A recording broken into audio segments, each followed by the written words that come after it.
Chapter 1837. This subordinate is the Bing Province Governor, Wang Liaoyuan. Greetings to your Highness, Duke of Wei. The sun was setting in the west and the sky was about to turn dark. The southern gate of Taiyuan City opened. King Liaoyuan and his subordinates hurried out of the city. As for the county officials, he didn't even bother to inform them. At this moment, he saw a young man around 10 years old standing in front of the carriages. He had a calm expression and a noble aura. The soldiers beside him protected him tightly. In addition, Wang Liaoyuan had seen Li Tai a few times when he entered the court a few years ago. Thus, he directly walked up to Li Tai and bowed. "Your Highness, King Wei." The aides and subordinates of the provincial governor behind Wang Liaoyuan also bowed. With Wang Liaoyuan leading the way, they didn't have to search for Li Tai in the crowd. "Everyone, there's no need to be so courteous." Li Tai raised his hands and smiled warmly at Wang Liaoyuan and the others. "This king has come to Taiyuan City to carry out an important mission under the orders of my imperial father. These 1,000 imperial army soldiers will follow this king into the city. I hope that Provincial Governor Wang can make things convenient and cooperate with this king to complete the mission given by my imperial father." Hearing this, Wang Liaoyuan frowned.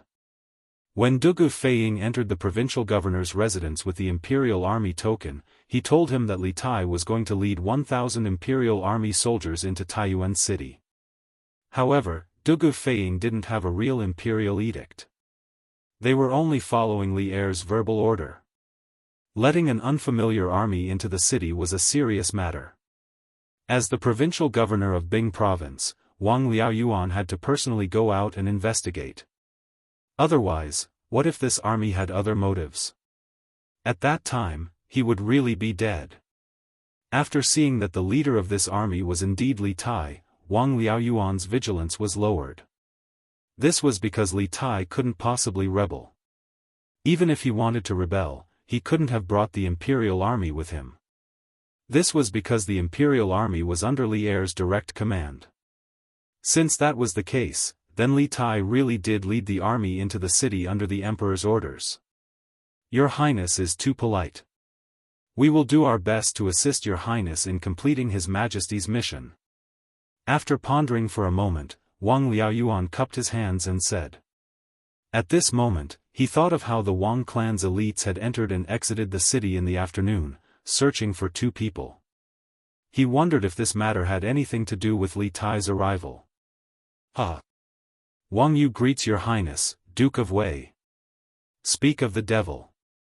Just as Wang Liaoyuan was thinking this, a burst of hearty laughter came from behind the officials of the provincial governor's office. Soon after, Wang Yu walked out with Princess Tong and clasped his hands at Li Tai. Of course, he was the only one who bowed. Princess Tong stood in front of Li Tai and looked at the little fatty with a smile. After Wang Yu bowed, she smiled faintly and said, "Qin Ke, why didn't you tell me you were coming to Taiyuan? I could have sent someone to fetch you." Upon seeing Wang Yu and Princess Tong, Li Tai's dignified expression instantly vanished, replaced by the docility of a junior in front of his elders. He first bowed to Wang Yu and said, "Uncle-in-law, there's no need to be so courteous." Then he replied to Princess Tong, "Grandaunt, please forgive me. Tai only left Chang on the spur of the moment. Besides, Tai didn't know that Grandaunt and uncle-in-law were in Taiyuan right now. Otherwise, I would have definitely sent someone to inform you." Princess Tong and Li Er had an extremely good relationship. Even though Princess Tong was already married, Li Er would still send someone to Suizhou to deliver gifts to her and Wang Yu during festivals. As a result, Li Tai naturally did not dare to slight this grandaunt of his. In terms of seniority, Princess Tong was truly his grandaunt. We're all family, so why are you taking offense? When Renbiao got married a few days ago, your uncle-in-law and I just came to Taiyuan from Qizhou. You've been spoiled since you were young and have never traveled far. You must have suffered quite a bit along the way, right? Princess Tong and smiled and stroked Li Tai's head out of habit. Speaking of which, when Li Tai was still young, Princess Tong and had often stroked his head like this. Li Tai felt a wave of helplessness. He wanted to hide, but he was afraid that he would hurt this grandaunt's heart. He could only stand there and let Princess Tong and torment him. Seeing the two of them chatting about domestic trivialities, the others, especially Wang Liaoyuan and some of the people from the provincial governor's estate, instantly felt that their presence was unnecessary. Wang Liaoyuan couldn't help but muster up his courage and remind, "Has your highness arranged a place to stay in the city? If not, this official will immediately have someone tidy up a courtyard in the provincial governor's estate." Unexpectedly, before Li Tai could say anything, Princess Tong and couldn't help but say to Wang Liaoyuan, Since Qingke has come to Source Peak City, she naturally has to stay in the Wang clan. Could it be that the Wang clan was lacking a few residences? Or is it that the Wang clan's residence can't compare to your provincial governor's estate? As soon as he said this, Wang Yu, who was standing to the side, couldn't help but have a strange expression. Just a few minutes ago, Princess Tong and had clearly stated that she did not agree to Li Tai's group staying in the Wang clan. It had only been a short while, so why had she suddenly changed her mind? Although he thought this, Wang Yu did not step forward to undermine Princess Tong and. Meanwhile, Wang Liaoyuan, who was standing in front of Li Tai, had an awkward expression at Princess Tong An's words. He hastily said, "I wouldn't dare. I wouldn't dare." Even as the provincial governor of a province, he did not dare to provoke this woman in front of him. Li Tai and Dugu Xian secretly exchanged glances, then stepped forward to smooth things over. "Many thanks for Grandaunt's good intentions, and many thanks for Provincial Governor Wang's good intentions. However, this lowly prince is planning to stay in the relay station in Source Peak City. This will make things more convenient, so I hope that Grandaunt and Provincial Governor Wang will not take offense." Wang Yu, who had been silent all this time, couldn't help but inwardly sigh in relief. Wang Liaoyuan said, "Since your highness has made up your mind, this official will immediately have someone bring you to the relay station in the city." Princess Tong and frowned, her expression faintly displeased. However, after a moment of hesitation, she finally nodded. Forget it. Qingke, you must be tired from the journey. Quickly enter the city and rest at the relay station. Once you've rested up tomorrow, I'll hold a banquet to welcome you." Li Tai inwardly sighed in relief and cupped his hands. "Many thanks, Grandaunt." Thus, the group of people moved and walked into the city. As for the 1,000 Imperial Army soldiers led by Dugu Xian, they naturally followed along. "Halt! Who are you people?" As time passed, the setting sun gradually disappeared from the horizon, and the entire grassland was about to be plunged into darkness. A caravan was still resolutely heading north on the grassland. At this moment, they could faintly see the scattered white tents not far ahead. But at this moment, a group of people suddenly galloped in their direction and surrounded the caravan. The leader urged his horse forward and shouted. This person naturally spoke in Turkic, and this caravan was the Turkic caravan that Tang Jian and the others had disguised themselves as. "We are traveling merchants of the grassland. May I ask which tribe this brave warrior belongs to?" Tang Jian had already dismounted from his horse. He gave the man a grassland salute and asked instead of answering the question. People on the prairie liked to be called warriors because only the bravest and fiercest people were worthy of the prettiest girls. Seeing Tang Jian's good attitude, the man proudly puffed out his chest and snorted, "Humph! I am Abdang of the Blackwater tribe of Baithan. I am guarding this place on the orders of the chieftain. Are you spies sent by the Great Khan?" "Baithan, Blackwater tribe?" Tang Jian's heart skipped a beat. The Baithan tribe could be said to be the direct line of the Tuli Khan's army, and the Baithan tribe could be said to be one of the strongest tribes in the grassland. At the beginning, the Baithan tribe had dozens of tribes and gradually developed into 7 tribes. They were mainly distributed in the Sumo River, present-day Songhua River, and Black River, present-day Heilongjiang River, regions. The Sumo River and Blackwater tribe were the strongest. Chapter 1838. You're the one who wants to see Little Khan. On the prairie, 1,000 feet away from Tuli Yiting, Abdang was walking towards Tang Jian and the others with a big bearded man. The big man was nearly 7 feet tall, with a stocky back and a bare waist. He was born tall and powerful. Coupled with his rough face, he was the typical, tough man of the prairie. The bearded man, under Abdang's guidance, asked Tang Jian loudly when they got closer. "What are you doing?" Tang Jian's eyes flashed. He thought that this man should be the Bai and Blackwater tribe chief that Abdang mentioned just now. So, he replied calmly, "That's right. I'm the one who wants to see Little Khan." The man glanced at Tang Jian and said coldly, "Little Khan is busy with military affairs. How can you see him just because you want to? Just because of these few carriages of Central Plains goods behind you? Besides, who knows if you're a spy sent by Great Khan?" Obviously, before coming over, Abdang had already introduced the situation of Tang Jian and the others to this burly man. However, he was not as talkative as Abdang. As the chieftain of a tribe, he had many more problems to consider. Tang Jian seemed to be prepared for the bearded man's difficulties. He replied with a normal expression. "A few years ago, when I was doing business in the prairie, I was taken care of by Little Khan many times. Later, I settled down in Central Plains for a period of time. A few days ago, I heard that Little Khan was besieged by Great Khan's army, so I specially brought a few carriages of Central Plains treasures to Little Khan, hoping to help Little Khan survive this calamity. As for whether I'm a spy sent by Great Khan, dare I ask your excellency, now that Little Khan is besieged by Great Khan's army of hundreds of thousands, does your excellency think that Great Khan would take the extra step of sending a spy to Little Khan's camp?" Tang Jian's words were reasonable and his thoughts were clear. Especially the last sentence, it was simply an interrogation to the bearded man's soul. Indeed, in the current situation, to Xieli, who had a lot of soldiers and generals, as well as sufficient provisions, Xieli was at an overwhelming advantage. If this situation continued to develop, perhaps Tuli's destruction was only a matter of time. It seemed that Xieli indeed did not need to send spies to infiltrate Tuli's main camp. Although the bearded man was angry, he obviously understood that Tang Jian's analysis was reasonable. But even so, he did not intend to let Tang Jian go so easily.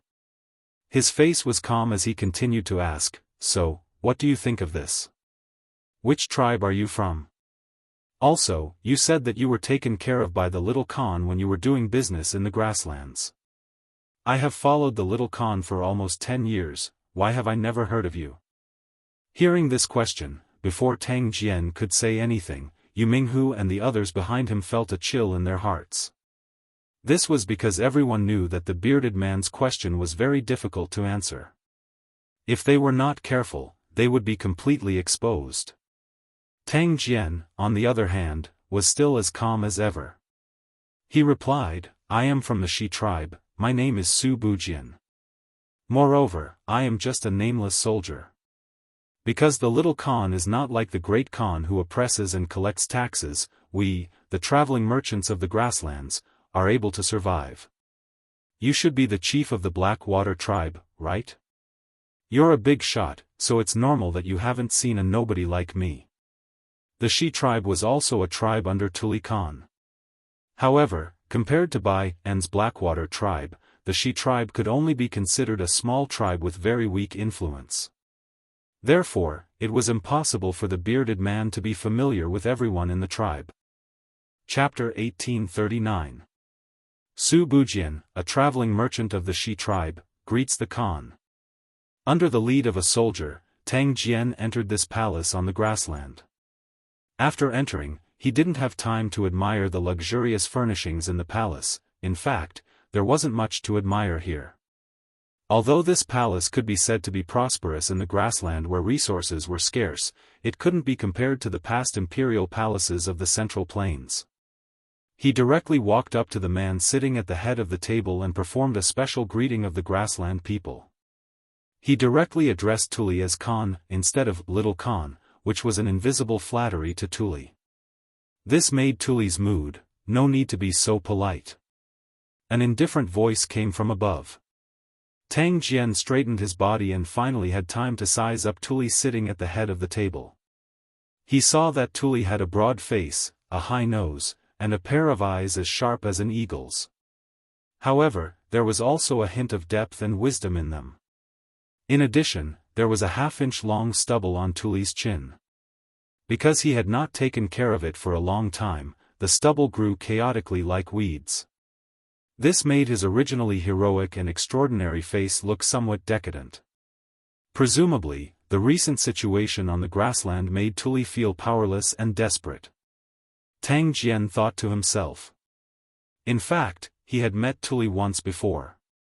That was when Xieli led hundreds of thousands of soldiers to Chang'an.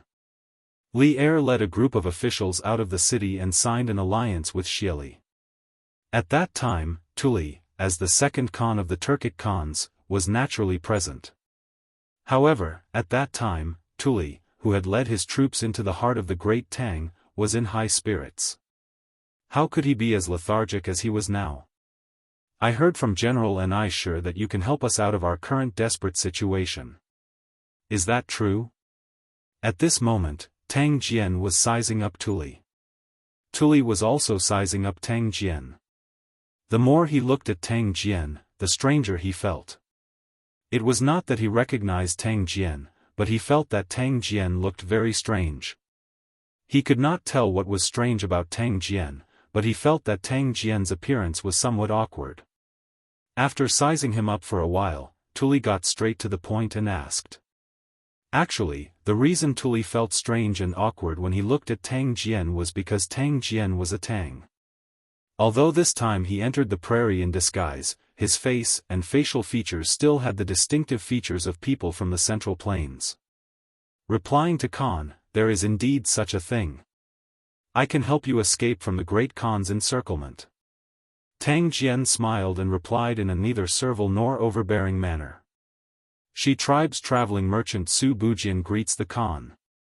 Under the lead of a soldier, Tang Jian entered this palace on the grassland. After entering, he didn't have time to admire the luxurious furnishings in the palace. In fact, there wasn't much to admire here. Although this palace could be said to be prosperous in the grassland where resources were scarce, it couldn't be compared to the past imperial palaces of the Central Plains. He directly walked up to the man sitting at the head of the table and performed a special greeting of the grassland people. He directly addressed Tuli as Khan, instead of Little Khan. Unknowingly, he was flattering Tuli, which made Tuli's mood very bad. No need for formalities. An indifferent voice came from above. Tang Jian stood up straight. Only now did he have time to size up Tuli, who was sitting at the head of the table. He saw that Tuli had a broad face, a high nose, and a pair of eyes as sharp as an eagle's, but they also revealed a bit of profundity and wisdom. In addition, there was a half-inch long stubble on Tuli's chin. Chapter 1840. Your Majesty, Minister Shao has returned to the city with the money from the fundraising event. Chang'an City, Taiji Palace, Sweet Dew Hall. The sky was getting dark. Li Er, who had just finished reading the memorials, was about to head to the back of the palace for dinner when Zhao Song walked in. Oh? The fundraising event in Lantian County has ended? How much money was raised? Li Er's eyes lit up when he heard that. He asked with great interest. He hadn't forgotten about his bet with Xiaoyu. Zhao Song smiled and replied, Your Majesty, the fundraising event ended at 4:45. As for how much money was raised, I don't know. But from the rumors, it should be quite a lot. Li Er nodded and chuckled, haha. Then we'll talk about it when Minister Shao enters the palace. He then stood up from the dragon couch and walked towards the door. Since Xiaoyu hadn't arrived yet, he had to go and eat dinner. Li Er wasn't too worried about the bet. Firstly, he believed in Li Zishuan's ability to create miracles. Even if he couldn't raise 250,000 strings of cash, Li Zishuan would definitely have other tricks up his sleeves. Secondly, even if Li Zishuan couldn't do it, Li Er had other ways to raise 250,000 strings of cash. The Bureau of Commerce in the Guangdong region would send the tax revenue to the imperial court every 3 months. He could have Li Shaogong hand over the tax revenue to the national treasury a month in advance. This wasn't a small sum of money and could completely make up for the deficit from the fundraising event. Actually, Li Er had another trick up his sleeve, which was to have the Yanhuang Bank print money like crazy.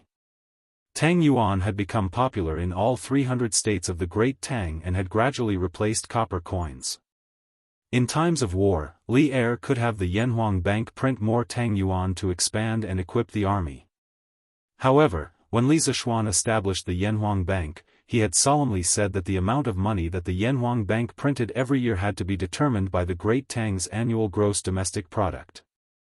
Unauthorized printing of Tang Yuan would not only destroy the credit system of Tang Yuan, it would also destroy the foundation of the Great Tang.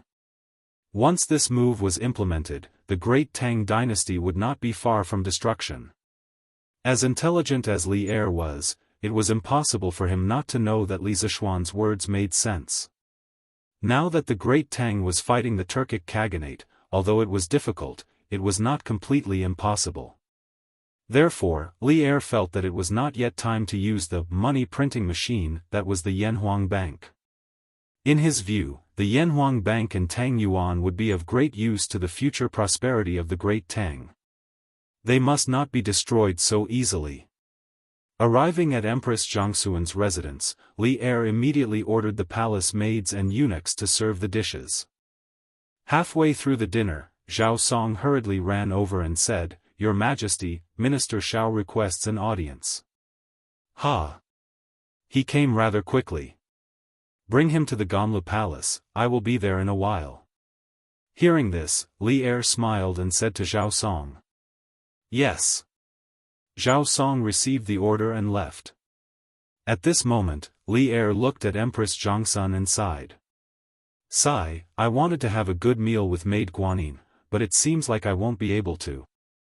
Empress Jiangsun smiled and said, "Your Majesty, go quickly. For Minister Shao to enter the palace at this time, it must be something important." "Oh, it seems like Lantian County is holding a donation gathering today. I believe that Minister Shao must be here for this." Li Er took advantage of the gap between their conversation to eat 2 more mouthfuls of food. Then, he stood up and praised, "Ha! My Empress is indeed intelligent. This Shao Yu is most likely here for the donation gathering. Alright, Maid Guanyin, take your time to eat. I will be going to the front hall." Empress Jiangsun nodded. Li Er stood up and headed in the direction of Taiji Palace. Speaking of which, it wasn't easy for him to be the emperor, especially during this period when the Great Tang was preparing for the war with the Turkic Khaganate. There were many times when he couldn't even have a proper meal. It was no wonder that Li Er would become a sage in history. Attitude determined everything. "This old subject greets your Majesty." Arriving at the Ganlu Palace, Shao Yu, who had been waiting for a while, quickly bowed and greeted. "Minister Shao, you may dispense with the formalities." Li Er waved at Shao Yu as he walked toward the dragon couch. Since he had already guessed Shao Yu's intention for entering the palace, Li Er sat on the dragon couch and looked at Shao Yu. He didn't keep him in suspense and directly asked, "How is it, Minister Shao?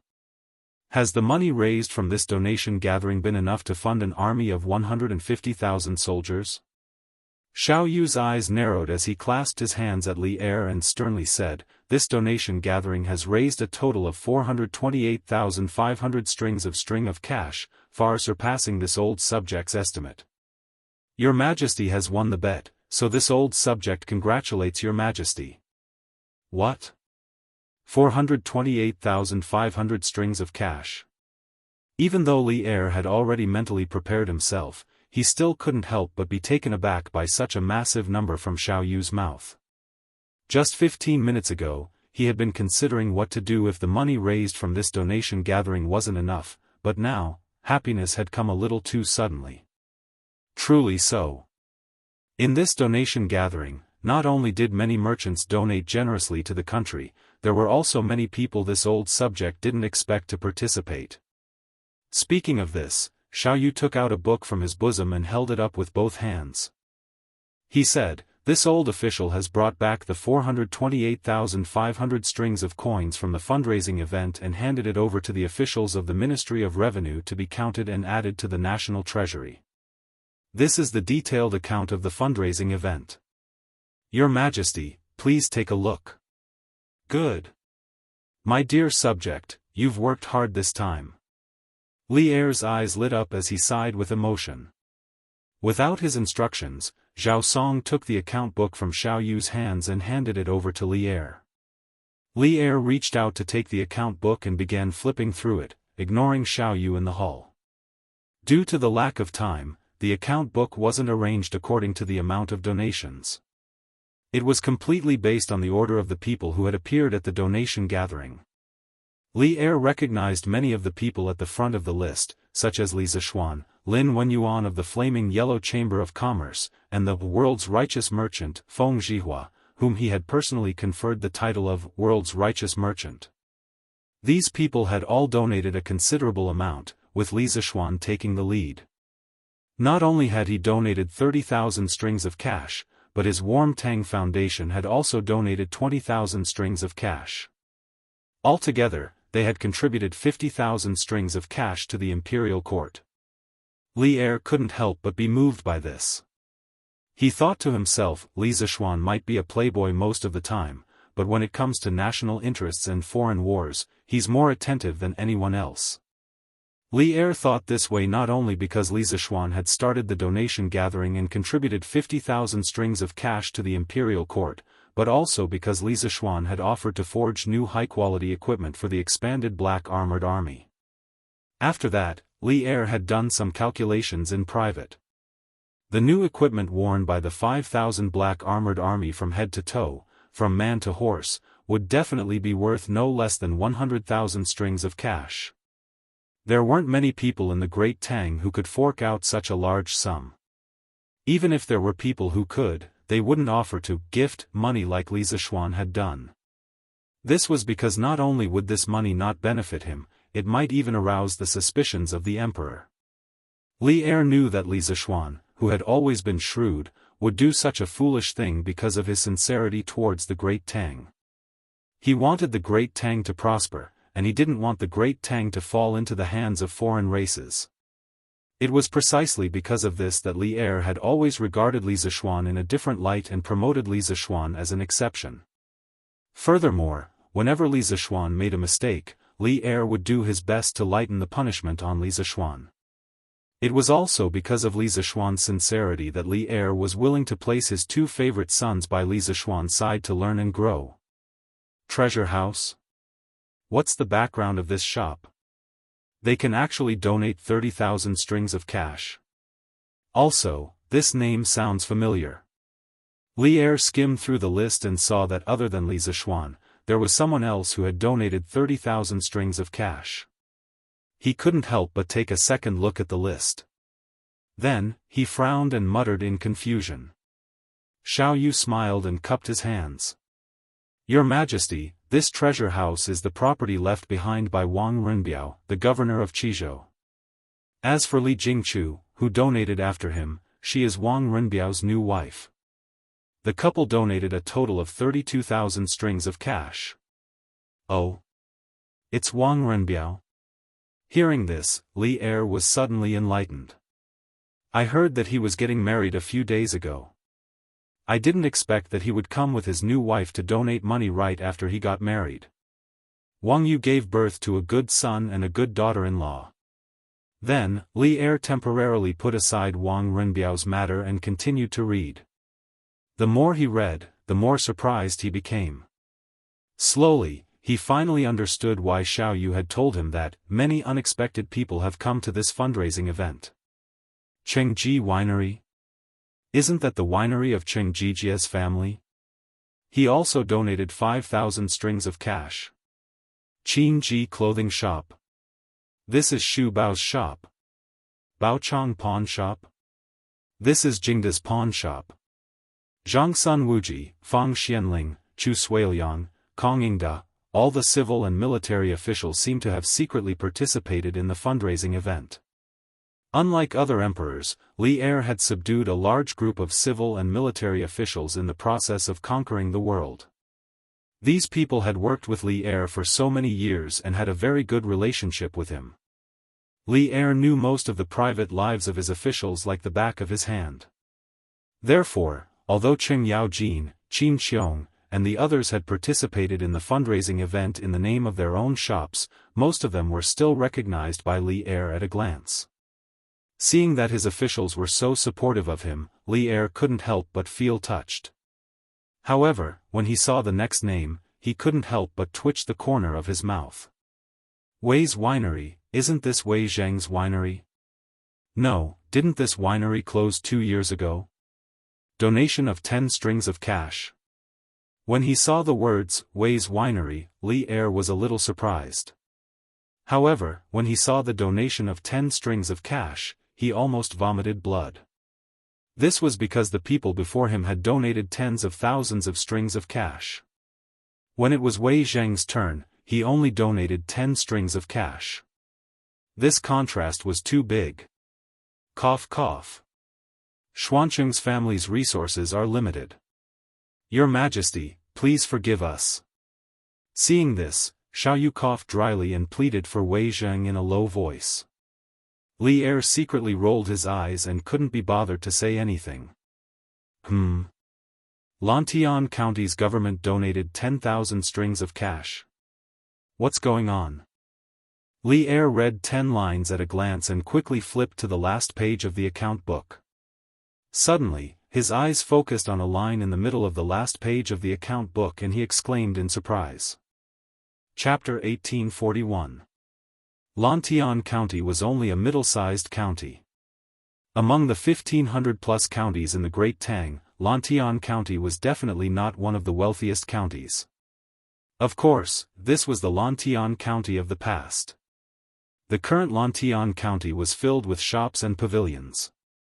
The crisscrossing bluestone streets had all been changed to smooth cement roads.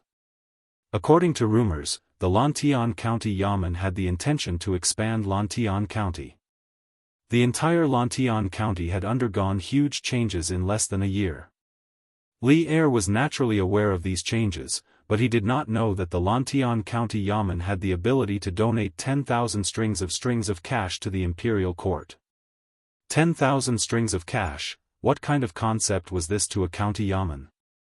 In the entire Great Tang, the number of counties that had an annual tax income of more than 10,000 strings of cash could be counted on one hand. For example, Chang'an County and Wanyan County. These two counties had the advantage of being the capital of Chang'an, and the taxes collected every year were the highest in the entire Great Tang, exceeding 20,000 strings of cash. But how could a middle-sized county like Lantian County casually donate 10,000 strings of cash? Where did they get so much money? More importantly, the entire Lantian County was Li Zishuan's fief.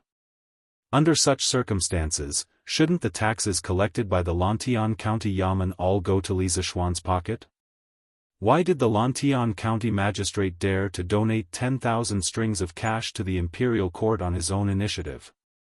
Could it be that this was instructed by Li Zishuan? The moment he saw the donation information on the Lantian County Yamen in the account book, many questions surfaced in Li Er's mind. In this hall, the only person who could answer his questions was Xiaoyu, who had been to the donation event. In fact, when Xiaoyu heard that county magistrate he had donated 10,000 strings of cash on behalf of the Lantian County Yamen in the afternoon, he was also in a daze. On the way back to Chang'an from Lantian County, Xiaoyu had also been thinking about some questions regarding Lantian County. After cupping his hands, he said, "Your Majesty, ever since Lantian County became the fief of Marquis Yong, and the officials of the Lantian County Yamen have begun to develop businesses in the city according to Marquis Yong An's wishes.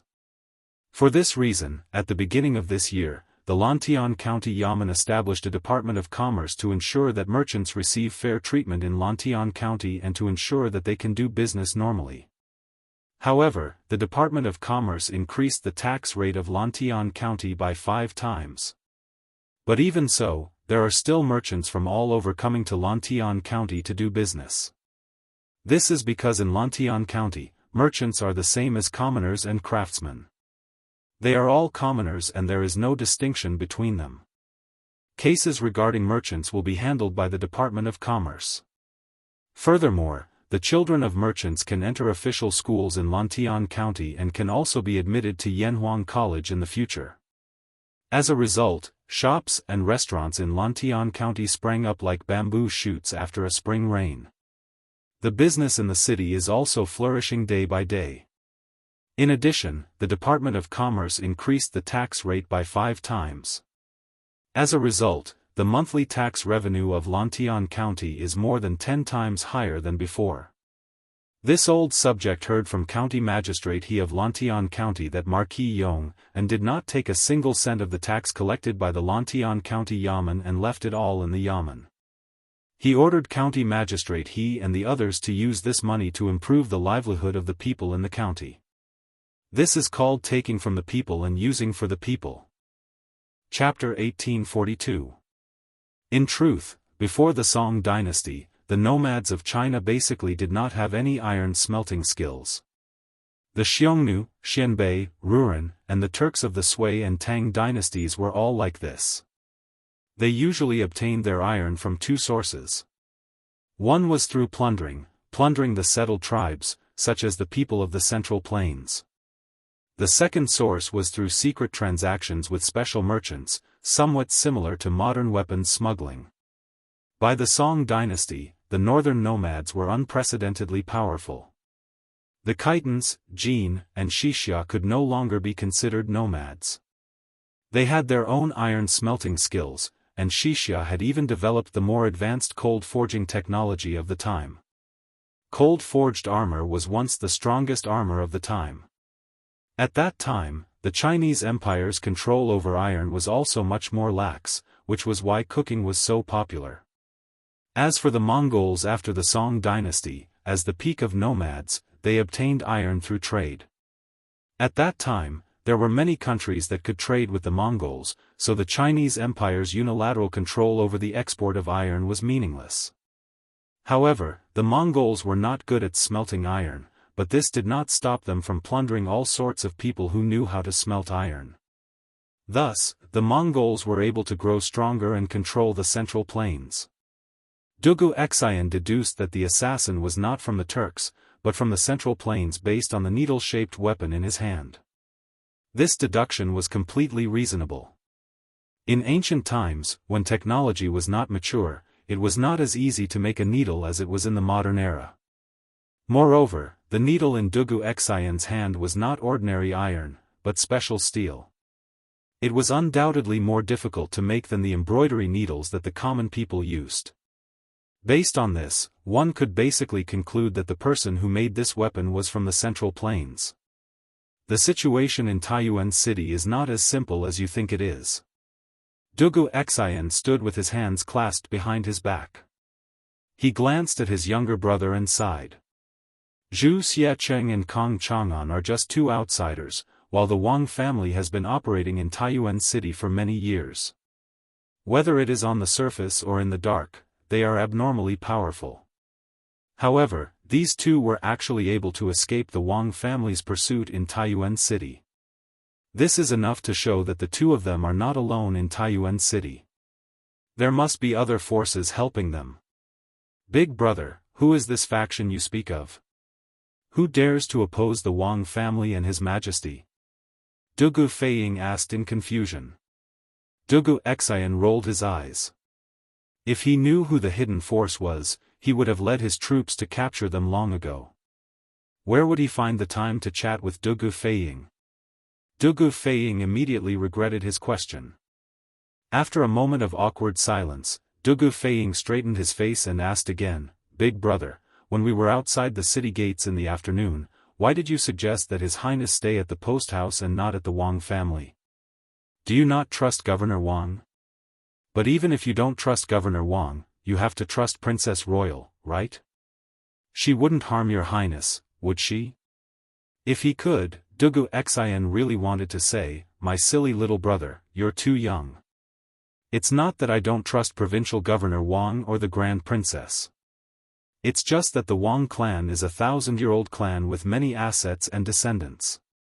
Even though Provincial Governor Wang is the current head of the Wang clan, it's impossible for everyone in the clan to be of one mind. Chapter 1843. Xieli's Tyranny, Heaven's Wrath and People's Resentment. At the end of July, there will be frost in midsummer on the grasslands. Inside the Tuli Yadong, Tang Jian guided Tuli Khan according to Li Er's plan. He guided Tuli Khan to unite with those tribes on the prairie who originally wanted to rebel against Xieli but did not dare to rebel because of Xieli's great power. As for how to persuade those tribes to cooperate with Tuli, the biggest trump card was the prophecy about the midsummer frost on the prairie at the end of the 7th month. After Tang Jian finished speaking, the other two people in the room were all stunned. Ni Shirtua and Tuli looked at Tang Jian as if they were looking at a madman. It was said that the weather was unpredictable.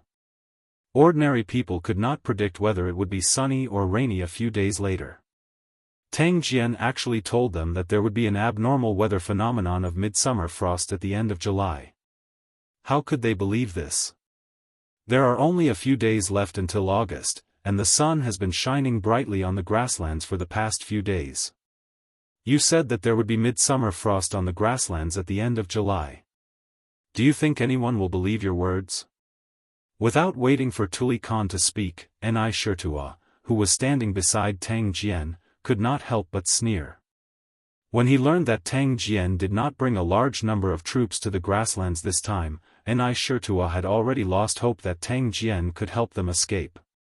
Now that he heard from Tang Jian's mouth that there would be midsummer frost on the grasslands at the end of July, Ni Shirtua completely despaired of Tang Jian. He was not afraid of offending Tang Jian and the great Tang, so his words were not polite at all.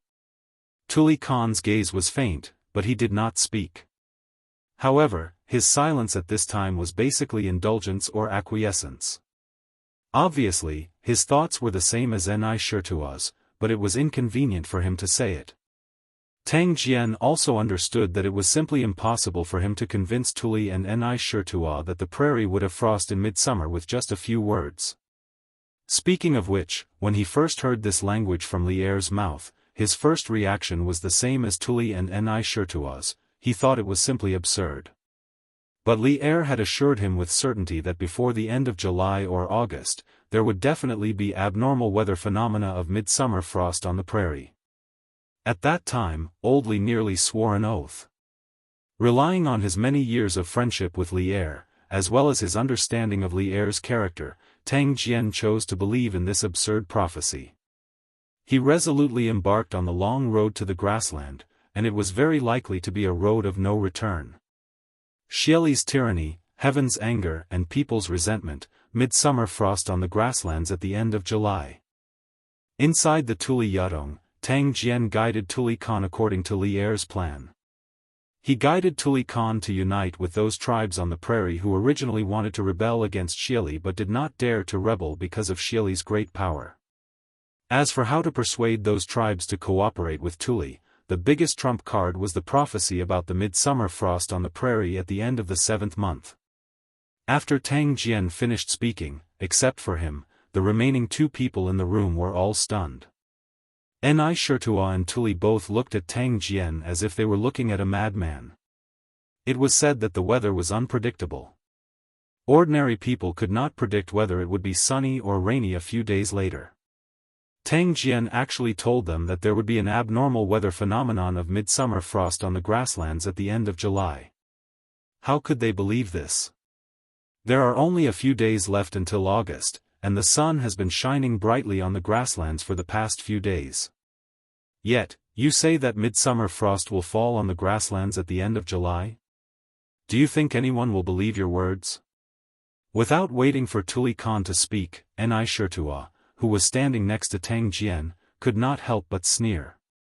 When he learned that Tang Jian did not bring a large number of troops to the grasslands this time, Shitua had already lost hope that Tang Jian could help them get out of trouble. Now, hearing from Tang Jian's mouth that midsummer frost would fall on the grasslands at the end of July, Shitua completely despaired of Tang Jian. He was no longer afraid of offending Tang Jian and the great Tang, so his words were not polite at all. Tuli Khan's gaze was faint, but he did not speak. However, his silence at this time was basically indulgence or acquiescence. Obviously, his thoughts were the same as Shitua's, but it was inconvenient for him to say it out loud. Tang Jian also understood that it was impossible for him to make Tuli and Shitua believe that midsummer frost would fall on the grasslands with just a few words. Speaking of which, when he first heard this from Li'er, his first reaction was the same as Tuli and Shitua's, that it was simply absurd. However, Li'er had assured him that before the end of July and August, there would definitely be an abnormal phenomenon of midsummer frost on the grasslands. At that time, Old Li had almost directly sworn a poisonous oath. Relying on his many years of friendship with Li'er, as well as his understanding of Li'er's character, Tang Jian chose to believe in this absurd prophecy. He resolutely embarked on the long road to the grassland, and it was very likely to be a road of no return. Xieli's tyranny, the wrath of heaven and the resentment of men. At the end of July, midsummer frost will fall on the grasslands. Inside the Tuli Yadong, Tang Jian guided Tuli Khan according to Li'er's plan. He guided Tuli Khan to unite with those tribes on the prairie who originally wanted to rebel against Xieli but did not dare to rebel because of Xieli's great power.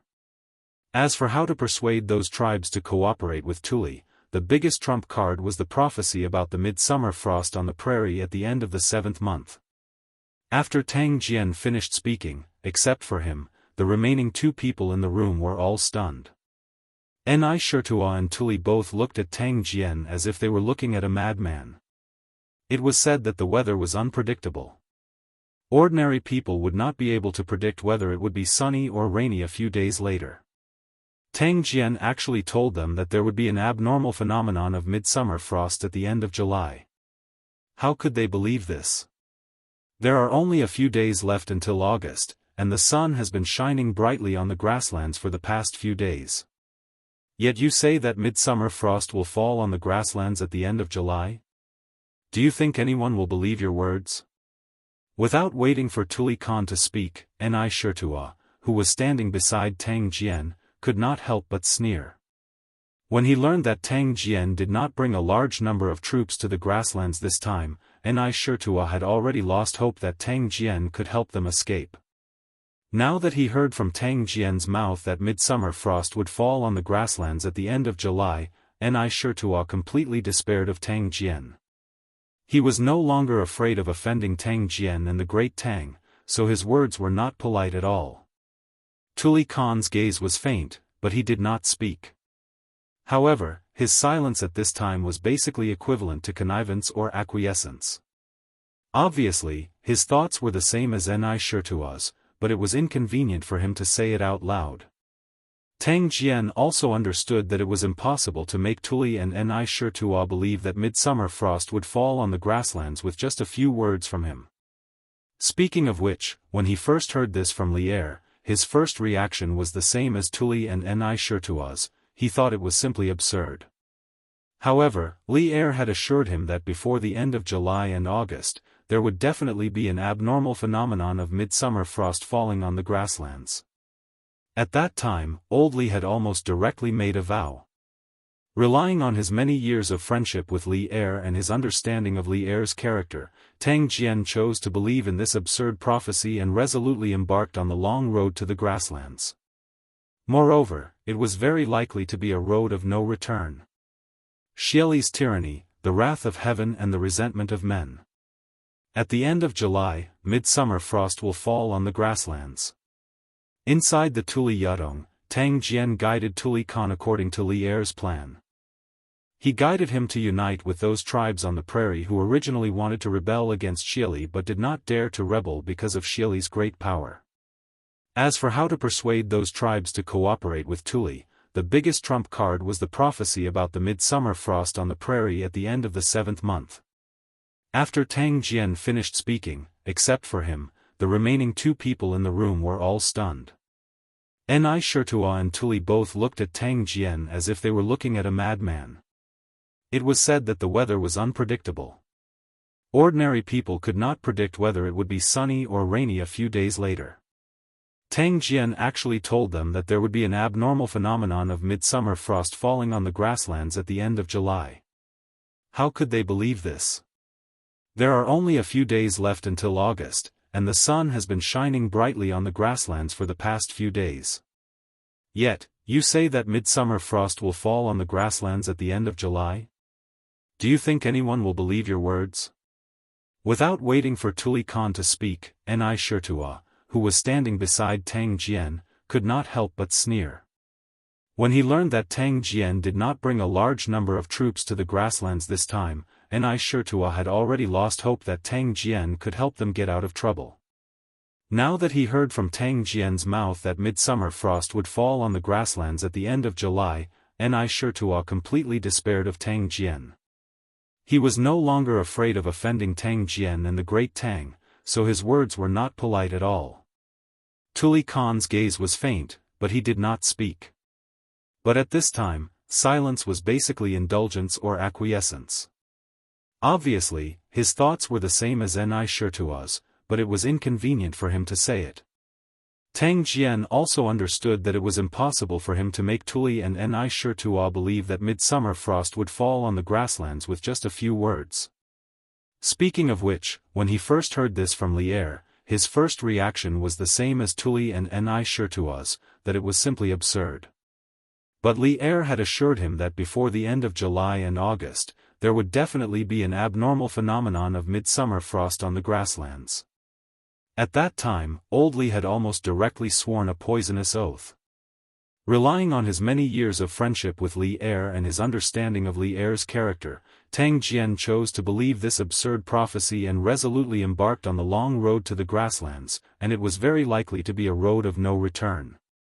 Xieli's tyranny, heaven's wrath and people's resentment, at the end of July, midsummer frost will fall on the grasslands. Inside the Tuli Yadong, Tang Jian guided Tuli Khan according to Li Er's plan. He guided Tuli Khan to unite with those tribes on the prairie who originally wanted to rebel against Xieli but did not dare to rebel because of Xieli's great power. As for how to persuade those tribes to cooperate with Tuli, the biggest trump card was the prophecy about the midsummer frost on the prairie at the end of the 7th month. After Tang Jian finished speaking, except for him, the remaining 2 people in the room were all stunned. Ni Shirtua and Tuli both looked at Tang Jian as if they were looking at a madman.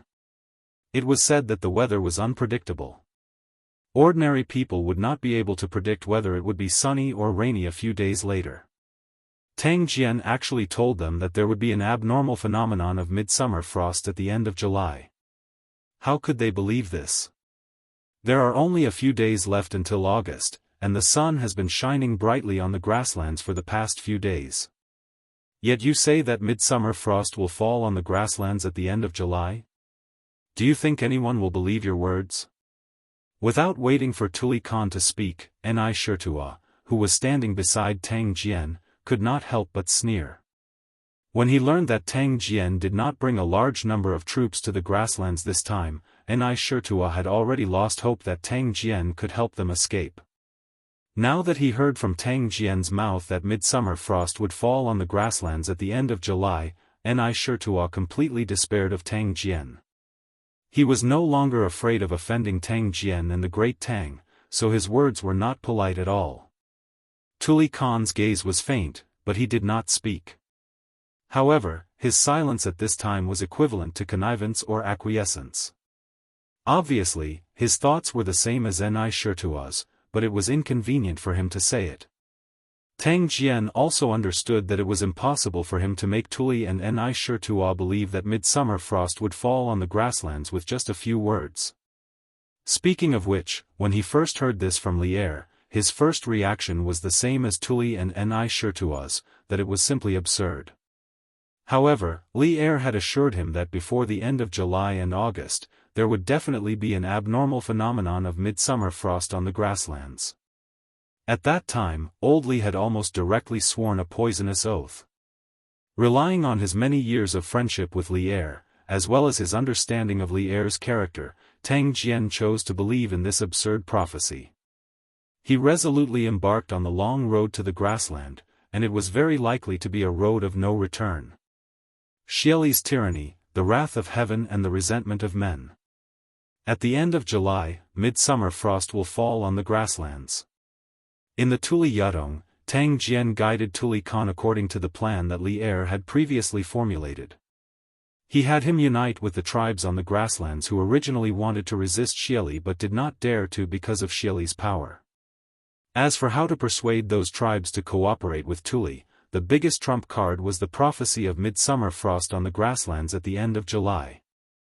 After Tang Jian finished speaking, except for him, the remaining two people in the room were all stunned.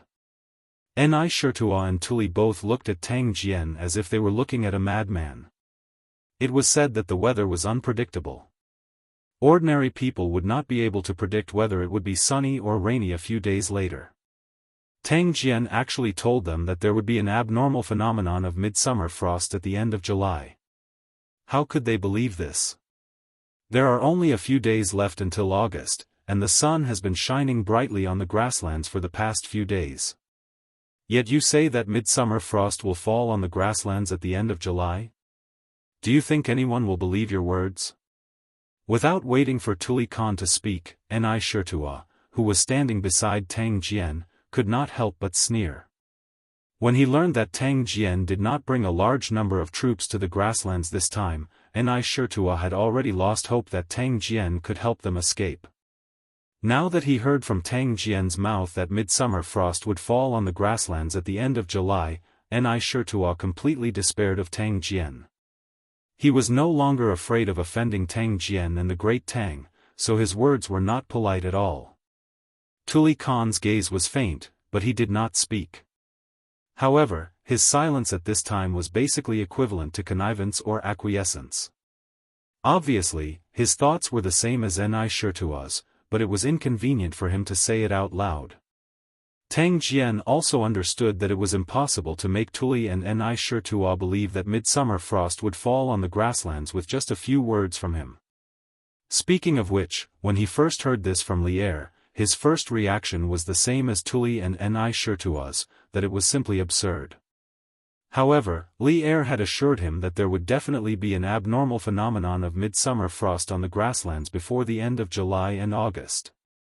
At that time, Old Li had almost directly made a vow. Relying on his many years of friendship with Li Er and his understanding of Li Er's character, Tang Jian chose to believe this absurd prophecy and resolutely embarked on the long road to the grasslands. Moreover, it was very likely to be a road of no return. Chapter 1844. Was the Turks at this time superstitious? Of course, they were superstitious, and in this aspect, the Turks were not inferior to the people of the Central Plains. In modern times, many people thought that the Turks believed in Islam, but that was not the case. In China's history, the Turks during the Sui and Tang dynasties were influenced by Buddhism, Manichaeism, and Nestorianism, but most of the tribes actually practiced shamanism. Those who believed in shamanism were foreign Turks, not China's. The Turks claimed to be the descendants of the Turks. In the 10th century, when they migrated west from Central Asia, they met the Arabs who believed in shamanism. Shamanism had an unprecedented impact on them. Almost all the Turks who claimed to be the descendants of the Turks converted to the new religion, and played a major role in the history of shamanism.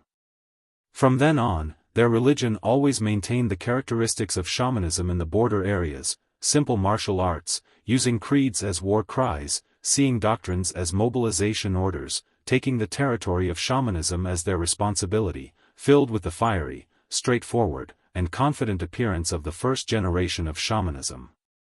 But in China's history, it was impossible for the Turks to believe in shamanism, because shamanism was introduced into China around the 10th century. The Han dynasty at the same time was the Northern Song dynasty. This was common knowledge in history.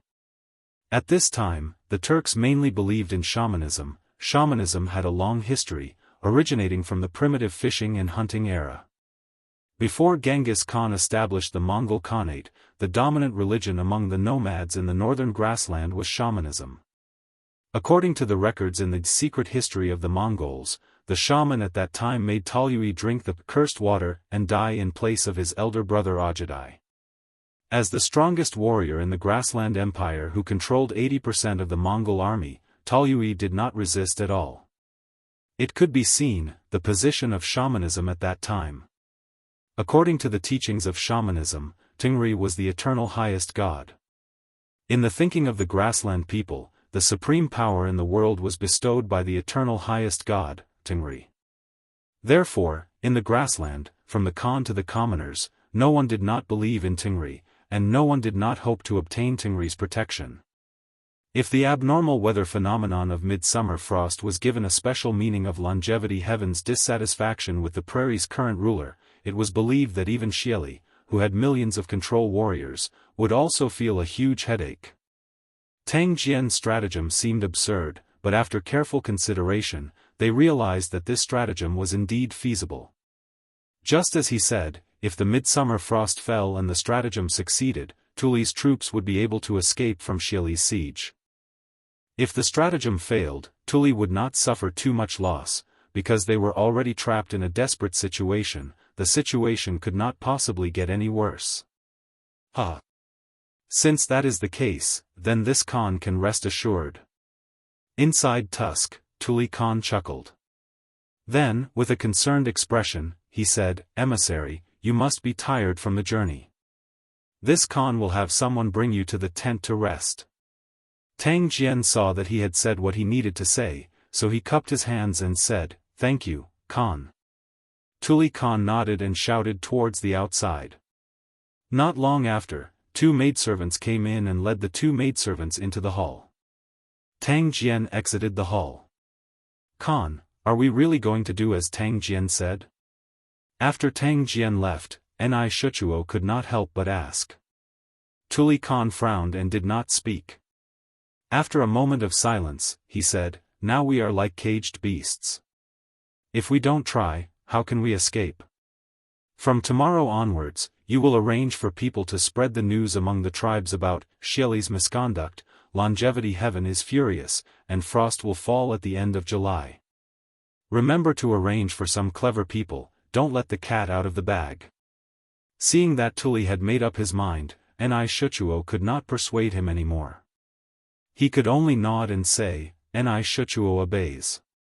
After hesitating for a moment, he could not help but say, "Khan, the Tangs are cunning. I think we can't fully believe Tang Jian's words." Tuli nodded thoughtfully. After a moment, he ordered, "Send someone to watch Tang Jian and his followers. Without this Khan's permission, they can't leave Tusk. No matter what, this person is still a duke of the Tang Empire. With him in our hands, he may be of some use in the future." Ni Shuchuo's eyes lit up. He immediately understood and said, "Don't worry, Khan. I will definitely send someone to keep a close eye on Tang Jian."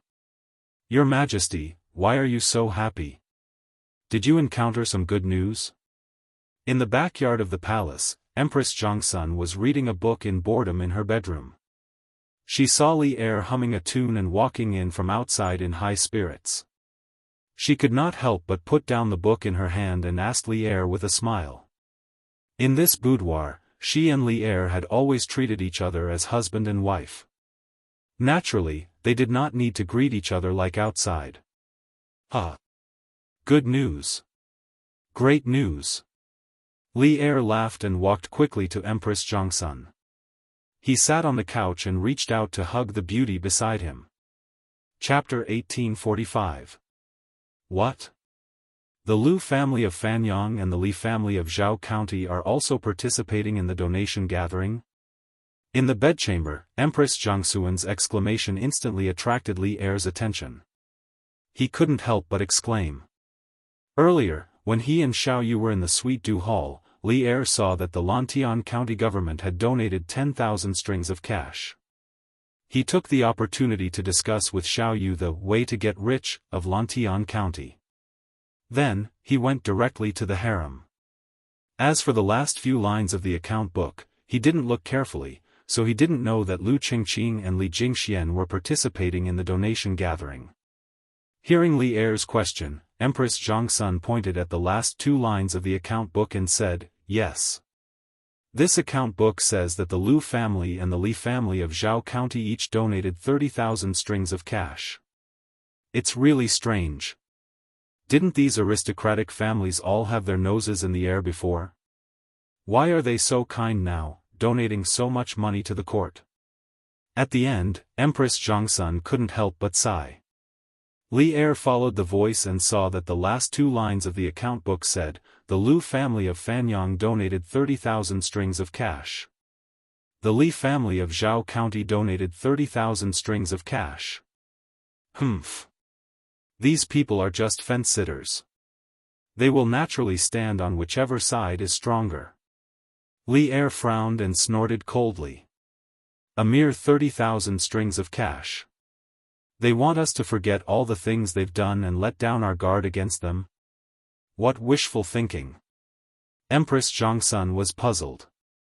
"Your Majesty thinks that the Lu and Li families are donating money at this donation gathering to make peace with the court?"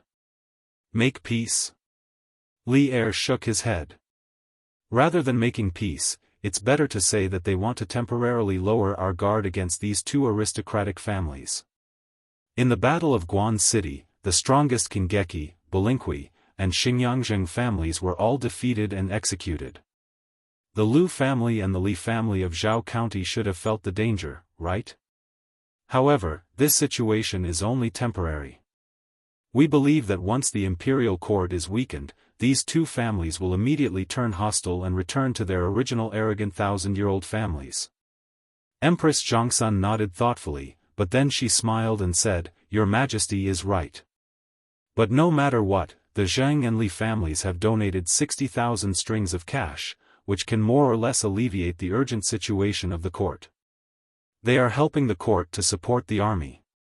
When the Tang Empire returns victorious from the northern expedition to the grasslands, the imperial power will be at its peak. I believe that at that time, even the Zheng and Li families will not dare to be disloyal." Hearing this, Li Erzuo paused for a moment and then laughed out loud, "Haha. Maid Guanyin is right. Regardless of whether or not these two families have ulterior motives, the 60,000 strings of cash is real. How can the court not accept money that is given away for free?" The couple looked at each other and smiled. Lu Qingqing and Li Jingxian, who were staying at the Longmen Inn in Lantian County, did not know of the conversation between Li Er and Empress Zhongsun. Otherwise, the two of them would have shouted, "This is a huge loss," or "We've been tricked." Although their participation in the donation gathering this time was indeed to gain the favor of the imperial court and let the imperial court relax their vigilance against the Lu and Li families, Li Er and Empress Zhongsun had seen through their goal without any effort. This was not fun. Brother Lu, Lantian County is indeed different from other places. There are many shops in the city, and the streets are crisscrossed. It is said that all the streets are made of cement developed by the Curious Pavilion. And this Longmen Inn, whether in Zhao County or Fanyang, there is no inn as grand and imposing as this. Of course, the most important thing is that it is comfortable to live in. In the guest room on the third floor, Li Jingxian sighed to Lu Qingqing, who was sitting beside him. Chapter 1846. The second day. As expected, the fundraising event held by the Yanhuang Chamber of Commerce was on the front page of Datong Daily. Yesterday, Li Yu, as the top reporter of Datong Daily, participated in the entire fundraising event. She knew better than anyone else what happened at the fundraising event, so today's headline article on Datong Daily was undoubtedly written by Li Yu. The title of the article was, "The Most Adorable Person."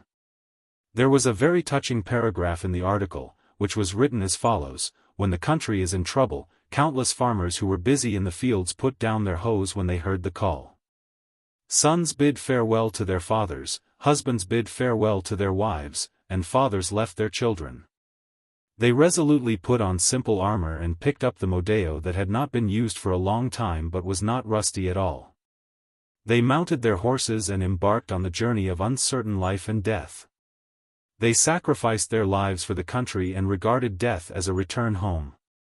They are the most adorable people.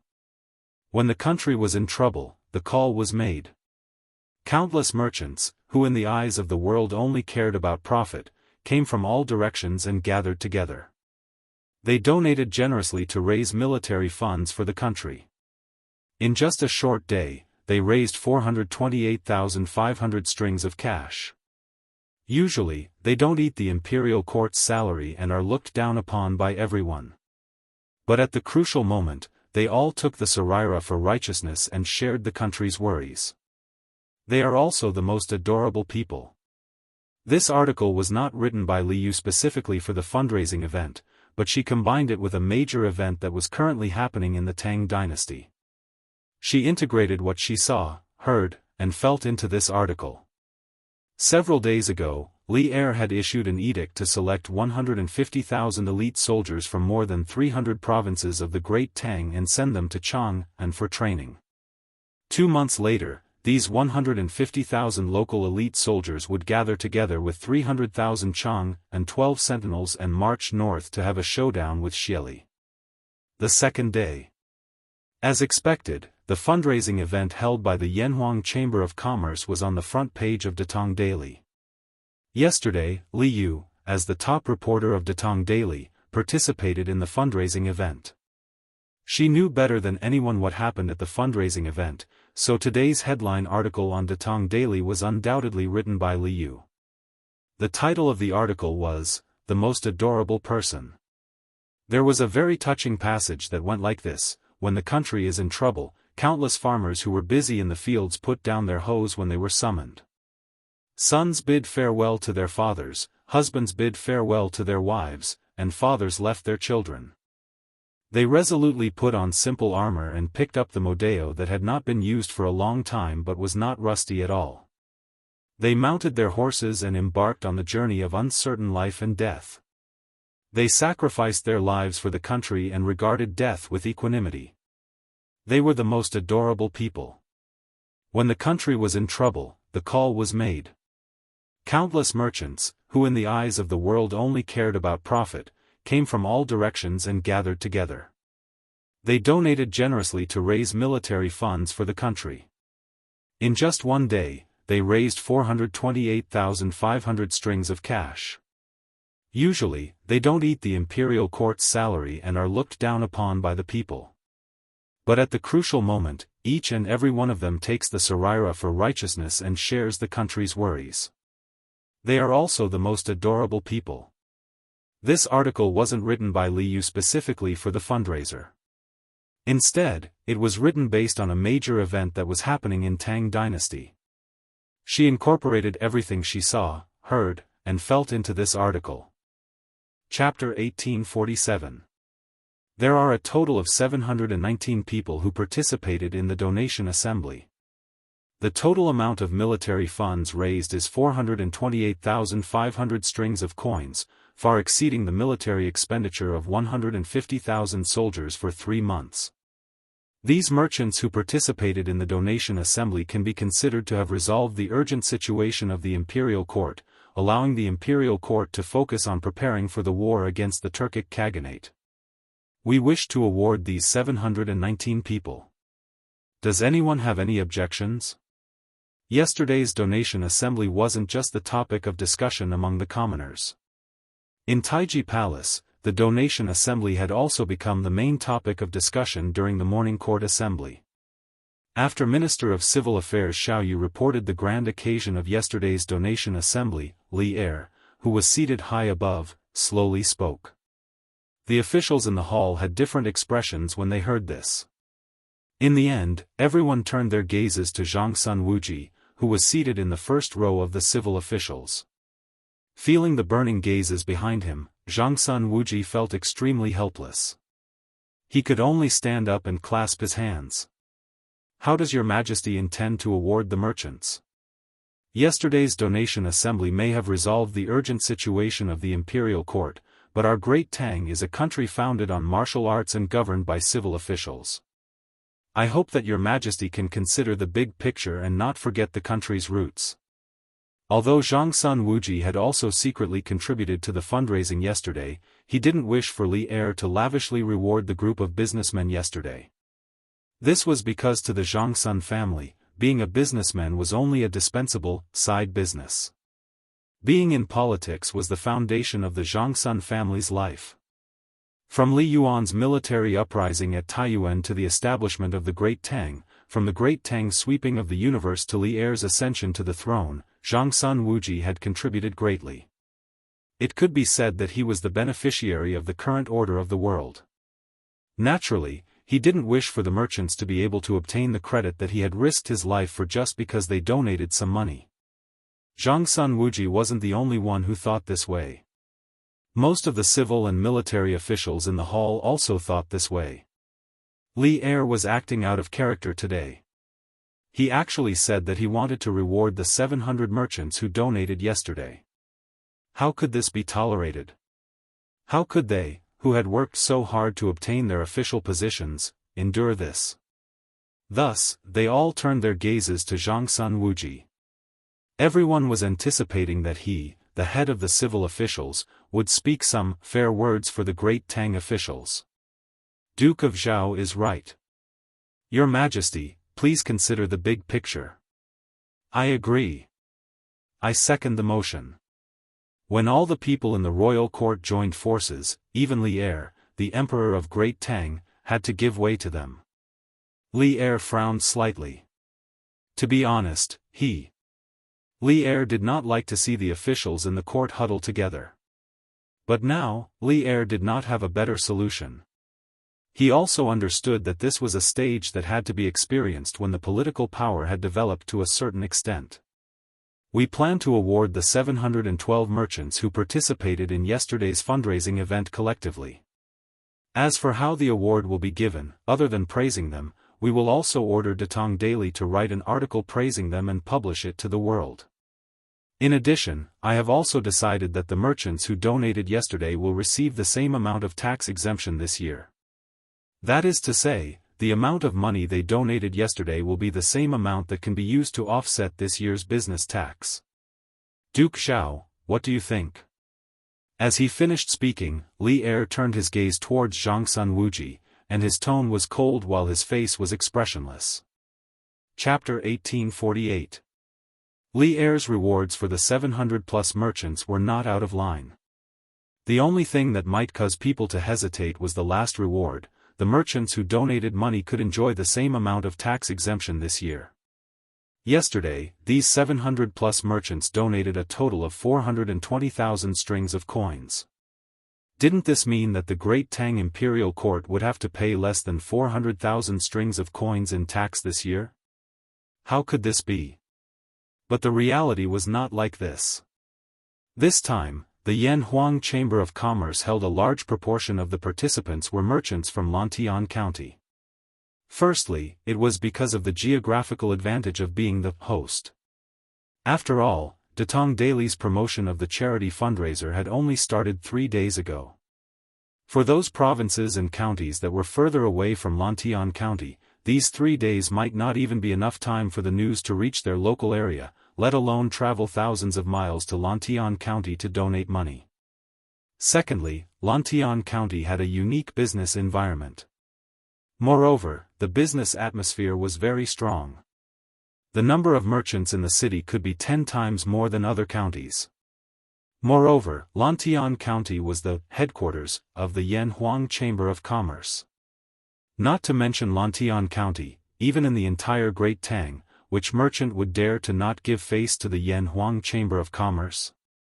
Therefore, of the 700-plus merchants who participated in the charity fundraiser yesterday, nearly half of them came from Lantian County. Moreover, the total amount they donated accounted for at least 60% of the total donations. What did this mean? It meant that once Li Er's rewards were implemented, the one who would suffer the greatest loss would not be the imperial court, but Li Zishuan. Because Lantian County was Li Zishuan's fief, the taxes collected every year were not handed over to the imperial court, but to Li Zishuan. Of course, as the landlord, Li Zishuan could very well refuse to implement Li Er's rewards.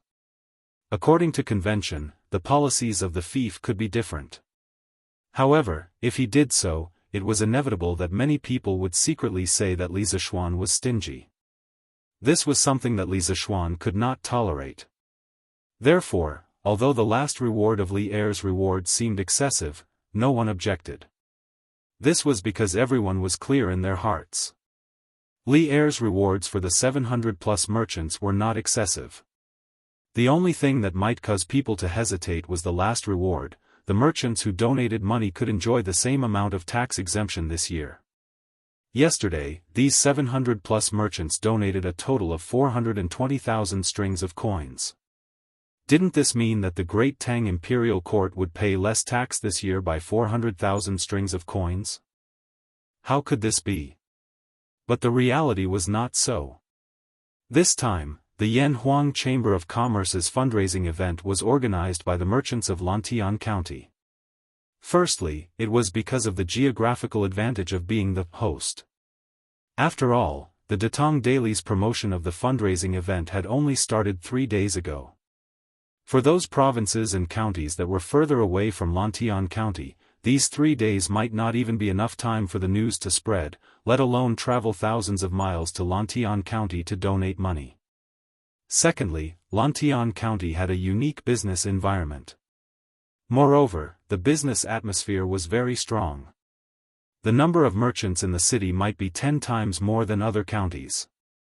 Moreover, Lantian County was the headquarters of the Yanhuang Chamber of Commerce.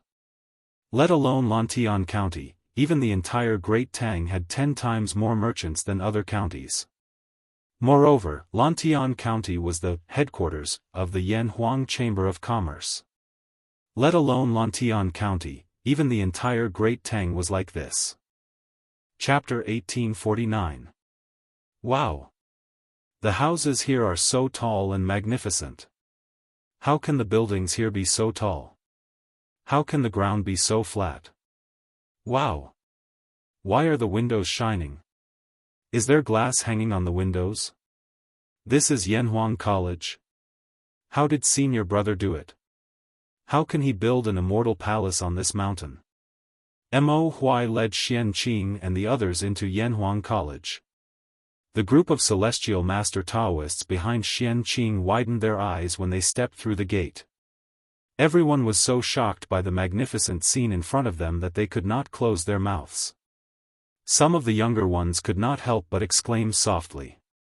Junior uncle, why is senior brother's Yanhuang College so much more magnificent than our Zhengyi Temple? The youngest Daoist, who seemed to be around 10 years old, saw that the distance between Xianqing and Mo Huai had widened. He hurriedly walked behind Xianqing, grabbed the latter's wide sleeve, and asked in a low voice. Hearing this, Xianqing did not know whether to laugh or cry.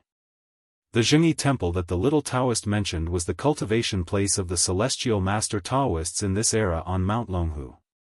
The celestial master Taoists originated from the 2nd year of Yongyuan in the Eastern Han Dynasty, 90 AD. Zhang Daoling had been practicing alchemy and teaching in the Mount Longhu area for more than 30 years. He had left many relics and legends of his cultivation and alchemy in the Mount Longhu area. These included the alchemy stove in front of the alchemy rock, the Zhuoding pool, the sword testing stone, the Western Immortal source, the Bailu cave, the celestial master cottage, and so on. Mount Longhu also became the birthplace of Taoism. After that, through the Jin dynasty, Tang dynasty, Song dynasty, Yuan dynasty, and Ming dynasty, the celestial master Taoists had always been the center or dominant position of China's Taoism. The celestial master Taoists had been passed down for 3 generations in Sichuan. Ling passed down to Ziheng, Heng passed down to Zilu. The 4th generation, Zhang Shengqian, still lived in Mount Longhu in Jiangxi. After Zhang Shengnan went down to Mount Longhu, he built an ancestral temple at the place where Zhang Ling refined elixirs, which later became the Zhengyi Temple. He also built a seal teaching altar nearby and honored Zhang Ling as the leader of the Zhengyi Celestial Master. He also used the Zhengyi Celestial Master as the main scripture, and used the Zhengyi Celestial Master as the main scripture to pass the seal on the altar on the third day of the Yuanshi Celestial Master to impart knowledge to scholars from all over the world. From then on, he gradually established the Longhu sect of the Zhengyi Celestial Master, which had a great influence in China's history. In history, after the Celestial Master sect moved to Mount Longhu, they had been in a state of seclusion for a long time. There were few records of them in the history books. In the Tang dynasty, Taoism was revered and was almost established as the national religion. The Celestial Master Taoism gradually emerged in the world because of the support and use of the imperial court. However, the famous Taoist master mansion on Mount Longhu was not built before the Tang dynasty. It was built in the first year of Emperor Hongwu of the Ming dynasty. After that, it was rebuilt more than 10 times. It was rumored that the Taoist master mansion was the place where the descendants of Zhang Sheng lived and worshipped the gods. It was known as the office of the Zhengyi sects Zhu Ting and the Yuan and Ming dynasties that managed the affairs of Taoism. Hung, don't talk nonsense. Xian Qing could not bear to see the little Taoist make a fool of himself outside the sect. He could not help but scold him in a low voice. Cultivation is about following the heart and not being disturbed by the secular world. How can you be disturbed by external things? The little Taoist frowned and thought seriously for a while. He retorted. But why did senior brother build such a beautiful and imposing academy here? Could this also be considered cultivation? Xian Qing was silent for a moment and said, "Your senior brother is now cultivating the path of the mortal world. You are still young and don't understand." After that, he no longer cared about the little Taoist. He lifted his feet and quickly chased after the black scholar in front of him, leaving the little Taoist alone behind to ponder. The current head of the Celestial Master Taoist sect on Longhu Mountain was called Feng Lingzi. His real name was Zhang Zixiang, and he was the 10th Celestial Master in the history of the Celestial Master Taoist sect. The little Taoist was Zhang Zixiang's grandson. His name was Zhang Heng.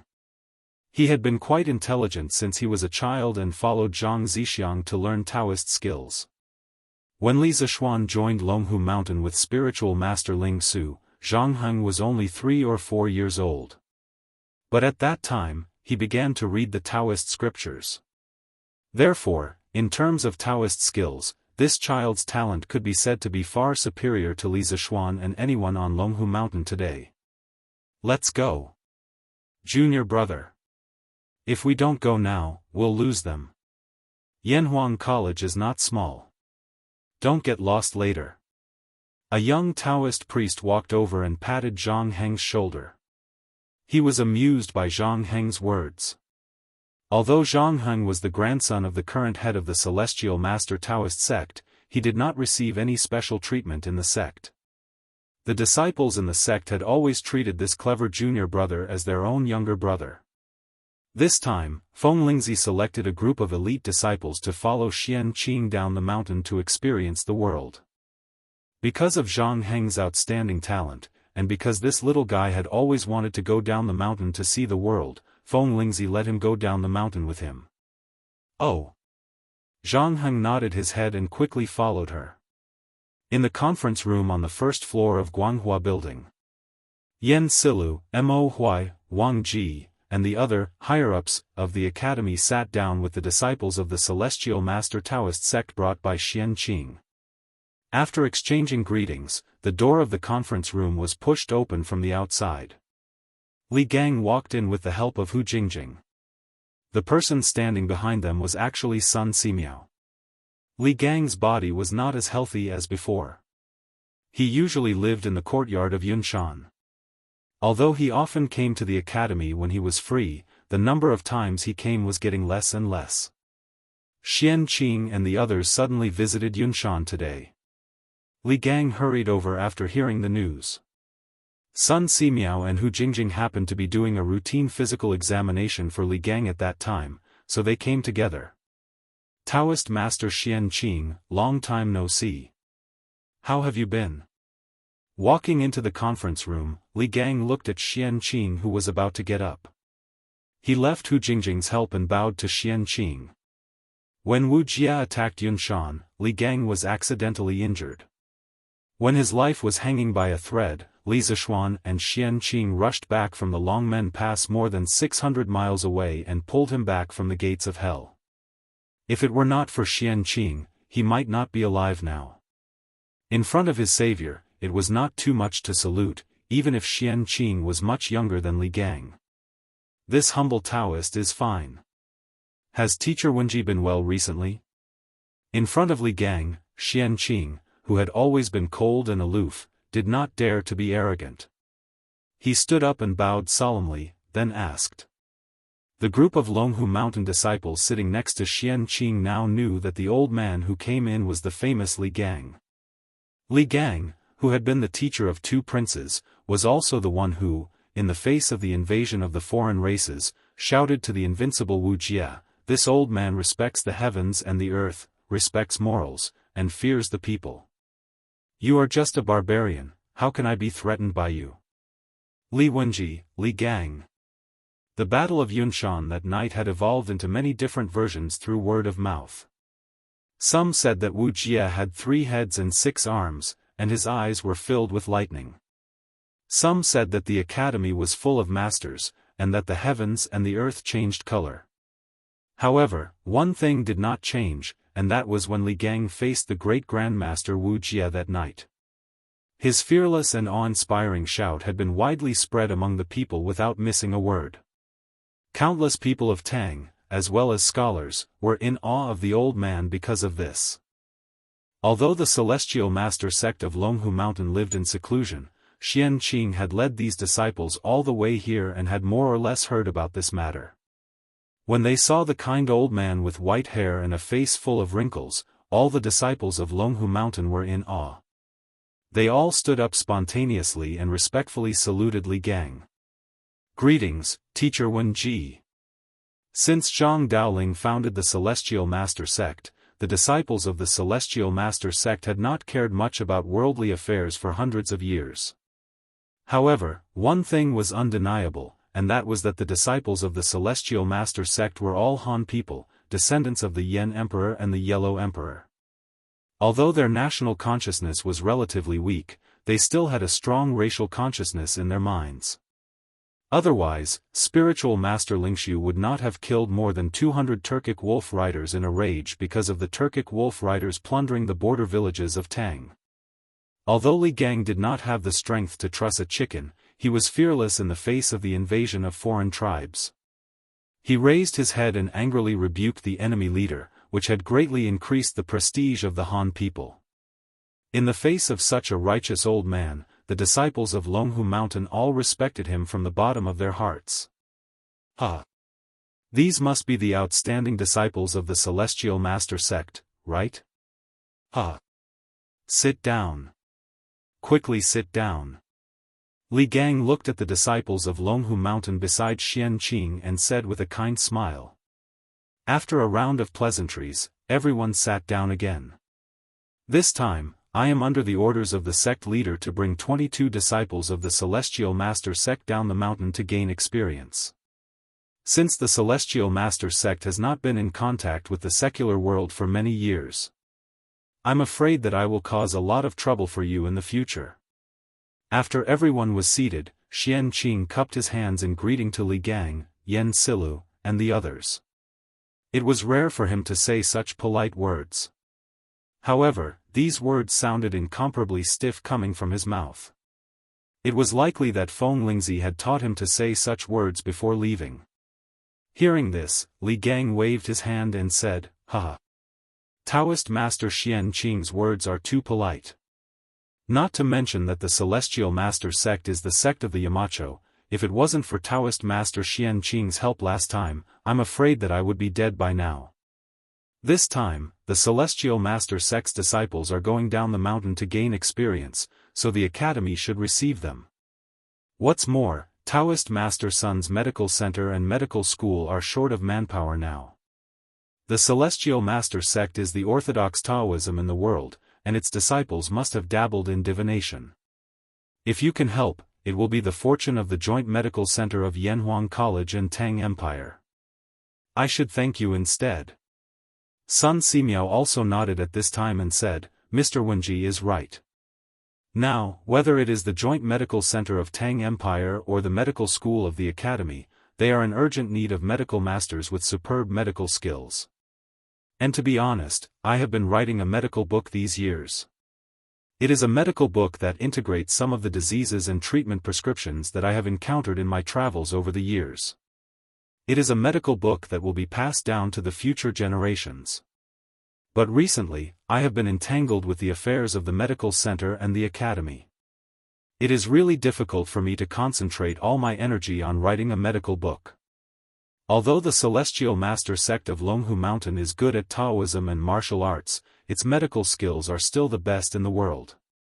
If I can get your help, I will definitely be relieved a lot. And I can finish writing this medical book a few years earlier. The medical book that Sun Simiao was talking about was the half-finished prescriptions for 1,000 gold that Li Zishuan had seen in the courtyard where he lived. Since he was tricked into Yanhuang College by Li Zishuan, although Sun Simiao felt that he was getting closer and closer to his ideal, the progress of writing this medical book was getting slower and slower, because the burden on him was getting heavier and heavier. Unlike Xianqing, who was born in a famous sect, Sun Simiao was also a cultivator, but his medical skills were summed up from countless practice experiences. Strictly speaking, Sun Simiao could only be regarded as a casual cultivator, because he did not belong to any sect. But even so, none of the disciples of the Celestial Master sect present dared to despise Sun Simiao, because Sun Simiao had practiced medicine for decades and saved countless people. He had a great reputation among the people.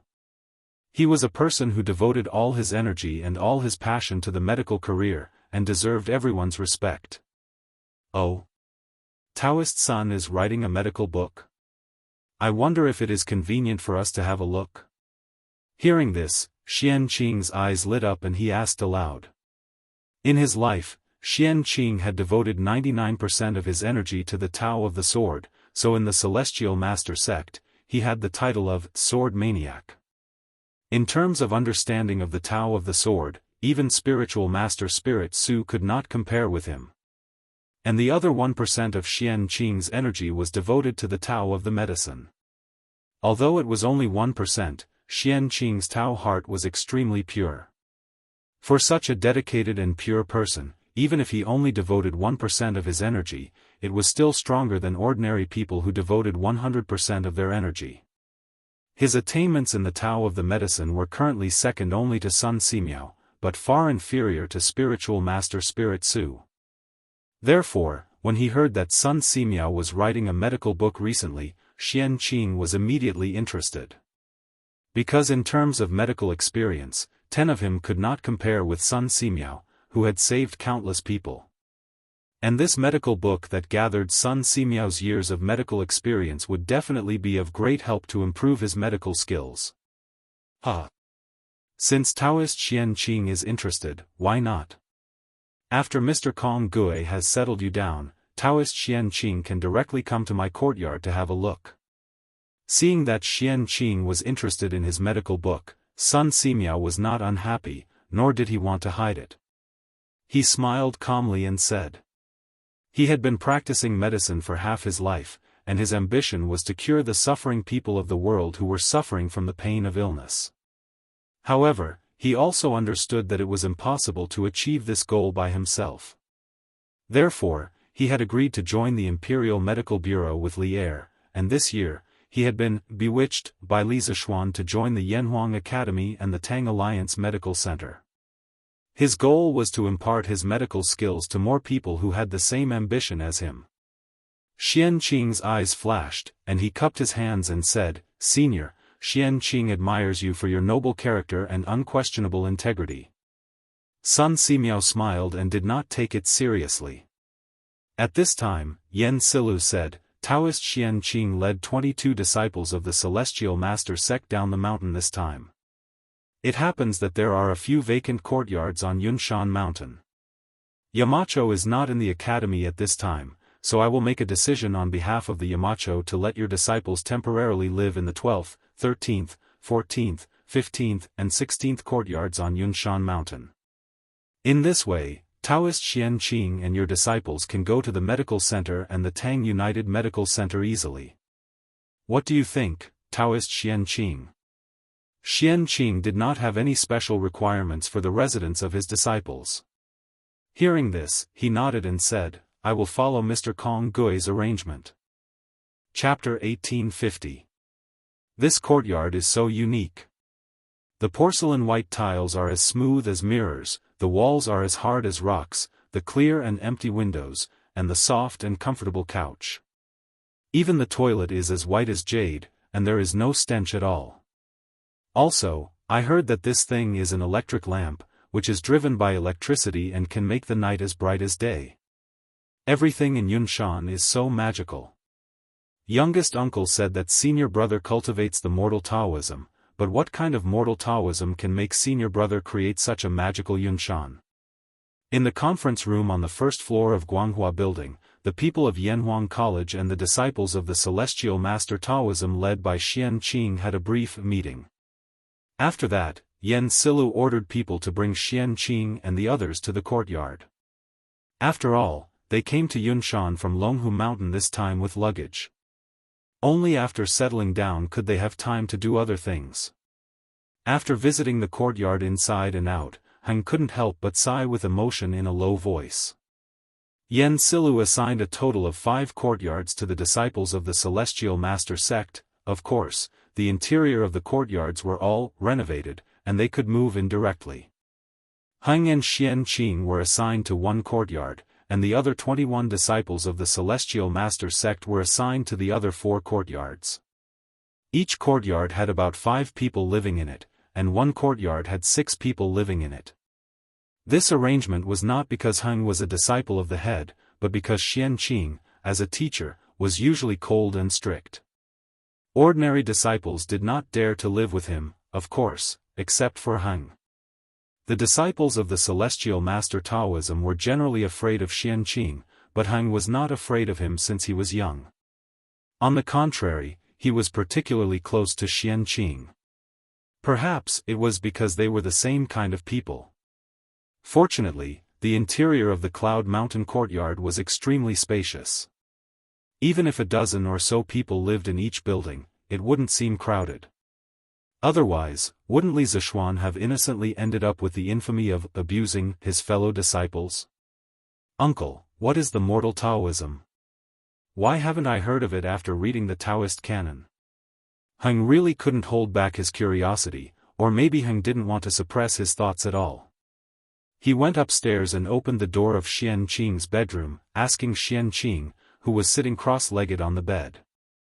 Read the Daoist canon thoroughly. If these words were said by other children of the same age, Xianxing would only think that this person was really arrogant. This was because there were more than 1,000 scrolls in the Taoist collection. How could a young boy read through all of them? But the person who said this was Zhang Heng, so Xianxing naturally didn't find it strange at all. It was just that he didn't know how to answer Zhang Heng's question. It was hard for Xianxing to tell what Li Zishuan was cultivating now. After a long silence, Xianxing closed his eyes and said faintly, I'm not sure what Li Zishuan was cultivating now. I'm not sure about the secular world path either. You should go back and ask the sect leader. Heng was disappointed that he didn't get the answer he wanted from Xianxing. He frowned and replied, Oh. But grandfather is far away in Mount Longhu. If you want to ask, you can only wait until you return to the sect. However, if this matter is not discussed clearly, it will affect my Dao heart and hinder my cultivation. I hope that martial uncle can enlighten me. Obviously, Heng felt that it was not that Xianxing didn't know, but that he was hiding something from him. Hearing this, Xianxing still said faintly, I can't help you with this matter. Either you go back and ask the sect leader, or you find a chance to ask your senior brother directly. Xianxing was obsessed with swordsmanship all his life and didn't care about the secular world. How could he explain clearly what the secular world path was? Heng really asked the wrong person this question. Seeing that Xianqing insisted on not telling him, Heng had no choice but to leave. But when he turned around and left, he couldn't help but murmur, the secular world sect is truly miraculous. It actually allowed senior brother to create such uncanny workmanship. There's even electricity and electric lamps.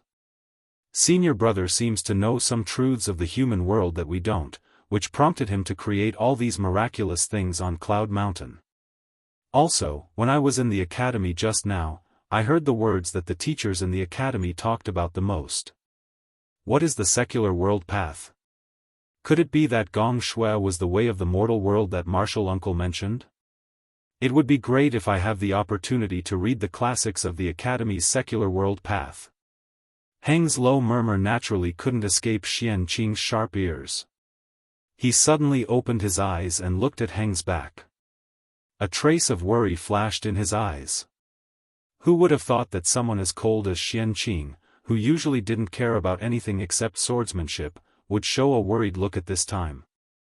If Feng Lingzi, the sect leader of the Celestial Master sect who was familiar with him, saw this, he would be shocked. But if Feng Lingzi knew the cause and effect of this matter, he would have a different feeling. After a night's rest, everyone should be almost recovered, right?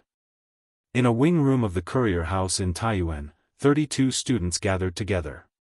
This wing room, which was originally relatively spacious, seemed a little crowded at this time.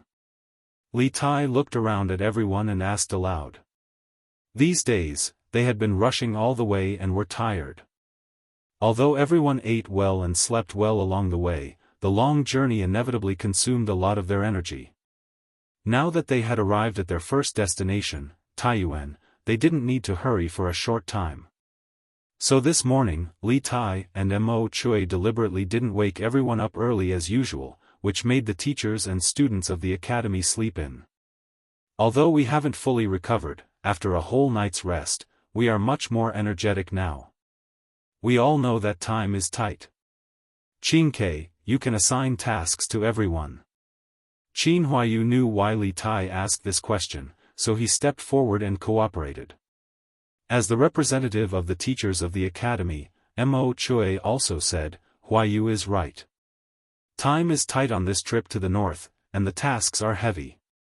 All of us are shouldering the heavy responsibility of the Yamacho and the teachers of the academy. Since everyone has rested enough, let's officially begin the mission today. Qin Ke, you arrange it.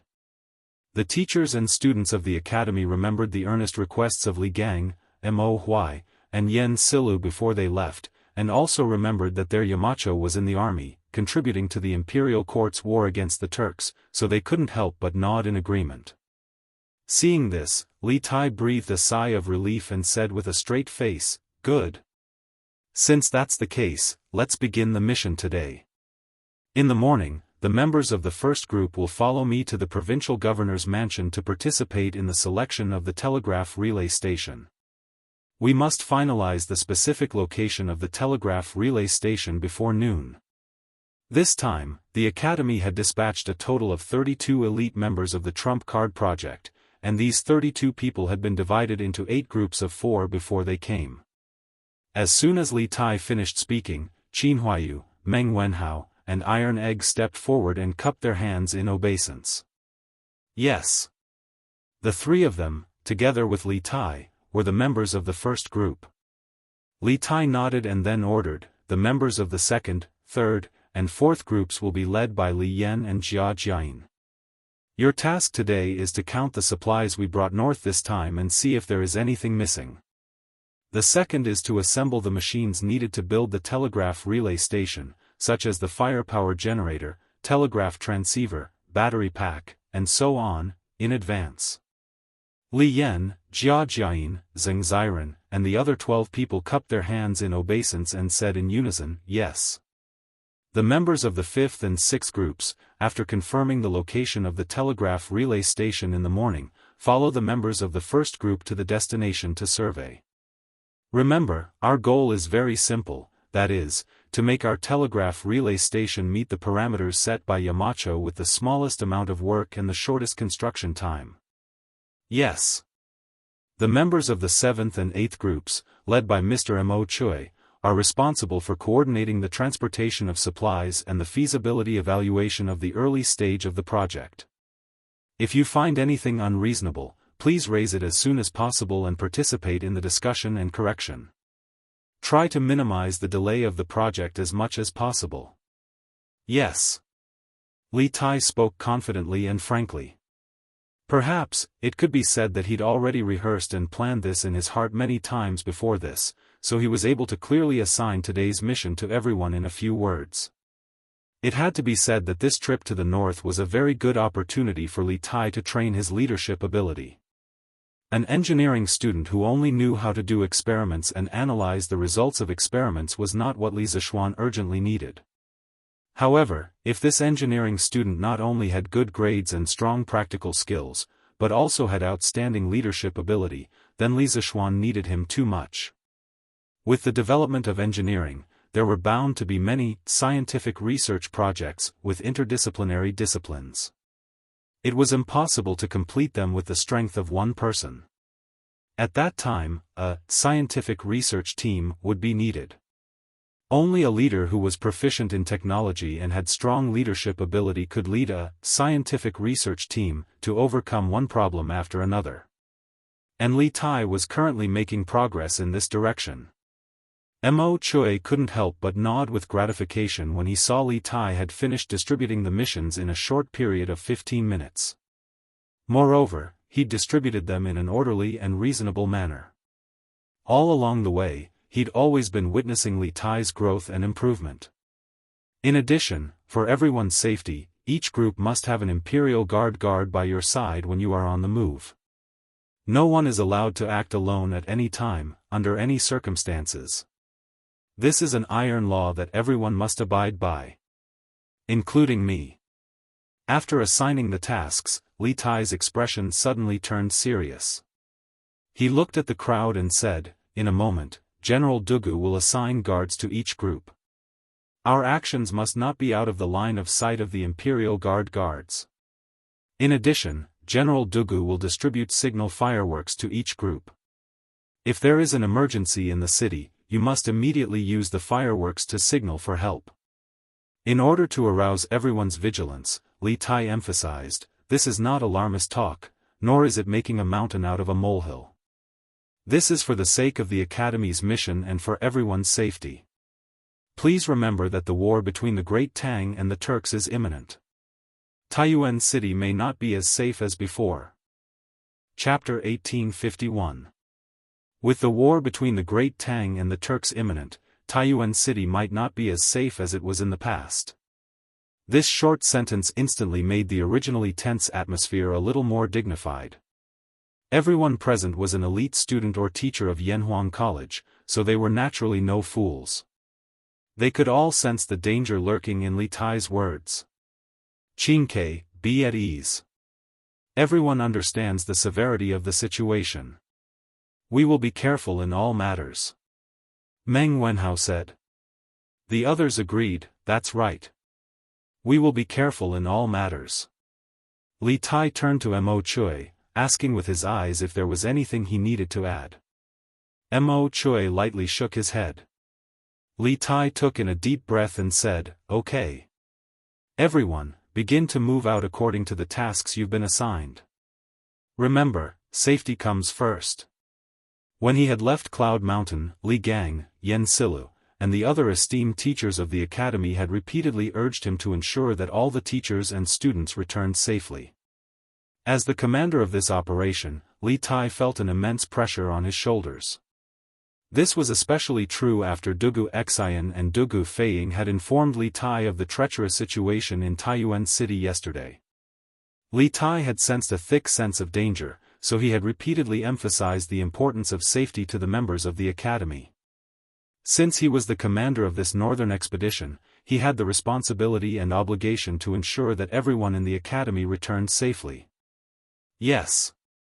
Everyone clasped their hands and then left to carry out their respective tasks. As Li Tai walked out of his room, Dugu Xian walked over and clasped his hands to Li Tai. Your Highness, this general has followed your orders and divided the imperial army into 8 teams to protect the 8 teams of the academy. In the future, no matter where the teachers and students of the academy go in Taiyuan City, the imperial army will follow. We will not give the enemy a chance to strike. This morning, the teachers and students of the academy had all slept in. Only Li Tai and Mo Chui had woken up early to discuss with Dugu Xian and the other generals about the arrangements and deployment for the safety of the teachers and students of the academy. Li Tai nodded and clasped his hands. Very good. Thank you for your trouble, General Dugu. Li Tai knew that the 2 brothers of the Dugu clan had a close personal relationship with Li Zishuan, so he had always been very courteous to these 2. Moreover, the safety of the 32 teachers and students of the academy all depended on Dugu Xian and Dugu Feiying, so Li Tai had no choice but to treat Dugu Xian with respect. Your Highness. This is this general's duty. Dugu Xian clasped his hands and hesitated for a moment before saying, Taiyuan City is currently in a state of chaos. Your Highness, with your precious status, is putting yourself in danger. For the next few days, to ensure your Highness' safety, this general will have to stay by your Highness' side and protect you. No matter where your Highness goes, this general will have to stay by your Highness' side and protect you. I hope your Highness can grant my wish. The members of the royal family had been subjected to all sorts of restrictions since young, so the members of the royal family did not like restrictions when they grew up. This was also the main reason why Li Tai did not like to bring guards with him when he went out. Dugu Xian also understood this point, but with the current situation, if he did not stay by Li Tai's side at all times, he had no confidence in bringing Li Tai safely back to Cloud Mountain. As such, he could only try to reason with Li Tai. Li Tai frowned. He did not like restrictions. If someone stayed by his side 24 hours a day to protect him, he would feel uncomfortable all over. However, seeing the faint pleading look in Dugu Xian's eyes, Li Tai hesitated for a moment before nodding. All right then. I'll have to trouble General Dugu for the next few days. I'll treat it as giving face to the Yamacho. Li Tai secretly added in his heart. If it were anyone else who asked to stay by his side and protect him at all times, he would definitely reject without hesitation and send that person away. It was not that he did not care about his life or was not afraid of death, but that no one would like to have someone by their side at all times unless it was a matter of life and death. However, this person was Dugu Xian, Li Zishuan's good friend, so it was a different story. Chapter 1852. In the history of China, there were many famous temples in Taiyuan, such as Yongzhou Temple, Chongshan, White Horse Temple, Longquan Temple, Kaihua Temple, Jingyin Temple, Temple, Mingxiu Temple, Qianfu Temple, Fuguang Temple, Puguang Temple, Tongzi Temple, and so on. However, most of these temples were built after the Tang dynasty, or to be precise, after the Zhongguan Temple. What Wang Liaoyuan said was completely true.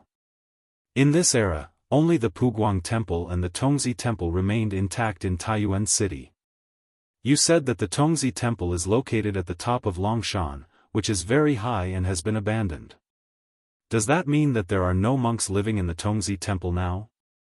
And there are no incense offerings? Li Tai frowned when he heard Wang Liaoyuan's explanation. However, after hearing Wang Liaoyuan's introduction of the Tongzi Temple, Li Tai's eyes suddenly lit up. Li Tai knew that there were no tall pagodas in the Puguang Temple, which did not meet the requirements of building a telegraph relay station. Even if there were, the abbot of the temple would definitely not allow Li Tai to bring people in to build a telegraph relay station. This was because the process of building a telegraph relay station, as well as the guards and logistics, would greatly affect the lives of the monks in the temple and the pilgrims who came to the temple to pray.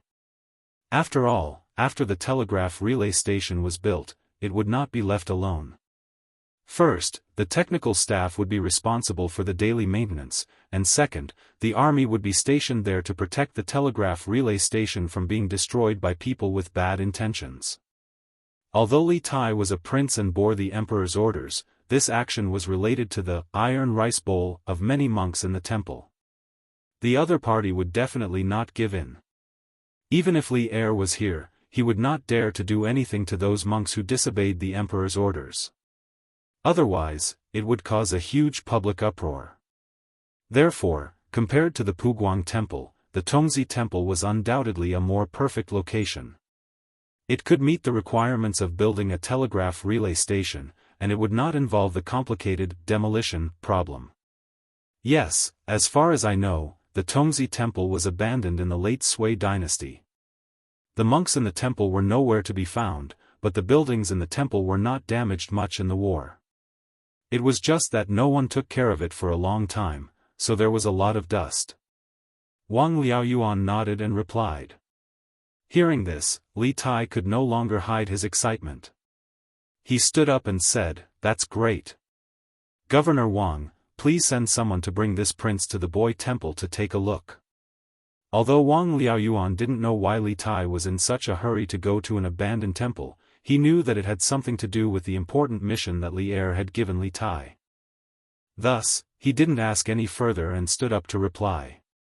"This lowly official will order the accompanying guards to bring your highness to the boy temple. However, Dragon Mountain is located in the southwest corner of Taiyuan City. It's a remote location. The mountains are high and the forests are dense. There are very few people there.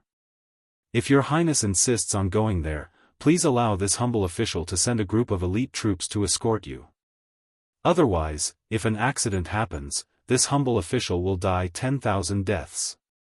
Liao Wang Liao, Wang Wang, Wang, Wang, Liao Yuan, and Wang Wang Wang, and Wang Liao, Wang Wood, and Wang, Wang Wood, and Wang, of course, of he. Wang Wood. Wang Wang. Wang Wang was. And Wang Wang Wood. To was Wang Temple, Li Wang was. Chapter 1853. Your Highness, Dragon Mountain is tall and surrounded by mountains on the south, north, and west. It's shaped like a dustpan. The trees on the mountain are lush and the environment is quiet. If you stand at the top of the main peak and look east along the Sulphur Ditch, you'll be able to see all of Taiyuan City. It's truly a place of beauty and beauty. It's said that when Zen Master Hongli traveled here, he saw a five-colored cloud of light shining from the ground. Within the cloud of light, there were 4 boys playing on the lotus seat, shaking the earth and causing rocks to crumble. On the shore, the image of Amitabha Buddha appeared, and the 3 Jin came to pay their respects. After Zen Master Hongli recorded this phenomenon, he reported it to the court and applied to build a temple here. Thus, the current boy temple was established. In the southwest corner of Taiyuan City, Li Tai, Qin Huayu, Meng Wenhao, Iron Egg, and the other Yanhuang College students were escorted by 300 Imperial Army soldiers led by Dugu Xian to the peak of Dragon Mountain. Standing at the top of the mountain and looking east, they could see the entirety of Taiyuan City illuminated by the morning sun. It was a dazzling sight. The provincial governor's guard sent by Wang Liaoyuan was now beside Li Tai, explaining to him with all his heart. "Ha! You know quite a lot." Looking around, Li Tai was very satisfied with the environment. He couldn't help but praise the guard. When the guard heard this, he immediately beamed with joy and said, "Your Highness is too kind. This lowly one is a native of Source Peak Prefecture. I was born and raised here, so I naturally know more than others. This lowly one has been to the boy temple many times. Your Highness, please come this way. In front of you is the Buddha pavilion of the boy temple, where the 3 sages of the west are enshrined." At this point, the guard pointed to the north and made an inviting gesture to Li Tai. It was a massive Buddhist pavilion with 2 floors. It was built against the mountain, and its scale was extremely grand. Dugu Xian gave a look to his left and right, and 2 groups of Imperial Army soldiers immediately filed out toward the Buddha pavilion in the north. Li Tai saw this and said nothing. He stood to the side, quietly waiting for something. Not long after, an Imperial Army soldier ran out and cupped his fist at Dugu Xian. "General, everything in the Buddhist pavilion is normal. There's no danger. Dugu Xian nodded and then gave Li Tai a look. Li Tai understood and said to the guard from the Bing province governor's mansion, "Since you are familiar with this place, then lead the way." "Yes. Your Highness."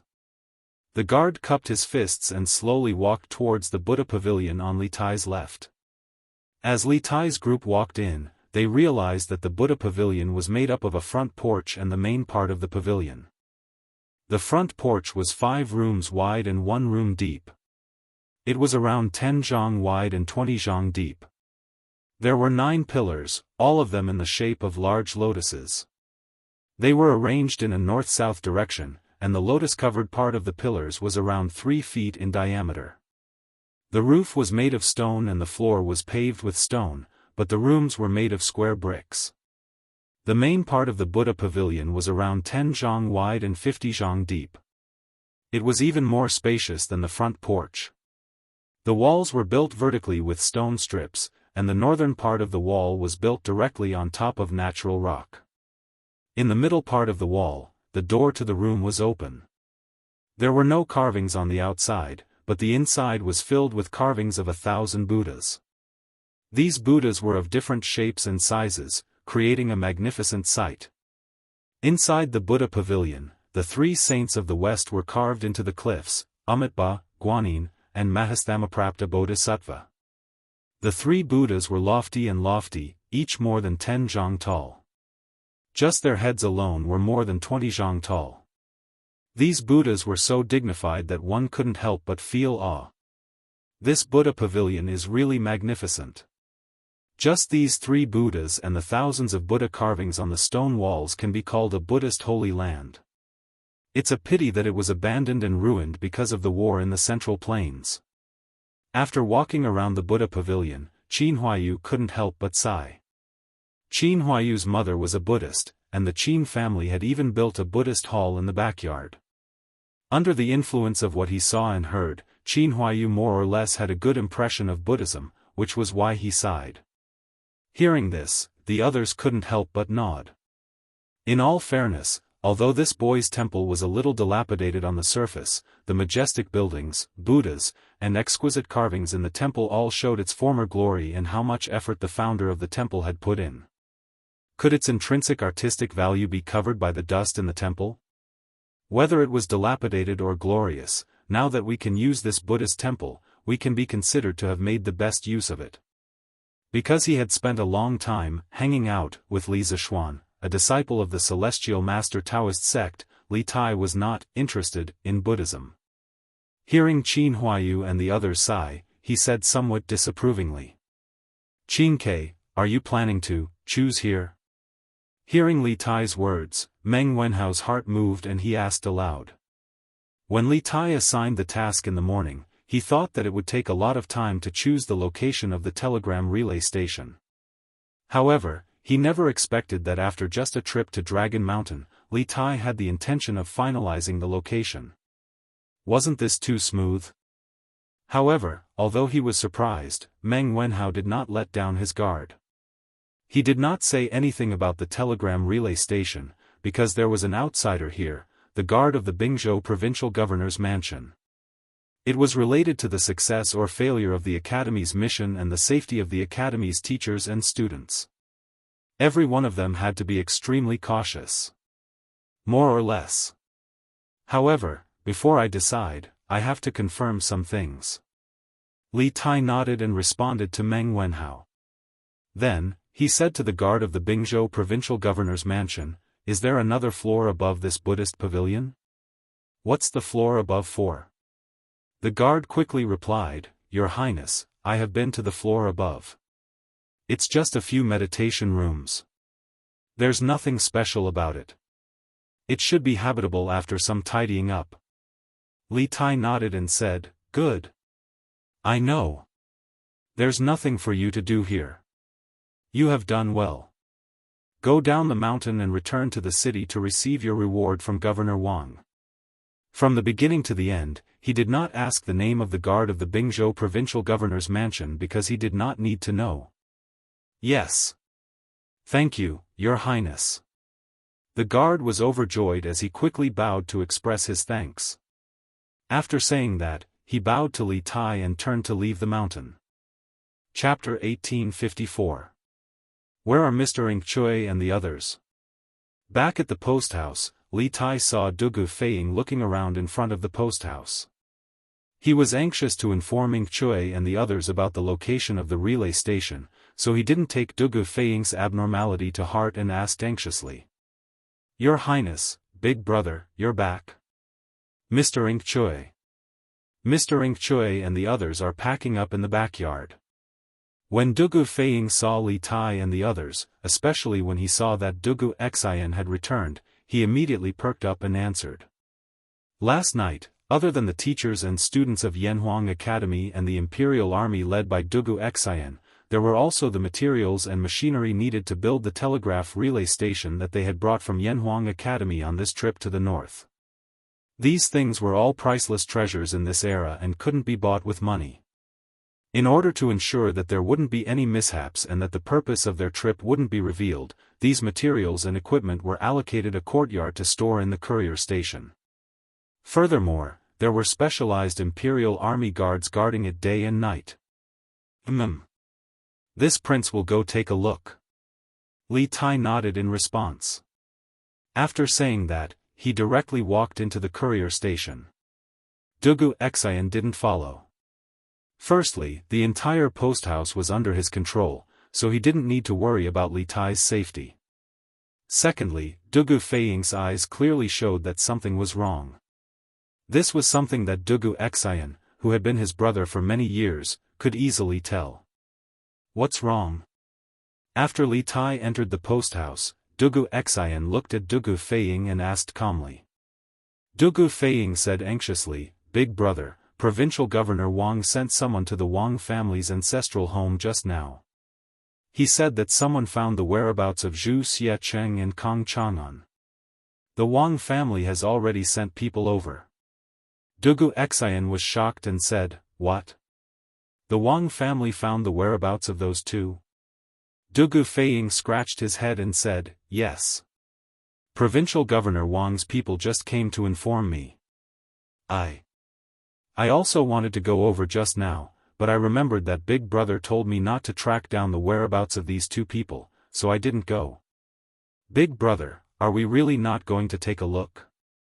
Yesterday, after Dugu Xian had led his army into the city, after learning about the current situation in the city, he had formulated a strategy of biding his time and not making any moves.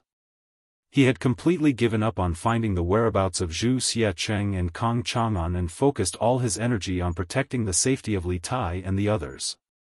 Therefore, the task of tracking down the whereabouts of Zhu Xiecheng and Kong Chang'an was left to the Wang family. However, Dugu Feiying was somewhat unwilling to give up because there were still many mysteries about Zhu Xiecheng and Kong Chang'an waiting for him to solve. If he didn't catch these two people, he always felt that something was missing in his heart. The reason why I didn't let you continue to investigate the whereabouts of Zhu Xiecheng and Kong Chang'an was that I didn't want to divide our forces. But now that the Wang family has found the whereabouts of these two people, we should naturally go and take a look. Perhaps we can really find some clues from these two people. Dugu Xian pondered for a moment and said unhappily to Dugu Feiying. Although in Dugu Xian's heart, Zhu Xiecheng and Kong Chang'an were most likely two small shrimps and not the real leader of the spies, now that the Wang family had helped them find these two people, there was no need for him to waste any more troops. Moreover, if these two people really did know something, then this trip would definitely not be a loss. Perhaps with the clues provided by these two people, they could follow the vine to the melon and catch the real mastermind behind the scenes. Good. The people sent by the Wang family told me that Zhu Xiecheng and Kong Chang'an are hiding in the basement of the fifth house on the east side of Shuoran Square in the south of the city. I'll bring people there now. Seeing that Dugu Xian had agreed to go and check on the two criminals, Dugu Feiying immediately said excitedly. Dugu Xian frowned because he suddenly realized that something seemed to be wrong, so he interrupted Dugu Feiying and said, You and the rest of the brothers stay here to protect His Highness. I'll go and take a look alone. Dugu Feiying was unwilling and wanted to refute, but Dugu Xian glared at him sternly, so he could only reply in a muffled voice, "Yes. Big brother." Dugu Xian nodded and asked an imperial guard to bring him a mount. He rode alone and sped toward the south of the city. "Commander, these two people are Zhu Shicheng and Kong Chang'an, whom the master is looking for. They were hiding in the cellar in the backyard. However, when I brought people here, the master of the house had already disappeared. In the backyard of the fifth house on the east side of Shuoren Square in the south of Taiyuan City." A thin young man dressed in black cupped his fists and bowed to another tall man dressed in black with a round collar. "Grand Commander." This tall man in black with a round collar was Wang Qingwu, the Grand Commander of the Wang clan's Shadow Guards. He could be considered a legend among the Wang clan's Shadow Guards. At the age of 30, he had already reached the Grandmaster realm. With such talent, he could easily serve as a general in the Great Tang. "Bai Qing, tell me, how did you find them?" Wang Qingwu's eyes were like lightning. He glanced at Zhu Xiecheng and Kong Chang'an, who were tied up like dumplings, and then turned his eyes back to the thin man in black in front of him and asked in a deep voice. This Bai Qing was from the second division of the Wang family's Shadow Guards, which was under the control of the second branch. Yesterday, the Wang family had sent out all their forces to look for the suspects, but they still could not find them. However, this Bai Qing easily found them, which made Wang Qingwu suspicious. Bai Qing's eyes flashed, and he hurriedly bowed and said, "Commander, I was patrolling Shuoren Square this morning and saw that the door of this house was wide open. It was very unusual, so I went in to take a look and found that there was no one in the house.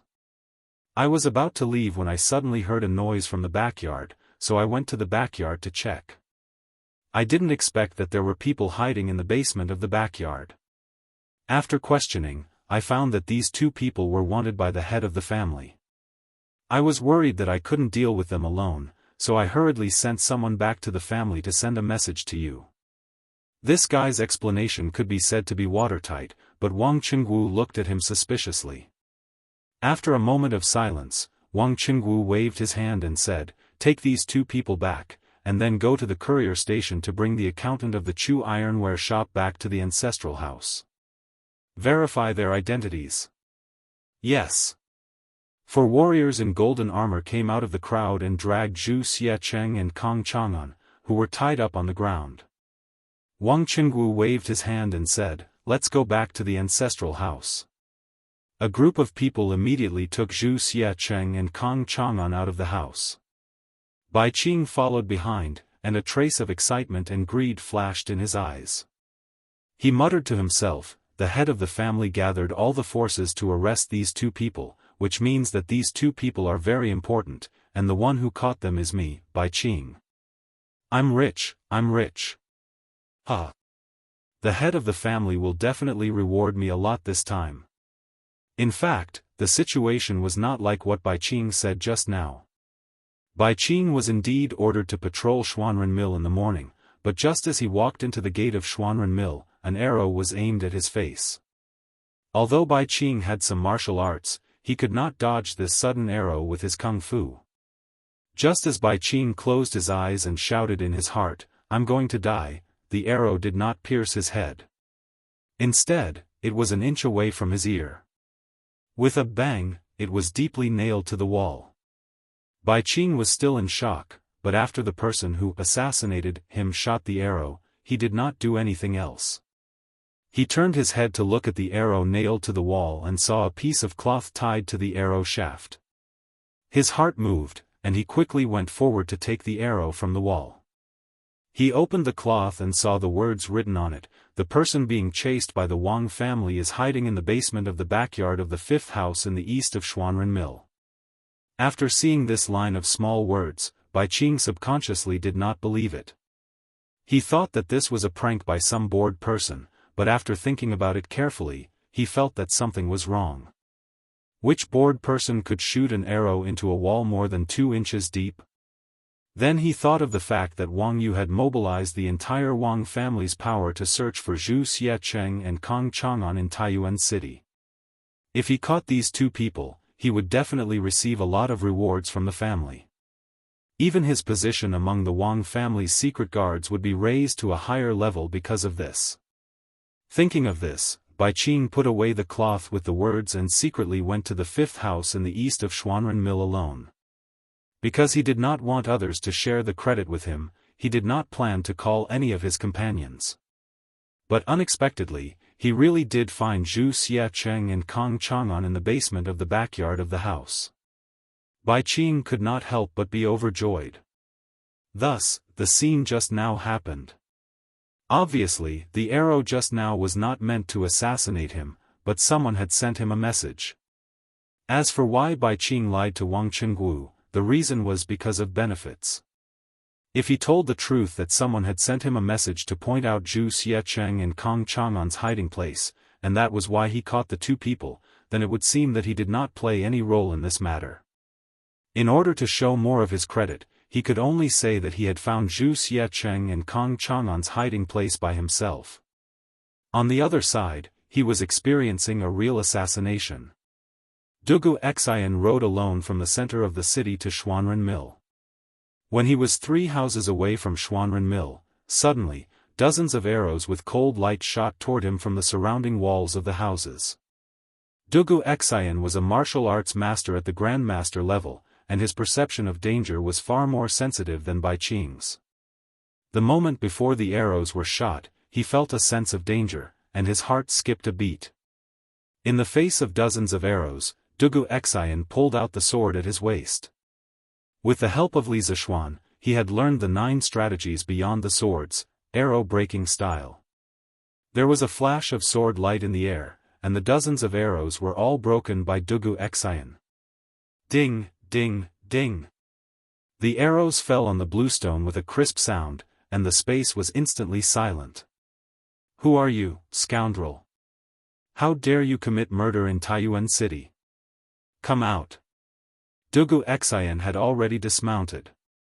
He stood with his sword in hand, glanced around, and shouted in a deep voice.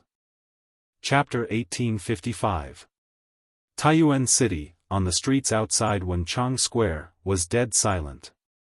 Dugu Xian, alone with his sword, was holding his breath as he faced off against the air.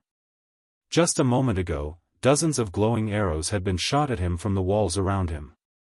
If he had not been a grandmaster, and if it had not been for the exquisite swordsmanship of 9 strategies beyond the swords, that volley of arrows would have been enough to injure him.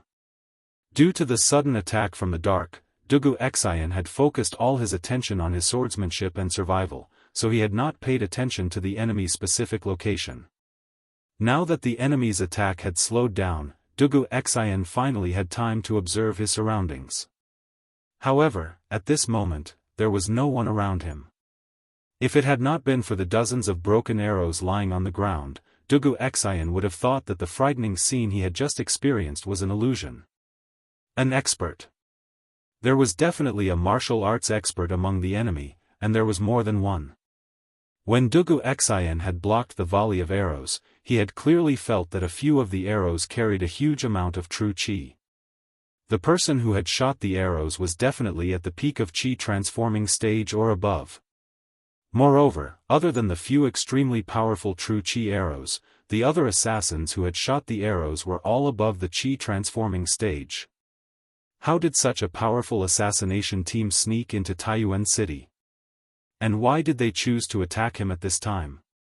At this moment, many questions flashed through Dugu Xian's mind.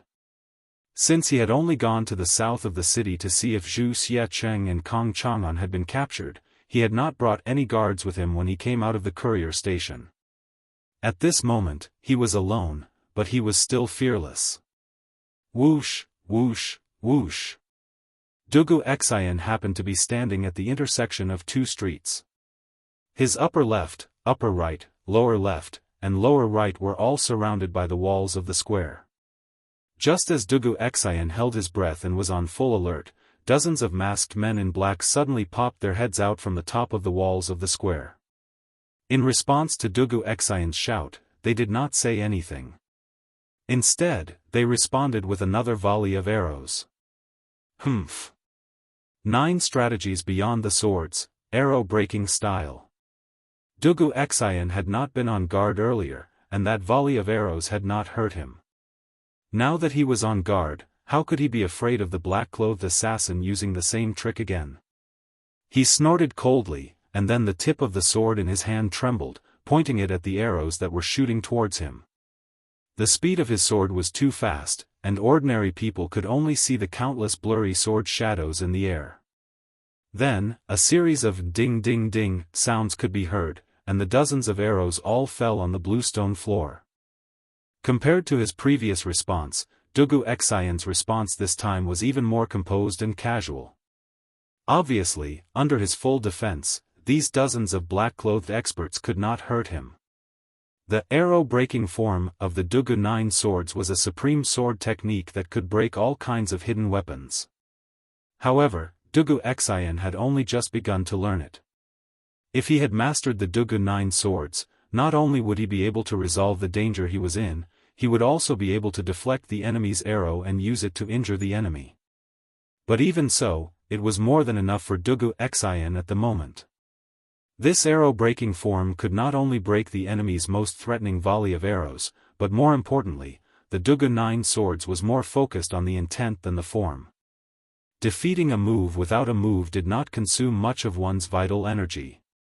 Therefore, even if these black-clothed experts were to shoot at him with their bows for 2 hours, Dugu Xian was still confident that he could block them with the arrow-breaking form.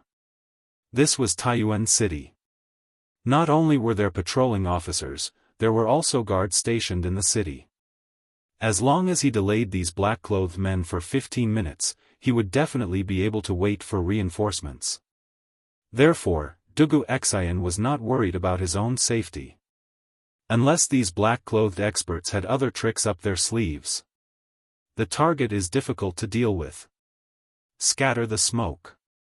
On the eastern wall, a black-clothed masked man put away his longbow and quickly took out a small pouch made of fine grey cloth from his bosom. This man spoke in Turkic, and Dugu Xian could not understand him.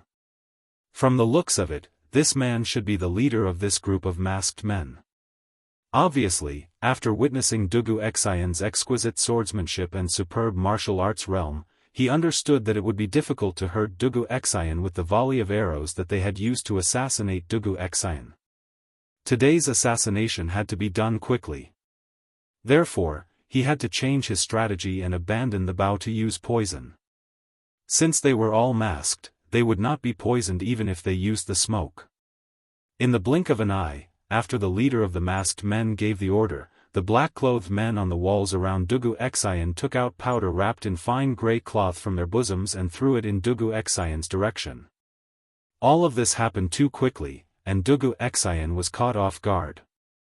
He could tell that these black-clothed men were not throwing hidden weapons at him, but it was definitely not something good either. It was very likely that it was some kind of medicine that could make him lose his ability to fight. 22 small pouches opened up above Dugu Xian's head, and the white powder in the pouches poured down. Dugu Xian's Dugu 9 swords, arrow-breaking style, could defend against a sky full of arrows, but how could it defend against a sky full of powder? Dugu Xian immediately held his breath and retreated like lightning. He was facing the east, so he was retreating to the west. Unfortunately, the east wind was blowing in Taiyuan City. Although Dugu Xian's speed of retreat was fast, when the wind blew across the sky, it was inevitable that he would inhale some of the powder. Kill. Let's end this quickly. The leader of the masked assassins roared and pulled out the sword at his waist. He leaped from the wall and slashed viciously at Dugu Xian. The other 21 assassins followed suit, pulling out their swords and slashing at Dugu Xian. Humph. Good timing. Lone wind swordsmanship. Dugu Xian was not afraid at all, and a vicious glint flashed in his eyes. Previously, when these assassins were attacking from afar, it was not easy for him to take them down one by one. That was because it was difficult to change directions in the air. If he used his qinggong to leap onto the wall and kill one of the assassins, the other assassins would definitely shoot at him immediately. At that time, not only would it be difficult for him to change his position in the air, but it would also be difficult for him to use 9 swords, arrow-breaking style. Now that these assassins had given up on long-range attacks and switched to close combat, it was exactly what Wuxia Xianxia wanted. In terms of close combat, he had mastered both the lone wind swordsmanship and the lone wind swordsmanship. He was not afraid of these black-clothed assassins at all. Wuxia Xianxia leaped into the air and spun in midair. A blinding sword aura shot up like a dazzling silver dragon. Pure and arrogant sword intent filled the entire alley. Immediately after, the dazzling sword aura clashed with the 22 sharp swords that were coming from all directions. Ding! Ding! Ding! An ear-piercing sound of metal clanging instantly resounded through this area of the residential area. As it was almost 7 in the morning, those who were supposed to go out to work had already gone to work, and those who were supposed to go to the market had already gone to buy things. Therefore, there were not many pedestrians in the alley. However, the ear-piercing sound of metal had inevitably alarmed many of the residents. Some of the more daring onlookers were making their way over. Humph! What a futile struggle! At that moment, the leader of the masked assassins could not help but snort coldly. Wuxia Xianxia could not help but be startled because the leader of the assassins was speaking in Han Chinese. "You are Han Chinese?" Wuxia Xianxia could not help but exclaim in surprise. However, when he opened his mouth, he could not help but inhale some of the powder in the air. After realizing that something was wrong, Wuxia Xianxia quickly shut his mouth. At that moment, the leader of the assassins snorted coldly. His aura suddenly changed, and his true qi surged. The long sword in his hand was filled with sword qi, and it let out a loud sword hum. Then, he suddenly disappeared from where he was. Yes. His entire body had suddenly disappeared. Wuxia Xianxia was instantly alarmed. He instinctively used his footwork and leaned his body slightly to the right by 3 inches. At the same time, a long sword glowing with a faint blue light appeared on his left side without warning. It brushed past his belt and stabbed forward viciously. Clearly, the leader of the assassins who had disappeared had launched a fatal attack from behind. If Wuxia Xianxia had not subconsciously leaned his body to the right just now, that sword would have pierced through his entire body. A Grandmaster expert. This was the first time Wuxia Xianxia had faced the leader of the assassins head-on. However, it was this exchange that made him realize that he had underestimated his opponent's strength. This leader of the assassins in black was actually a Grandmaster expert. Moreover, it seemed that he was a Grandmaster expert who specialized in assassination. At this moment, Wuxia Xianxia suddenly felt a little dizzy. He understood that it was the effect of the powder that the other party had scattered. This caused him to feel a chill in his heart. Putting aside the fact that the other party's strength was higher than he had estimated, he had even been poisoned by the other party. It was truly a case of when it rains, it pours. Wuxia Xianxia knew that if he could not escape in a short period of time, or if the reinforcements did not arrive before he fell, then it was very likely that he would die here today. The leader of the assassins exclaimed in surprise when his killing blow missed. Then, he gently raised his sleeve, and several cold lights shot out from his sleeve, heading straight for Wuxia Xianxia's face. Hidden weapons. This leader of the assassins, as a Grandmaster expert, actually carried hidden weapons with him. This really refreshed Wuxia Xianxia's 3 views. Generally, martial artists who had stepped into the Grandmaster realm had their own pride. Under normal circumstances, they disdained to use underhanded means such as hidden weapons and poison. However, the black-clothed assassin leader in front of him not only used poison, but also carried hidden weapons with him. He was really unscrupulous. Chapter 1856. Grand Commander. Grand Commander. Bad news. Bad news. General Wuxia, who entered the city yesterday, was attacked by a group of black-clothed masked assassins in the southern alley. The secret guard of the Wang family, who had run out from the place where Dugu Xian and the black-clothed assassins were fighting fiercely, had just passed through 2 houses when he ran into Wang Qingwu, who was escorting Zhu Xiecheng and Kong Chang'an back to the Wang family's ancestral home. He was startled at first, but then he hurried forward and cupped his fists. What?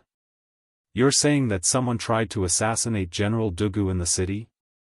Wang Qingwu was shocked when he heard this, and he hurriedly waved his hand to signal for the troops behind him to stop. He then looked at the shadow guard and asked in a low voice. The shadow guard panted as he said, "Yes. Grand Commander." There were more than 20 of them, and General Dugu was alone. When this subordinate arrived, General Dugu seemed to be on the verge of collapsing. "Should we go? Hu Daliang, Bai Qing, take 10 of your brothers and bring Zhu Xiecheng and Kong Chang'an back to the ancestral home. The rest of you, follow me." Without waiting for the guard to finish speaking, Wang Qingwu bellowed and ordered his subordinates. "Yes. Grand Commander." A round-faced man with a full beard and Bai Qing hurriedly responded in unison. With that, the 2 of them called over 10 Wang family shadow guards and brought Zhu Xiecheng and Kong Chang'an back to the Wang family ancestral home. Wang Qingwu waved his hand, and the remaining 10 or so Wang family shadow guards followed him. Under the lead of the shadow guard who had reported earlier, they galloped wildly in the direction of the battle between Dugu Xian and the black-clothed men. As Wang Yu's trusted aide, Wang Qingwu naturally understood Wang Yu's current attitude toward the imperial court and the imperial family. He also knew why the Wang family's forces, both on the surface and in the shadows, had mobilized in full force yesterday to search for 2 businessmen who had nothing to do with the Wang family. It was precisely because of this that Wang Qingwu had made the decision to rescue Dugu Xian without any hesitation the moment he heard that someone had tried to assassinate him. Putting aside the fact that the Wang clan had mobilized all its forces yesterday mainly because Dugu Xian's younger brother, Dugu Feiying, had personally come to Wang Yu's door to ask for help, given the current relationship between the Wang clan and the imperial court, Wang Yu could not possibly sit by and watch as the commander of the imperial army was assassinated in the Wang clan's headquarters, Source Peak City, was assassinated by an unknown group of people. If something were to happen to Dugu Xinjin in Source Peak City, the Wang family and the officials of Source Peak City would face endless trouble. Therefore, there was no need to report this matter to Wang Yu. Wang Qingwu could guess Wang Yu's attitude. Most importantly, there was no time for him to return to the ancestral home and report the situation to Wang Yu. On the other side, at the post house. After Li Tai returned, he immediately gathered everyone in the academy and informed them of everything he had seen on Dragon Mountain in the morning, as well as his decision to set the location of the telegram relay station at Dragon Mountain Boy Temple. After understanding the general topography of Dragon Mountain Boy Temple, the Academy's teachers and students, including Mo Chui, unanimously agreed that the telegram relay station should be built on Dragon Mountain. At that moment, Li Tai led the members of Team 5 and Team 6 with measuring tools and prepared to go up the mountain for a field survey. Mo Chui also followed. He also wanted to see the terrain and discuss with Li Tai the future construction plan. After leaving the post house, Li Tai did not see Dugu Xian. There was only Dugu Feiying and the imperial army guarding the door. Li Tai couldn't help but frown.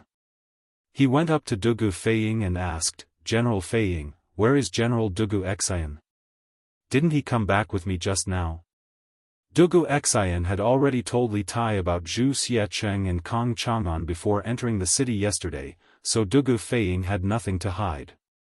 He told the truth, "Your Highness, I just received news that the Wang family's shadow guards found Zhu Xiecheng and Kong Chang'an's whereabouts at Xuanren Square in the southeast of the city and were preparing to capture them. After my brother heard about it, he went alone to check it out. He should be back soon." Zhu Xiecheng, Kong Chang'an. I heard that the Wang family had been looking for these 2 for almost an entire day yesterday, but they couldn't find their whereabouts. How did they suddenly find them today? Hearing this, Li Tai frowned and muttered to himself suspiciously. Now that the situation in Source Peak City was treacherous, Li Tai had become paranoid. He subconsciously felt that something was wrong, but as for what was wrong, he couldn't put his finger on it. Dugu Feiying's ears were sharp, so he naturally heard Li Tai's muttering. However, he could only pretend that he didn't hear it, because he couldn't answer this question. Did you just say that General Dugu Xian went alone? Suddenly, Li Tai raised his voice and asked Dugu Feiying. There was a faint nervousness in his expression. Dugu Xian was the strongest fighting force in the Imperial Army, and he was also the brain of the Imperial Army. If something happened to him, it would be almost impossible for the people from the Academy to complete their mission and return safely to the Academy. Therefore, Li Tai couldn't help but feel nervous when it came to Dugu Xian's safety. Dugu Feiying chuckled and said, "Your Highness, you don't have to worry. My brother is now a master. No one in Taiyuan City can hurt him." As Dugu Xian's younger brother, Dugu Feiying had full confidence in Dugu Xian's personal strength. Chapter 1857. Scorching Sun Saber Technique. The newcomer was none other than Wang Chengwu, who had just rushed over to help. When he saw the black-clothed man completely disregard him and insist on killing Dugu Xian first, Wang Chengwu was greatly alarmed and immediately used his trump card. Wang Chengwu held a large saber with both hands and spun it rapidly in the air. The scorching saber aura directly blasted away the other men in black who wanted to stop him. At the same time, his speed instantly doubled. He was originally about 30 meters away from Dugu Xian and the leader of the men in black, but in the blink of an eye, the distance between them was less than 10 meters. What a fast speed! Feeling the biting cold murderous intent behind him, the leader of the men in black frowned slightly. He could not help but be secretly surprised by Wang Chengwu's extreme speed. Even when he was in his best condition, he could not reach such a fast speed, let alone when he was fighting with Dugu Xian earlier. Not only did he expend a lot of vital energy, but he also suffered some minor injuries. At this time, he had to make a choice. Should he continue to swing his sword to kill Dugu Xian, or turn around to block Wang Chengwu's swift and domineering saber? If he continued to kill Dugu Xian, by the time he stabbed his sword into Dugu Xian's throat, Wang Chengwu's saber would be close to his back. He would not be able to block it in time and would be seriously injured or even killed. If he gave up on Dugu Xian and turned around to block Wang Chengwu's attack, he was confident that he could withstand Wang Chengwu's saber. However, if he did so, Dugu Xian would be temporarily spared from death, and there would be many more variables in this assassination attempt. It was a difficult choice, but there was not much time left for the leader of the men in black to consider, because Wang Chengwu's saber was about to arrive. Concentrate all your strength and kill Dugu Xian first. At this critical moment, the leader of the black-clothed men did not hesitate. Almost instantly, he made a decision. He turned around at lightning speed and quickly formed a sword move to meet Wang Chengwu, who was flying towards him. At the same time, he shouted to the rest of the black-clothed men around him when he was attacked. Only children could make choices. Of course, adults would want all of them. The leader of the men in black did not want to die, but he did not want Dugu Xian to live either. Therefore, while turning around to block Wang Chengwu, he decisively ordered the rest of the assassins to surround and kill Dugu Xian. Although Dugu Xian was a master, at this time, he was not only severely poisoned, but also seriously injured. Any warrior in the Qi-forming realm could easily kill him, not to mention that there were at least a dozen assassins in the Qi realm around Dugu Xian. Under the joint attack, Dugu Xian would die. Therefore, the leader of the black-clothed men did not hesitate to turn around and block Wang Chengwu. You don't know your own strength. Seeing the leader of the men in black block with his sword, Wang Chengwu's eyes flashed with a trace of contempt and ridicule. He snorted coldly and pushed the genuine qi all over his body to the extreme. Suddenly, the temperature in the space around him rose sharply. The leader of the men in black was the closest. At this moment, he felt as if there was a big burning fireball smashing toward him. At this moment, he realized that he had underestimated Wang Chengwu's strength. Wang Chengwu was definitely a master of martial arts close to the middle stage of the Grand Master realm. The leader of the men in black wanted to change his move and turn around to escape, but it was too late. Everyone only heard a loud bang. The saber and the sword only had a short collision in the air, and the leader of the men in black was directly shaken out. He also hit the other two assassins who were going to assassinate Dugu Xian. Although the leader of the men in black was in the same martial arts realm as Wang Chengwu, he forgot that he was good at assassination, not head-on combat. Wang Chengwu, who was flying toward him, was very aggressive with his genuine qi and saber skills. Obviously, he was good at head-on combat. The leader of the men in black was using his own weakness against his opponent's strength. The outcome had already been decided before the fight. It had to be said that the previous battle with the drugged Dugu Xian had given the leader of the black-clothed men a misconception that his direct combat strength was also very strong. However, he had forgotten that Dugu Xian had been drugged at that time, and had been relying on his strong willpower to stay awake. His strength was also much weaker than before, and there was no way he could beat Dugu Xian at his peak. Protect General Dugu. Try to keep one of these assassins alive. Wang Chengwu, who had shown his great power with one strike, did not stop. He swung his saber diagonally and split the two assassins who were surrounding him. He let out a loud cry and then rushed forward like lightning, trying to save Dugu Xian, who was struggling under the siege of the men in black. Seeing this, the dozen or so shadow guards of the Wang family hurriedly drew their weapons and joined the fray. Although the overall strength of these people was slightly inferior to the assassins, as the Wang family's shadow guards, they had all undergone many years of rigorous training. In terms of combat experience and tactical coordination, they were completely superior to these black-clothed men. Thus, the Wang family's shadow guards and the men in black were locked in a stalemate. On Wang Chengwu's side, this guy relied on his extraordinary strength to take care of the two assassins blocking his way and finally met up with Dugu Xian. As for the leader of the black-clothed men, the assassin, he didn't dare to face Wang Chengwu head-on. He could only use his own movement skills to constantly harass and assassinate Wang Chengwu and Dugu Xian. The scales of victory were slowly tipping in Dugu Xian's favor. "General Dugu, how are you?" Wang Chengwu asked Dugu Xian, who was barely standing behind him, during a break in the battle. I'm fine." Dugu Xian's sword was planted on the ground as he struggled to support his body. At this moment, not only did he want to sleep, but his eyelids were also struggling. He also felt that his vision was turning dark, and his physical strength was rapidly depleting. He was poisoned. "General Dugu, hang in there. I'll open a bloody path for you," Wang Chengwu said to Dugu Xian as he focused and held the broadsword in his hand. He was trying to determine where the leader of the men in black would appear in the next moment. He was going to give him a fatal blow. As the saying went, capture the ringleader first to capture the bandits. As long as he captured or killed the leader of the assassins in black, the rest of the assassins would scatter like birds and the danger of Dugu Xian would naturally be resolved. Obviously, Wang Chengwu could see that Dugu Xian was not in a good condition. He had to end the battle as soon as possible and bring him back for treatment. Otherwise, even if he did not die under the enemy's sword, he would die from the poison later. "Sneaky bastard, let's see where you can hide this time." Suddenly, Wang Chengwu's eyes flashed.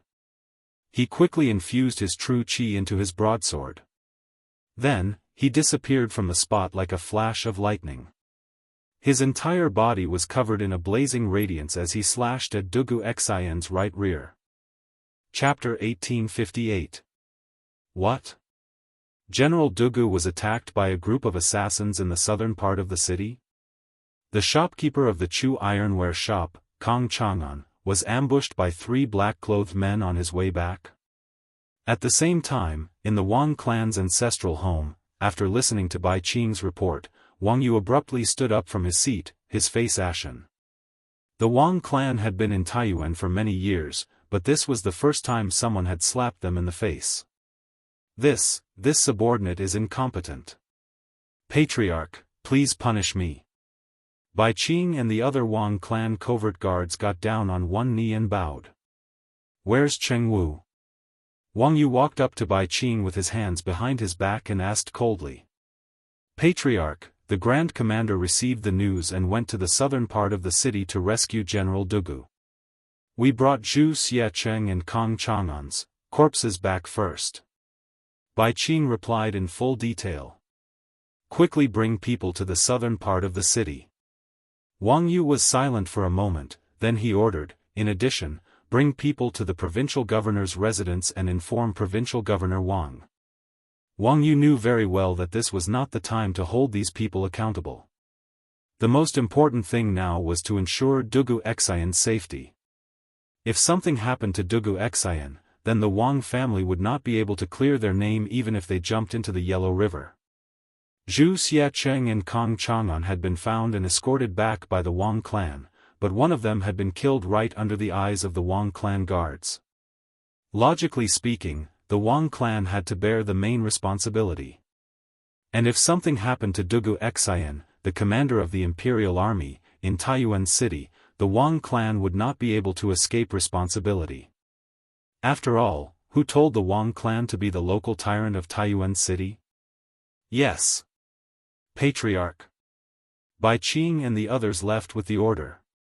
Inside the room, Wang Yu paced around the hall with his hands behind his back. Princess Tong'an, who was sitting to the side, frowned and said, Dugu Xian was attacked, and the key suspect they were looking for was ambushed. Who are these people? How dare they commit murder in public in Taiyuan city? And even make a move against our Wang clan? Wang Yu paused and sighed.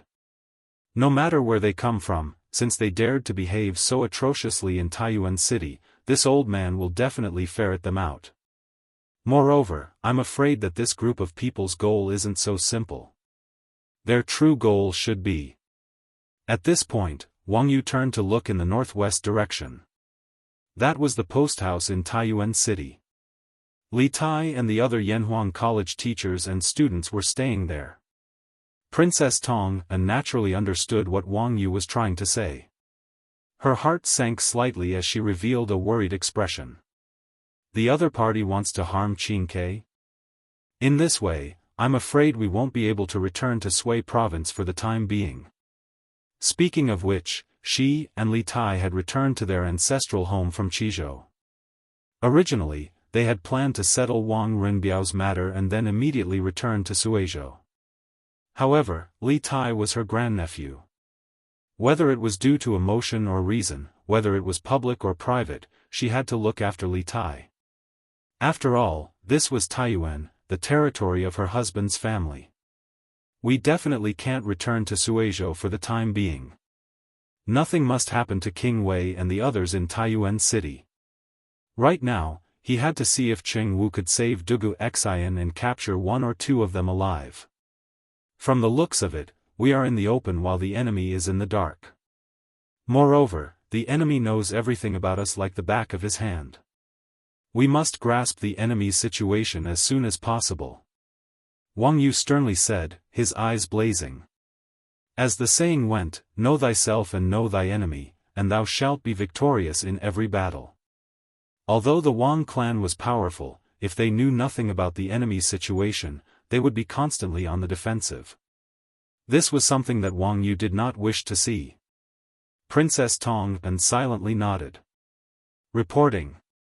Patriarch. The Grand Marshal has rescued General Dugu. Hurried footsteps came from outside the room.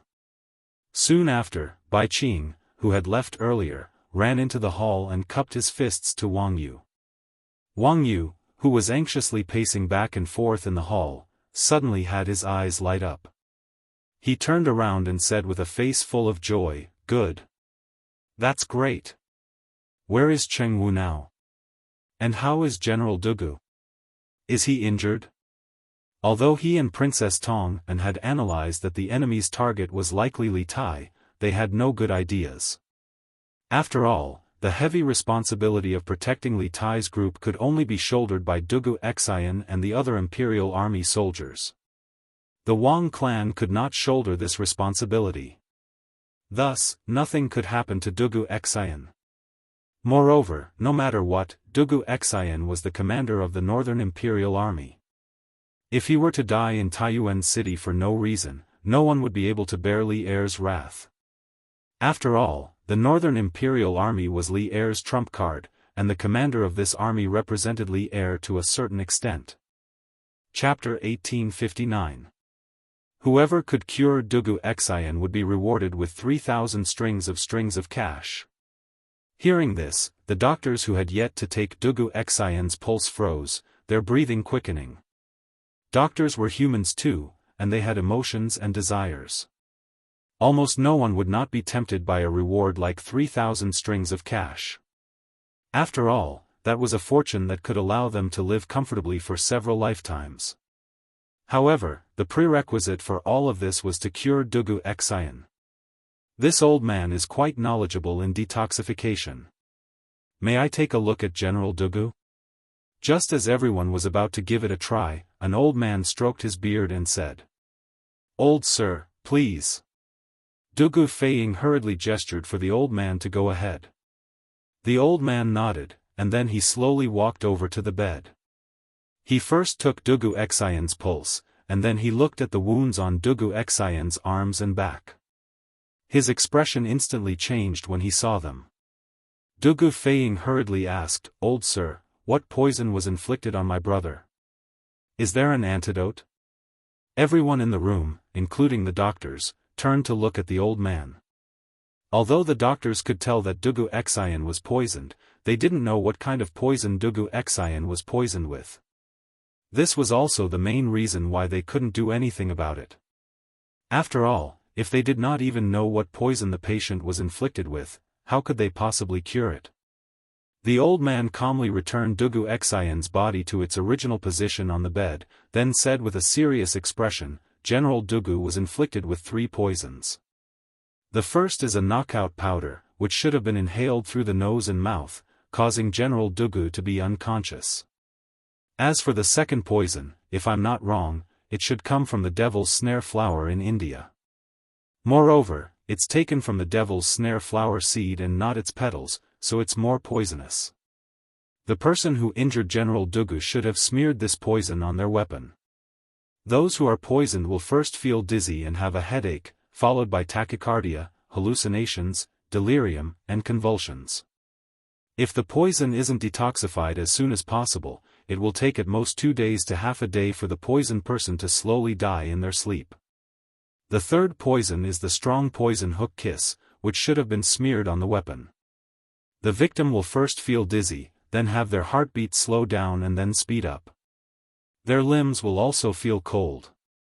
This poison is extremely strong, and if the antidote is not cured within 2 hours, the victim will definitely die. Not even a deity can save him.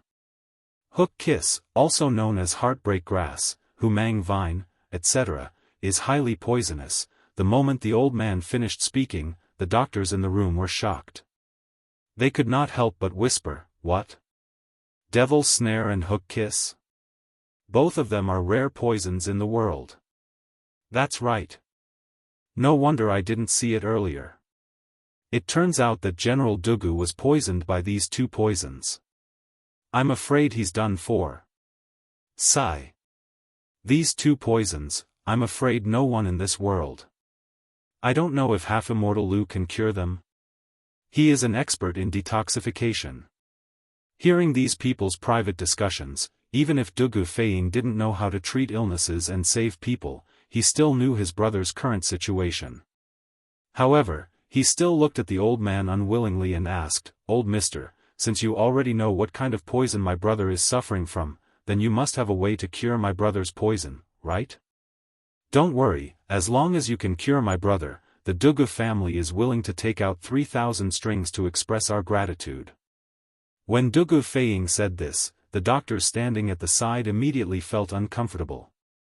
What was the most uncomfortable thing in the world? There was money to be earned, but he couldn't earn it himself. The old man bitterly laughed, shook his head, and said, "The people of Taiyuan City call me half-immortal Lu, but this old man is just a mortal with a mortal body. How can I be considered a half-immortal? I'm afraid that only a true immortal can cure General Dugu's poison. This old man is really powerless. I hope that your highness and young general can find someone else as soon as possible. Don't delay General Dugu's treatment." Hearing this, the doctors in the room were relieved, but also sighed with some regret. Even half-immortal Lu can't cure the devil's snare and hook's kiss poison. In order not to delay Dugu Xian's treatment, half-immortal Lu cupped his hands and left. The other doctors knew that their medical skills were not as good as half-immortal Lu's, so they also left the room. Perhaps, only Mr. Gongsun can cure this poison.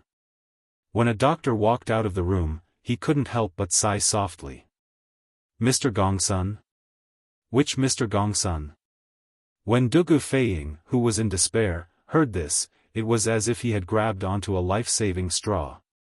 He quickly wanted to chase out of the room, but when he went out, the doctors were already far away.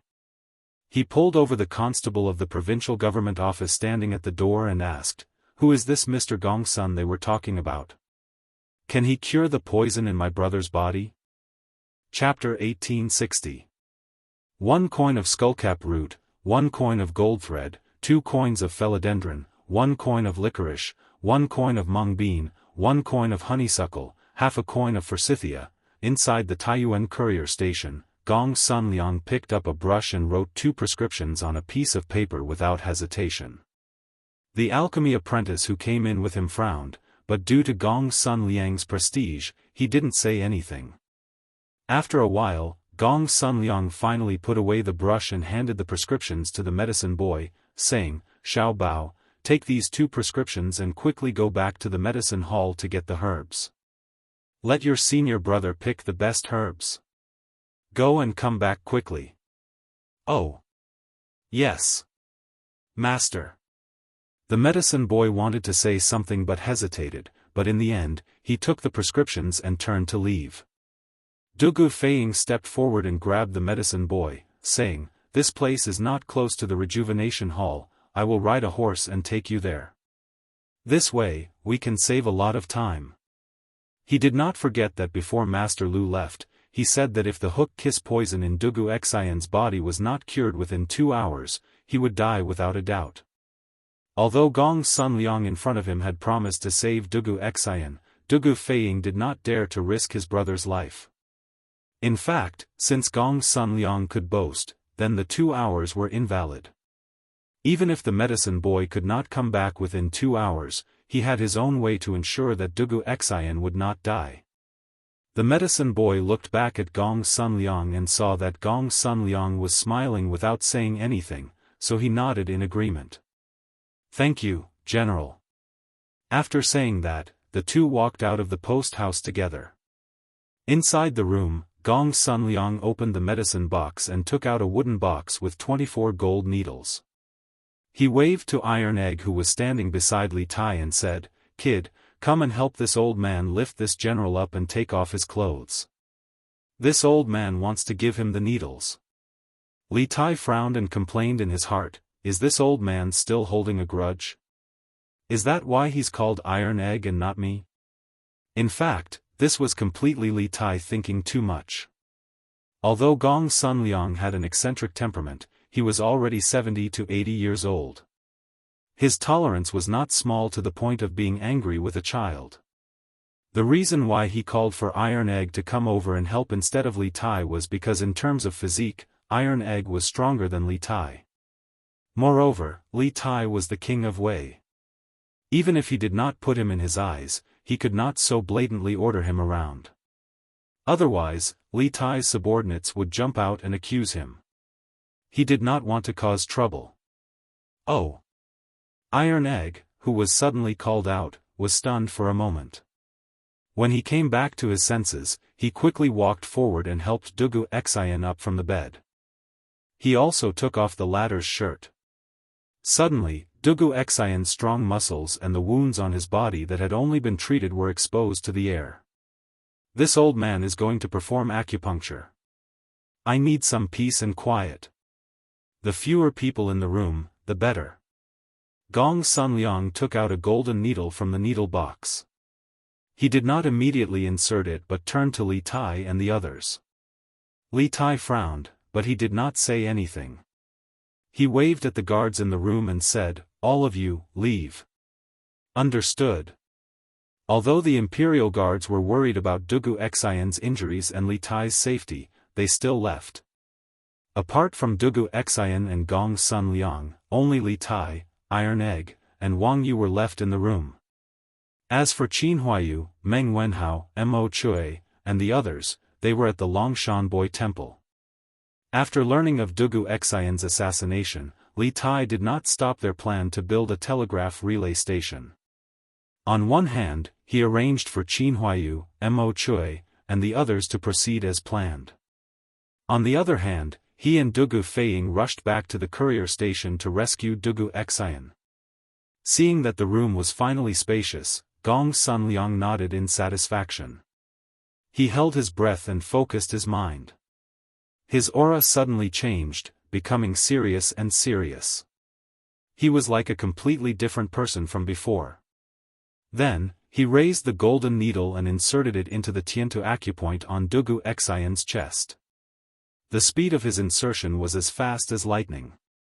It was not a speed that an old man of his age could possess. Then, Gong Sunliang took out the golden needles from the wooden box and inserted them into Dugu Xian's Xuanji acupoint, Shenzang acupoint, Huagai acupoint, Shanzhong acupoint, and Jiuwei acupoint. The 6 golden needles stood proudly on Dugu Xian's chest. Immediately afterward, Gong Sunliang placed his right hand an inch above the 6 golden needles. The 6 golden needles seemed to be driven by an invisible force and began to vibrate rhythmically. A few drops of sweat appeared on Gong Sunliang's forehead at this time. Controlling the needles with qi. Who would have thought that this frail old man in front of them was actually a martial artist? He could even control the needles with qi. Iron Egg, who was closest to Gong Sunliang, could not help but widen his eyes in shock. Obviously, he did not expect Gong Sunliang to practice Nigong. Looking at Dugu Xian's chest, the chest that was originally covered in black gas was gradually returning to its normal color. After a while, Gong Sunliang let out a sigh of relief and put down his palm. The golden needles naturally stopped vibrating, but the old man had no intention of withdrawing the needles. Taking advantage of this gap, Iron Egg could not help but ask, "Mr. Gong Sunliang, did you use qi to control the needles? Could it be that Mr. Gong Sunliang also practiced Nigong?" Iron Egg was also a martial artist. Although his martial arts realm was not high, he could still clearly feel that Gong Sunliang had transferred his qi into Dugu Xian's acupoints through the golden needles. That was why he asked this question. Gong Sunliang was sitting on the couch with his eyes closed at this time. When he heard Iron Egg's question, he opened his eyes and looked at Iron Egg with interest. Then, he smiled and said, "Oh, I didn't know that you were also a martial artist. Moreover, your eyesight and knowledge are good. At such a young age, you actually know how to control the needles with qi. Who is your master?" Although Gong Sunliang did not directly answer Iron Egg's question, he tacitly agreed with Iron Egg's guess. Hearing this, Li Tai, who was standing to the side, widened his eyes in shock. Although he was not a martial artist and had never practiced medicine, he had still heard of using qi to control needles. Previously, when Li Gang was injured by Wu Jie, his life was in danger. It was Sun Simiao, Li Zishuan, and Xian Qing, these 3 top medical masters, who worked together to control the needles with qi, that pulled Li Gang back from the gates of hell. Li Tai never expected that on this trip to Taiyuan, he would meet a master like Sun Simiao who could control needles with qi. At this moment, Li Tai didn't dare underestimate Gong Sunliang in the slightest. Iron Egg thought for a moment and answered truthfully, "My master is the current Marquis of Yong, and Li Zishuan, who is also the Yamacho of Yanhuang College. My master and Daoist son of the college both know how to control needles with qi, and I have seen both of them before, so I could recognize them. Oh. Gong Sunliang let out a long oh. It was unknown whether he had really heard of Li Zishuan or was pretending to have heard of him. After a moment, he asked, "The Daoist son you are talking about, is it Sun Simiao? He actually went to Yanhuang College?" Li Tai couldn't help but say at this time, "Daoist son is naturally the doctor's son that everyone praises. He is now in the medical school of our college. In addition to Dr. Sun, our medical school has many masters with superb medical skills. Even many respected doctors from the Imperial Medical Department have joined our medical school. In time, our medical school will definitely be able to cultivate many students with superb medical skills." As a student of Yanhuang College, naturally, he was proud of Yanhuang College. Moreover, Li Tai had another intention in saying this, which was to make Gong Sunliang interested in Yanhuang College. If he could directly attract Gong Sunliang to join Yanhuang College, that would be even better. He believed that Li Zishuan would definitely remember his merit. After all, although the words of this old man in front of him were not very pleasing, he still had some real skills. Oh. Yanhuang College. Gong Sunliang smacked his lips and didn't say anything more. After adjusting his breath for a moment, he stood up and said to Wang Yu, "This old man just used a golden needle to protect the general's heart meridian to ensure that the poison won't enter his lungs in a short period of time. The poison of datura is relatively mild in nature, but it is like a gangrene attached to the bone and is extremely difficult to eradicate.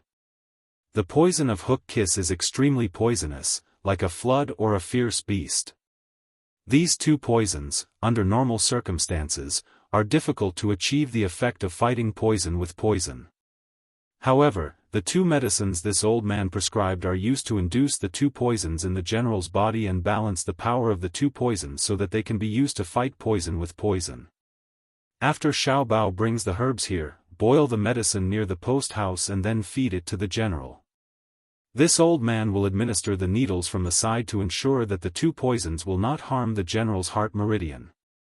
Hearing this, whether it was Wang Yu, Li Tai, or Iron Egg, all of them gasped. Under normal circumstances, when a patient was poisoned, the first thing a doctor would do was to detoxify the patient. However, this old man in front of them not only did not detoxify Dugu Xian, but also directly used the power of the medicinal stone to induce the poison to act up in advance for fear that it would take too long for the poison to take effect. This kind of medicine was simply too radical and too bold, wasn't it? Wang Yu looked at Gong Sunliang with a strange expression and then asked tentatively, "Mr. Gong Sun, are you confident?" Gong Sunliang smiled confidently and said, "Of course. Didn't this old man say at the beginning that I have a 90% chance of eliminating the poison in the general's body?" Hearing this, everyone was speechless again. At the very beginning, Gong Sunliang did say this, but at that time, this old man didn't even take Dugu Xian's pulse. Everyone knew that it was just a formality and couldn't be taken seriously, but who would have thought that this old man would actually take it seriously? Could it be that no matter what kind of person he treated, he would say that he had a 90% chance? Or was it that for him, 90% and 10% were almost the same, with the probability of failure? At this moment, there was a knock on the door, followed by someone saying, "Reporting to Your Highness, the Bing Province Provincial Governor requests an audience." Chapter 1861. There's no need for you to follow me. The Imperial Army will be responsible for my safety. You are the provincial governor of a province and have a lot of work to do. I don't want Bing Province to fall into chaos because of me. I can't bear the responsibility.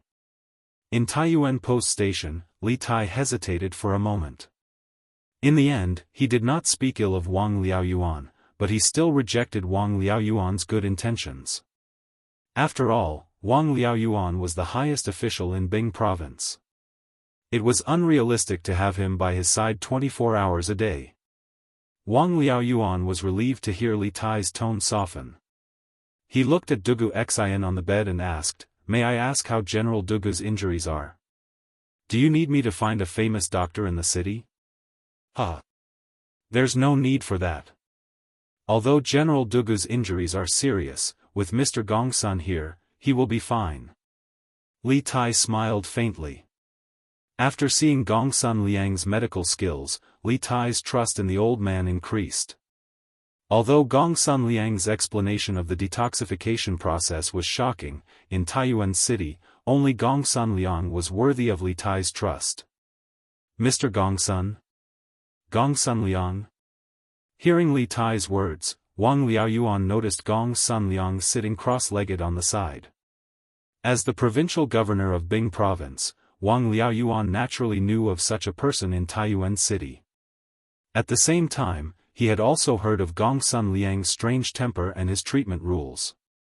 He only sat in the hall and did not make house calls. But now, Gongsun Liang had appeared in this post station. What was going on? Wang Liaoyuan's eyes flashed with a trace of doubt. But when he saw Wang Yu, who was stroking his beard and smiling silently at the side, the bewilderment in his eyes instantly vanished, and it was replaced by a wisp of relief. Since Mr. Gongsun is here, General Dugu will definitely be fine. Wang Liaoyuan nodded after a moment of shock. Master. I've brought the medicine back. At this time, Dugu Feiying came in with Gongsun Liang's little apprentice. The little apprentice carried a few large and small oil paper packages and said to Gongsun Liang, who was sitting cross-legged on the couch. Gongsun Liang suddenly opened his eyes and ordered, "Take it to the kitchen immediately. Little Bao, decoct the medicine yourself. First, use martial fire to decoct it for a quarter of an hour, then slowly decoct it for half an hour. Then, bring it over and feed it to this general." Yes. Master. The little medicine apprentice accepted the order. Dugu Feiying quickly said, "Let's go. I'll take you to the kitchen of the post house." Your Majesty, look. Today's Datong Daily's headline is very interesting. After the morning court, Li Er, who had just finished dealing with the court officials, rubbed the space between his eyebrows and came to the Lizheng Hall in the west court of the Imperial Palace. When Empress Zhongsun saw Li Er come, she first bowed and then had a maid bring the newspaper she had just read. She handed it to Li Er and said with a smile. She also saw that Li Er looked tired and wanted to let Li Er read the newspaper and relax. Oh? What news? I'll take a look. Hearing what Empress Zhongsun said, Li Er was really interested. He sat on the couch and reached out to take the newspaper from Empress Zhongsun. He glanced at the eye-catching headline on the front page of the newspaper, "The cutest person?" Liu? Was it this girl who wrote the news again? After seeing the headline and the author of the news, Li Er couldn't help but whisper. He had a deep impression of Liu, not only because he had personally made Liu the gold medal reporter of Datong Daily, but also because almost every issue of Datong Daily had news written by Liu. The most important thing was that after the victory of the Battle of Guan City, Liu entered the palace to accept the reward. At that time, Liu gave Li Er a very familiar feeling. Li Er had never forgotten it. Empress Zhongsun smiled at this time and said, "Yes. It was written by Liu. This concubine feels that this lass is quite smart and intelligent. There's no need to follow me. My safety is the responsibility of the imperial army. You are a provincial governor and busy with government affairs. I don't want the entire Bing province to be in a mess because of me. I can't bear this responsibility." Taiyuan Post Station. Li Tai hesitated for a moment. In the end, he didn't speak ill of Wang Liaoyuan, but he still rejected Wang Liaoyuan's good intentions. After all, Wang Liaoyuan was the highest official in Bing province. It was unrealistic to have him by his side 24 hours a day. Hearing Li Tai's tone soften, Wang Liaoyuan couldn't help but heave a sigh of relief. At this time, he looked at Dugu Xian on the bed and couldn't help but ask, "May I ask how General Dugu's injuries are? Do you need this official to find a famous doctor in the city to treat him?" There's no need for that. Although General Dugu's injuries are serious, with Mr. Gongsun here, he will be able to turn the situation into safety. Li Tai smiled faintly and said. After seeing Gongsun Liang's treatment methods, Li Tai couldn't help but trust this old man a little more. Although Gongsun Liang's words about the detoxification process were shocking, in Taiyuan City, perhaps only Gongsun Liang was worthy of Li Tai's trust. Mr. Gongsun? Gongsun Liang? Hearing Li Tai's words, Wang Liaoyuan noticed Gongsun Liang sitting cross-legged on the side. As the provincial governor of Bing Province, Wang Liaoyuan naturally knew of such a person in Taiyuan City. At the same time, he had also heard of Gongsun Liang's strange temper and treatment rules. He only sat in the hall and never visited patients. But now, Gongsun Liang appeared in this post station. What was going on? A trace of doubt flashed in Wang Liaoyuan's eyes at this time. But when he saw Wang Yu stroking his beard and smiling silently, the doubt in his eyes dissipated and was replaced by a touch of relief. Since Mr. Gongsun is here, General Dugu will definitely be able to turn the situation into safety. After being stunned for a moment, Wang Liaoyuan nodded. Master. I've brought the medicine back. At this moment, Dugu Feiying pushed open the door from outside with Gongsun Liang's little medicine boy. The little medicine boy held a few large and small oil paper packages and said to Gongsun Liang, who was sitting cross-legged on the couch. Gongsun Liang suddenly opened his eyes and ordered, "Take it to the kitchen immediately. Xiaobao, boil the medicine yourself. First use martial fire to fry it for 15 minutes, then slowly fry it for half an hour. After that, bring it over and feed it to this general." "Yes, Master." The little medicine boy obeyed the order. Dugu Feiying hurriedly said, "Let's go. I'll take you to the back kitchen of the post station." "Your Majesty, look, today's Datong Daily's headline looks very interesting." After the morning court, Li Er, who had just finished dealing with the court officials, rubbed the space between his eyebrows and came to the Lizheng Hall in the west court of the Imperial Palace. When Empress Zhongsun saw Li Er coming, she first bowed and then had a maid bring the newspaper she had just read. She handed it to Li Er and said with a smile. She also saw Li Er's tired face and wanted to let Li Er read the newspaper to relax. "Oh? What news? I'll take a look." Hearing Empress Zhongsun's words, Li Er was really interested. He sat on the couch and reached out to take the newspaper handed over by Empress Zhongsun. His eyes swept over the eye-catching headline on the front page of the newspaper, "The cutest person? Liu? Was it this girl who wrote the news again?" After seeing the headline and the author of the news, Li Er couldn't help but whisper. He had a deep impression of Liu, not only because he had personally made Liu the gold medal reporter of Datong Daily, but also because almost every issue of Datong Daily had news written by Liu. The most important thing was that after the victory of the Battle of Guan City, Liu entered the palace to accept the reward. At that time, Liu gave Li Er a very familiar feeling. Li Er had never forgotten it. Empress Zhongsun smiled at this time and said, "Yes. It was written by Liu. This concubine feels that this lass is quite smart and intelligent. There's no need to follow me. My safety is the responsibility of the imperial army. You are a provincial governor and busy with government affairs. I don't want the entire Bing province to be in a mess because of me.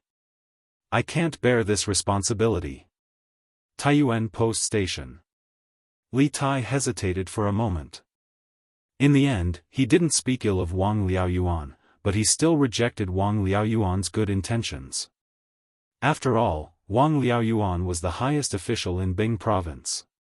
It was unrealistic to have him by his side 24 hours a day. Hearing Li Tai's tone soften, Wang Liaoyuan couldn't help but sigh in relief. At this time, he looked at Dugu Xian on the bed and couldn't help but ask, "May I ask how General Dugu's injuries are? Do you need this official to find a famous doctor in the city to treat him?" There's no need for that. Although General Dugu's injuries are serious, with Mr. Gongsun here, he will be able to turn the situation into safety. Li Tai smiled faintly and said. After seeing Gongsun Liang's treatment methods, Li Tai couldn't help but trust this old man a little more. Although Gongsun Liang's words about the detoxification process were shocking, in Taiyuan City, perhaps only Gongsun Liang was worthy of Li Tai's trust. Mr. Gongsun? Gongsun Liang? Hearing Li Tai's words, Wang Liaoyuan noticed Gongsun Liang sitting cross-legged on the side. As the provincial governor of Bing province, Wang Liaoyuan naturally knew of such a person in Taiyuan City. At the same time, he also heard of Gongsun Liang's strange temper and treatment rules. He only sat in the hall and didn't make house calls. But now, Gongsun Liang appeared in this post station. What was going on? A trace of doubt flashed in Wang Liaoyuan's eyes at this time. But when he saw Wang Yu stroking his beard and smiling silently, the doubt in his eyes dissipated and was replaced by a touch of relief.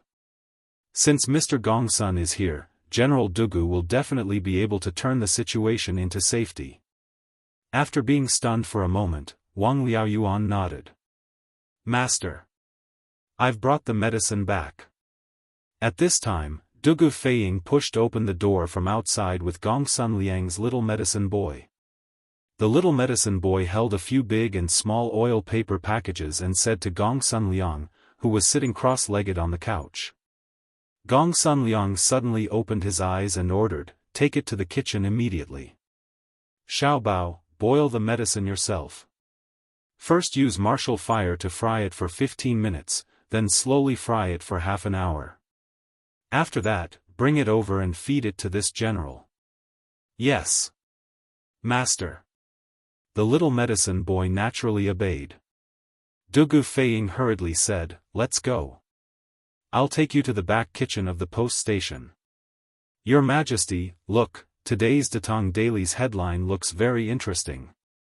After the morning court, Li Er, who had just finished dealing with the court officials, rubbed the space between his eyebrows and came to the Lizheng Hall in the west court of the imperial palace. When Empress Zhongsun saw Li Er coming, she first bowed and then had a maid bring the newspaper she had just read. She handed it to Li Er and said with a smile. She also saw Li Er's tired face and wanted to let Li Er read the newspaper to relax. "Oh? What news? I'll take a look." Hearing Empress Zhongsun's words, Li Er was really interested. He sat on the couch and reached out to take the newspaper handed over by Empress Zhongsun. His eyes swept over the eye-catching headline on the front page of the newspaper, "The cutest person?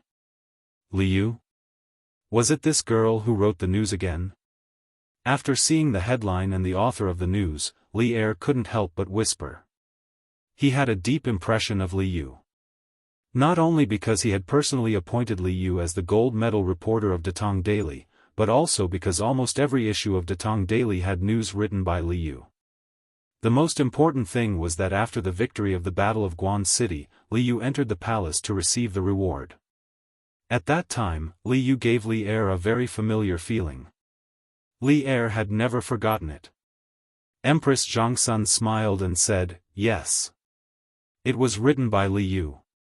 This concubine feels that this lass is quite smart and intelligent. There's no need to follow me. My safety will be taken care of by the imperial guards. You are also a provincial governor and busy with government affairs. I don't want the entire Bing province to be in a mess because of me. I can't bear this responsibility." Taiyuan Post Station. Li Tai hesitated for a moment. In the end, he didn't speak ill of Wang Liaoyuan, but he still rejected Wang Liaoyuan's good intentions. After all, Wang Liaoyuan was the highest official in the entire Bing province. It was unrealistic to have him by his side 24 hours a day. Hearing Li Tai's tone soften, Wang Liaoyuan couldn't help but sigh in relief. At this time, he looked at Dugu Xian on the bed and couldn't help but ask, "May I ask how General Dugu's injuries are? Do you need this official to find a famous doctor in the city to treat him?" There's no need for that. Although General Dugu's injuries are serious, with Mr. Gongsun here, he will definitely be able to turn the situation into safety." Li Tai smiled faintly and said. After seeing Gongsun Liang's medical skills, Li Tai couldn't help but trust this old man a little more. Although Gongsun Liang's words about the detoxification process were shocking, in Taiyuan City, perhaps only Gongsun Liang was worthy of Li Tai's trust. Mr. Gongsun? Gongsun Liang? Hearing Li Tai's words, Wang Liaoyuan noticed Gongsun Liang sitting cross-legged on the side. As the provincial governor of Bing Province, Wang Liaoyuan naturally knew of such a person in Taiyuan City. At the same time, he also heard of Gongsun Liang's strange temper and treatment rules. He only sat in the hall and didn't make house calls. But now, Gongsun Liang actually appeared in this post station. What was going on? A trace of doubt flashed in Wang Liaoyuan's eyes at this time. But when he saw Wang Yu stroking his beard and smiling silently, the doubt in his eyes dissipated and was replaced by a touch of relief. Since Mr. Gongsun is here, General Dugu will definitely be able to turn the situation into safety. After being stunned for a moment, Wang Liaoyuan nodded. Master. I've brought the medicine back. At this time, Dugu Feiying pushed open the door from the outside with Gongsun Liang's little medicine boy. The little medicine boy held a few large and small oil paper packages and said to Gongsun Liang, who was sitting cross-legged on the couch. Gongsun Liang suddenly opened his eyes and ordered, immediately take these to the kitchen. Xiaobao, boil the medicine yourself. First use martial fire to fry it for 1/4 of an hour, then slowly fry it for half an hour, then bring it over to feed this general. Chapter 1862. County Magistrate, His Majesty has issued a decree to reward the merchants who participated in the charity event yesterday. Other than publicly praising them on Datong Daily, the merchants who donated money yesterday will receive the same amount of tax exemption this year. However, more than half of the merchants who donated money yesterday came from our Lantian County. The total amount of money donated by these merchants is close to 260,000 strings of cash.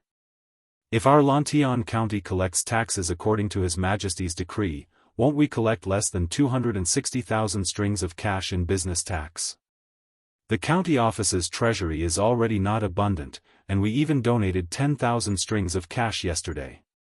After that, the county office still has to expand the city and assist Yunshan in laying electric wires for the county.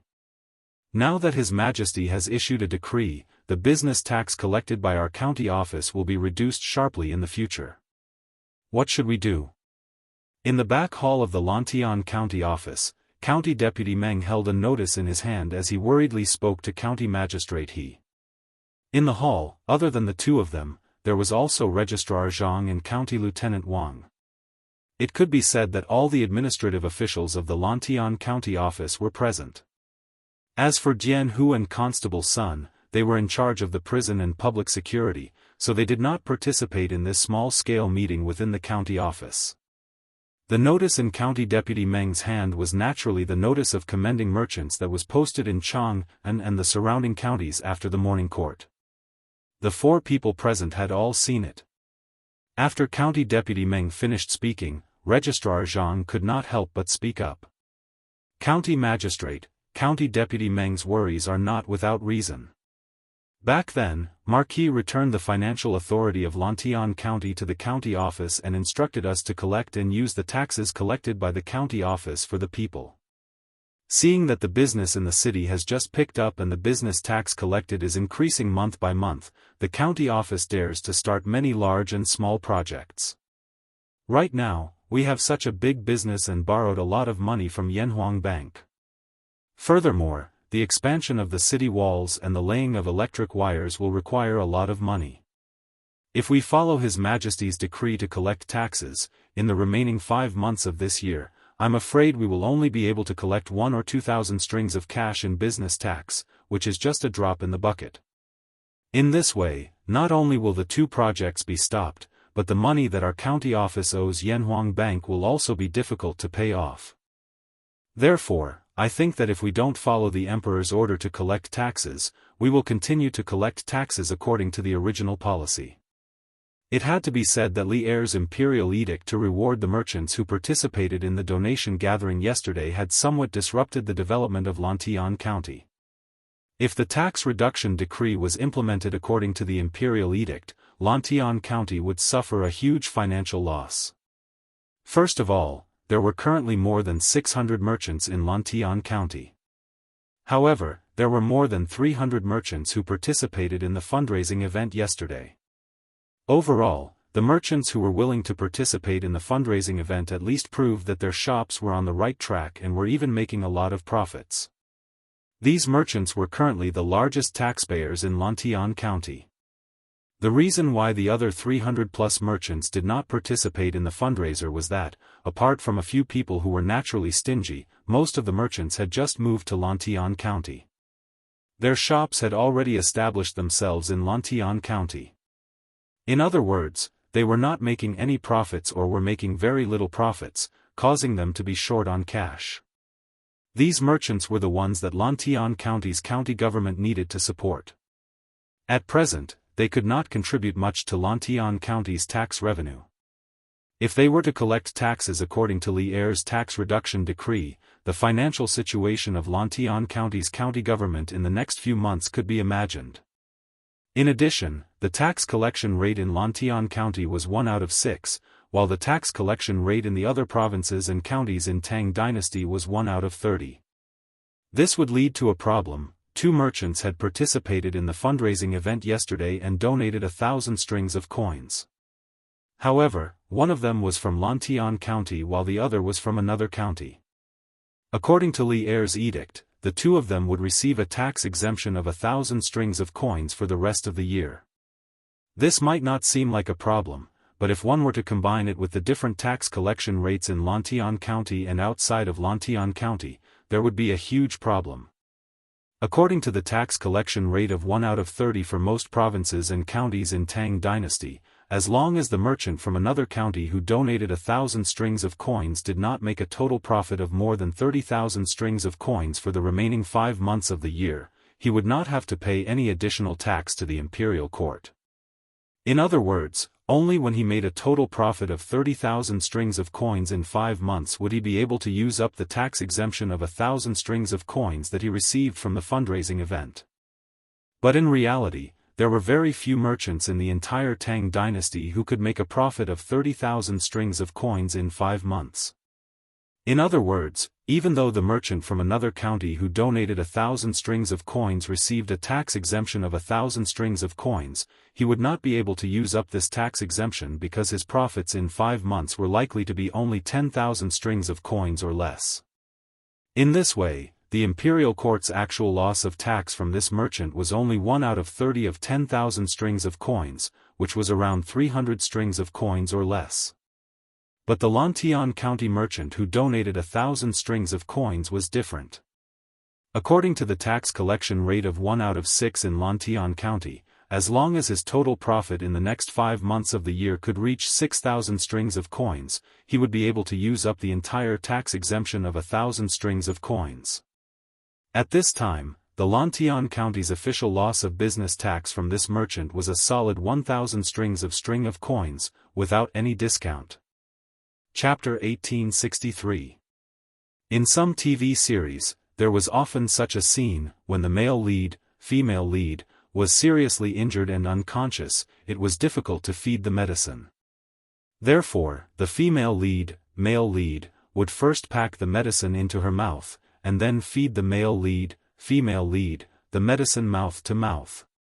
Putting aside the need of the plot for the time being, from a pure medical point of view, did this method have a scientific basis? Obviously not. Not to mention that when a person was lying down, it was very easy to reflux and accidentally inhale the liquid into the trachea. Even if the medicine was fed mouth to mouth, it would not change this reality. In addition, feeding medicine to a patient in a coma, no matter what position, lying down or sitting, was an extremely dangerous behavior in itself. In modern medicine, coma refers to the complete loss of consciousness. It is a serious vision of a person who has completely lost awareness of things. It is a high degree of mental breakdown due to the serious suppression of the higher nerves for various reasons. The cause must be found as soon as possible, and effective measures must be taken in time to save the patient. Generally, coma is divided into two types, shallow coma and deep coma. Shallow coma refers to the patient losing consciousness, but the pharyngeal reflex, corneal reflex, and pupil reflex still exist. The patient will still have a painful expression and slight movement in response to strong stimuli such as compression of the eye socket and stimulation of the nerves of the eye socket. In deep coma, the patient does not respond to various stimuli. The clinical symptoms are muscle relaxation, incontinence, and so on.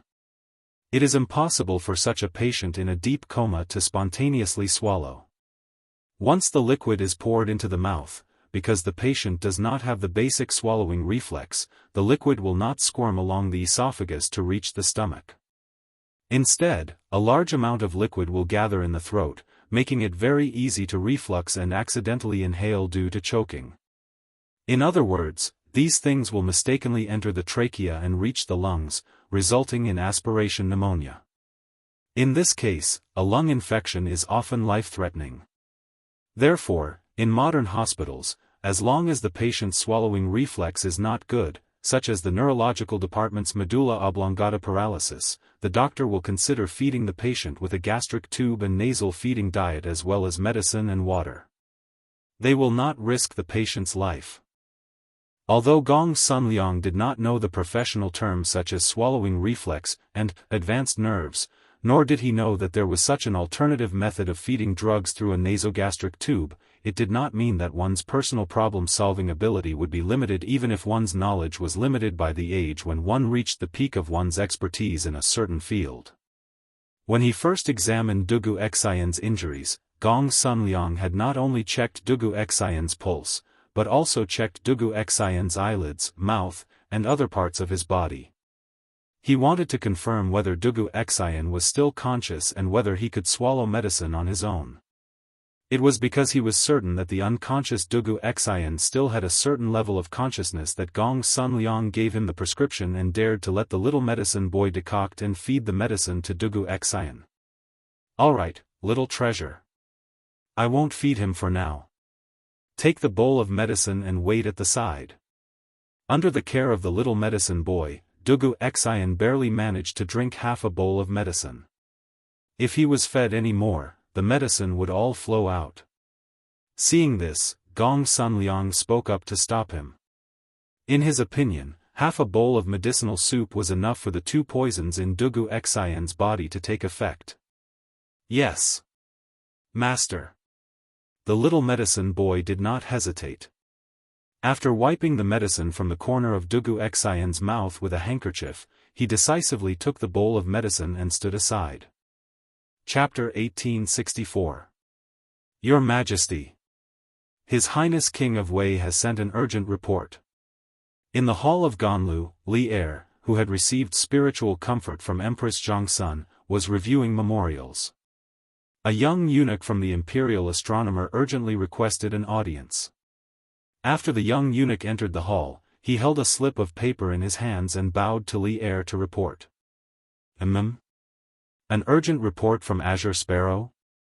Li Er raised an eyebrow, a bad premonition rising in his heart. He hurriedly said to the young eunuch, "What urgent report? Quickly bring it up for us to see." "Yes, Your Majesty." The young eunuch raised the slip of paper over his head. Zhao Song hurriedly walked over, took the slip of paper, and then quickly walked forward and handed it to Li Er. "What? Dugu Xian was assassinated in Taiyuan City?" After taking the slip of paper from Zhao Song and reading its contents, Li Er's face suddenly paled and he cried out in alarm. His voice was thick with anger and disbelief. Just a few minutes ago, he had declared in front of Empress Zhongsun how many guards Li Tai had in Taiyuan City and how safe he was. But in just a few minutes, the cruel reality had viciously slapped Li Er in the face. Li Tai's strongest fighting force, the commander of the Great Tang's Northern Yamen Imperial Army, had been assassinated in Taiyuan City. Although he didn't know Dugu Xian's current condition, whether he had been injured or whether his injuries were fatal, the assassination attempt on Dugu Xian meant that there was a faction in Taiyuan City that was resisting the Great Tang imperial court and plotting something. They had even dared to assassinate a general of the imperial court. This meant that Li Tai was not absolutely safe in Taiyuan City and might be the next target of the assassins. This also reflected the grim situation in Taiyuan City. Zhao Song, who was standing next to Li Er, also revealed a look of shock upon hearing Li Er's words. Zhao Song was well aware of Dugu Xian's strength. He was a grandmaster-level martial arts expert before the age of 30. Apart from Li Zishuan, Dugu Xian's martial arts talent was probably the best among all the generals in the imperial court. Moreover, after Li Zishuan's guidance, Dugu Xian's swordsmanship had improved by leaps and bounds. If he used his full strength, even Zhao Song would have a headache. How could such a great expert encounter an assassination attempt in Source Peak City? Just how powerful and confident was the enemy? Send a telegram quickly. Tell Qing Ke to tell me the details of Dugu Xian's assassination. Also, order Bing Province's Governor Wang Liaoyuan to capture the assassin within 7 days. Otherwise, I will not let him off easily. Fang Gongteng of Bingzhou's Zhichong residence was temporarily given the title of commandant. He also had the authority to command the troops to assist Wang Liaoyuan in maintaining the security of Taiyuan and protect the safety of the King of Wei and the teachers and students of Yanhuang College. The imperial edict of appointment will be sent to Taiyuan City by carrier pigeon.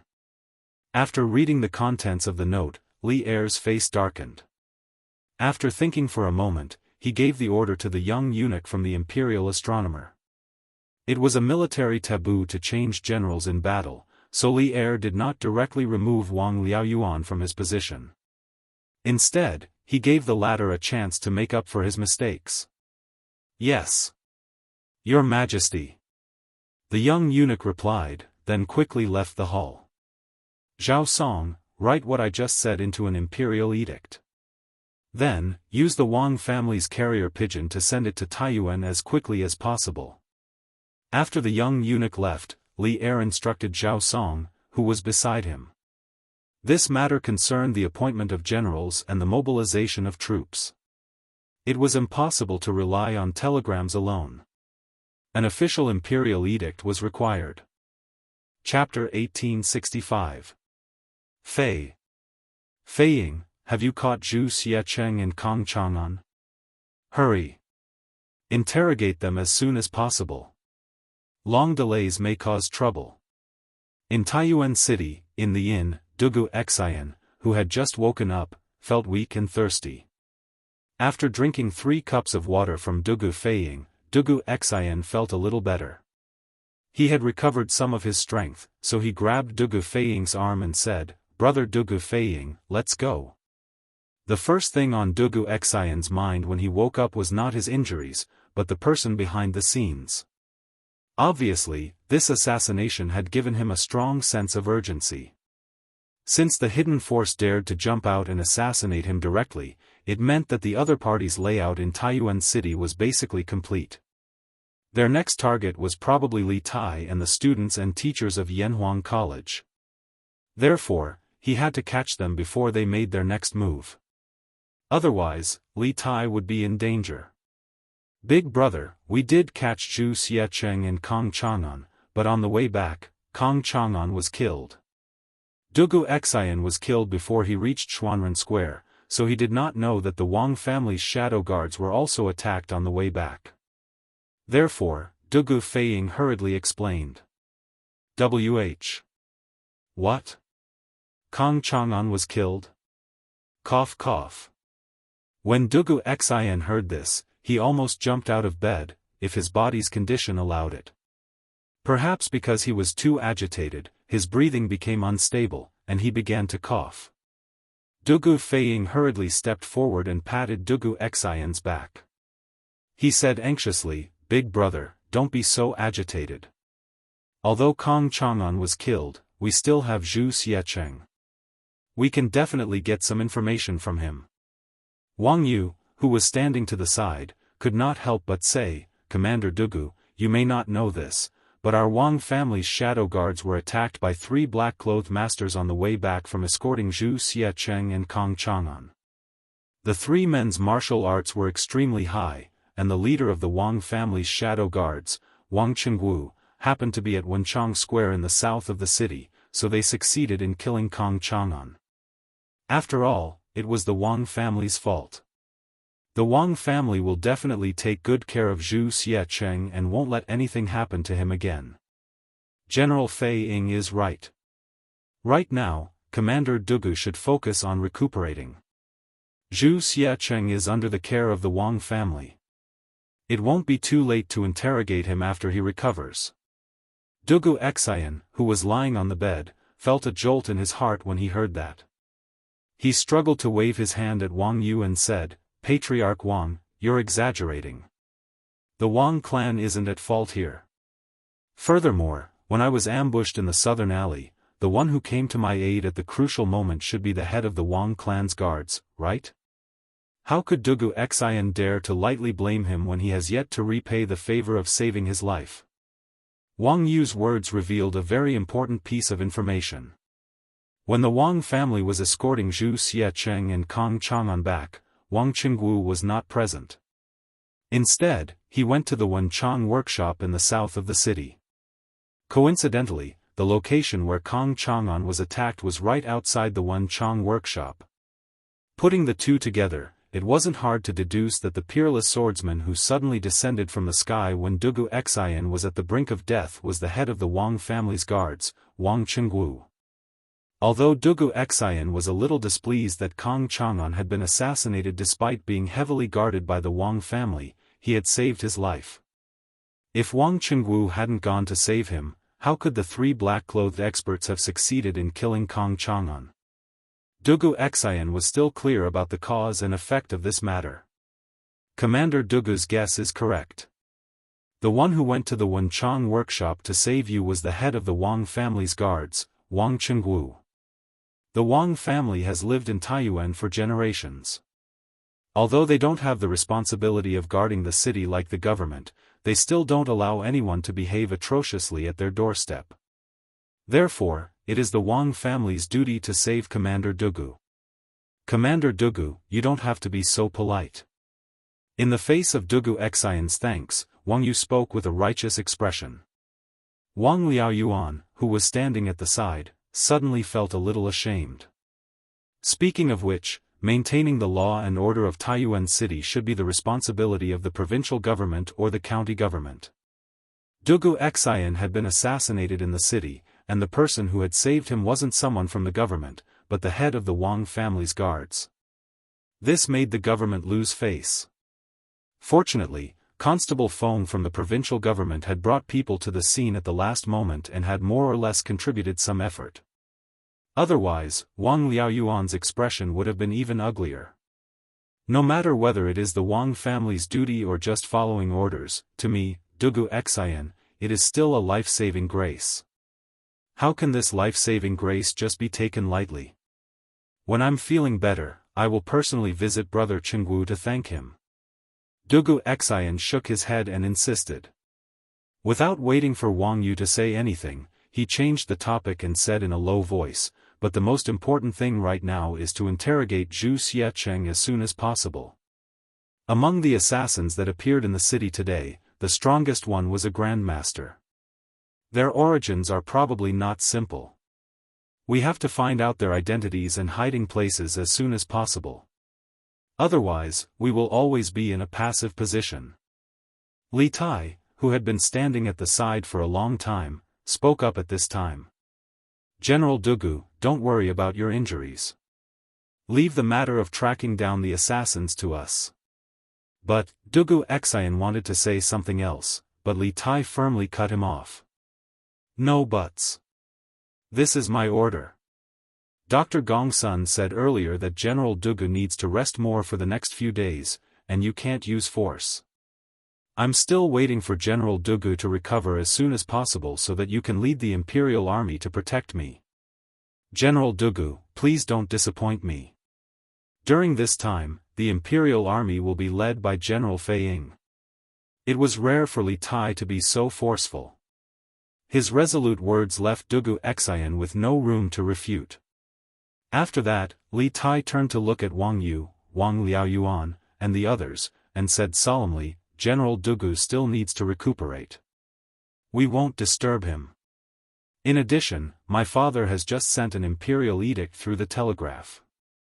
Everyone, please follow me to receive the edict. When they heard that Li Er had sent an imperial edict, everyone in the room couldn't help but look solemn. Wang Yu's heart was as clear as a mirror. After all, Li Tai had suddenly left the room just now because the telegraph had rung. It must have been a telegram from the palace. Moreover, when Li Tai had replied to the telegram, he must have reported what had happened in Taiyuan City to Li Er. Therefore, Li Er's imperial edict must have had something to do with Wuxia Xianxia's assassination. Yes, sir. Everyone in the room, except for Wuxia Xianxia, who was lying on the bed, cupped their hands in acknowledgement and followed Li Tai out the door. After a while, the crowd arrived at a side hall. Li Tai stood in front of the crowd and took out a piece of paper from his bosom.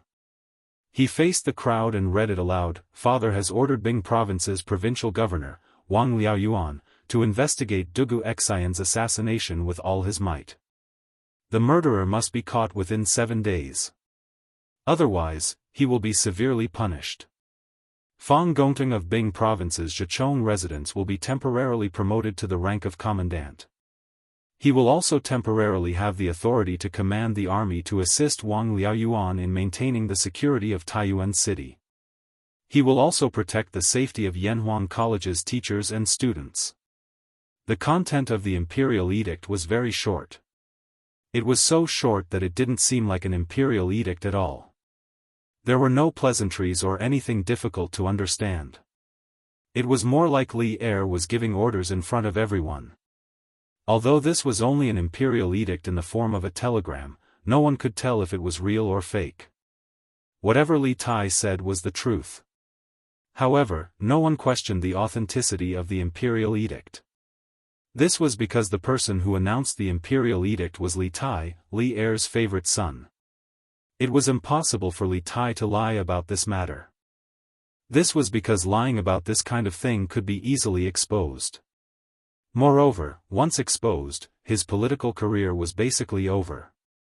Moreover, Li Tai had no reason to lie about this. There was no benefit to lying to him. Your subject, Wang Liaoyuan, obeys the imperial edict. Listening to the imperial edict, Wang Liaoyuan couldn't help but feel relieved that Li Er didn't dismiss him directly. Instead, he wanted him to make up for his mistakes. However, the 7-day deadline made him nervous again.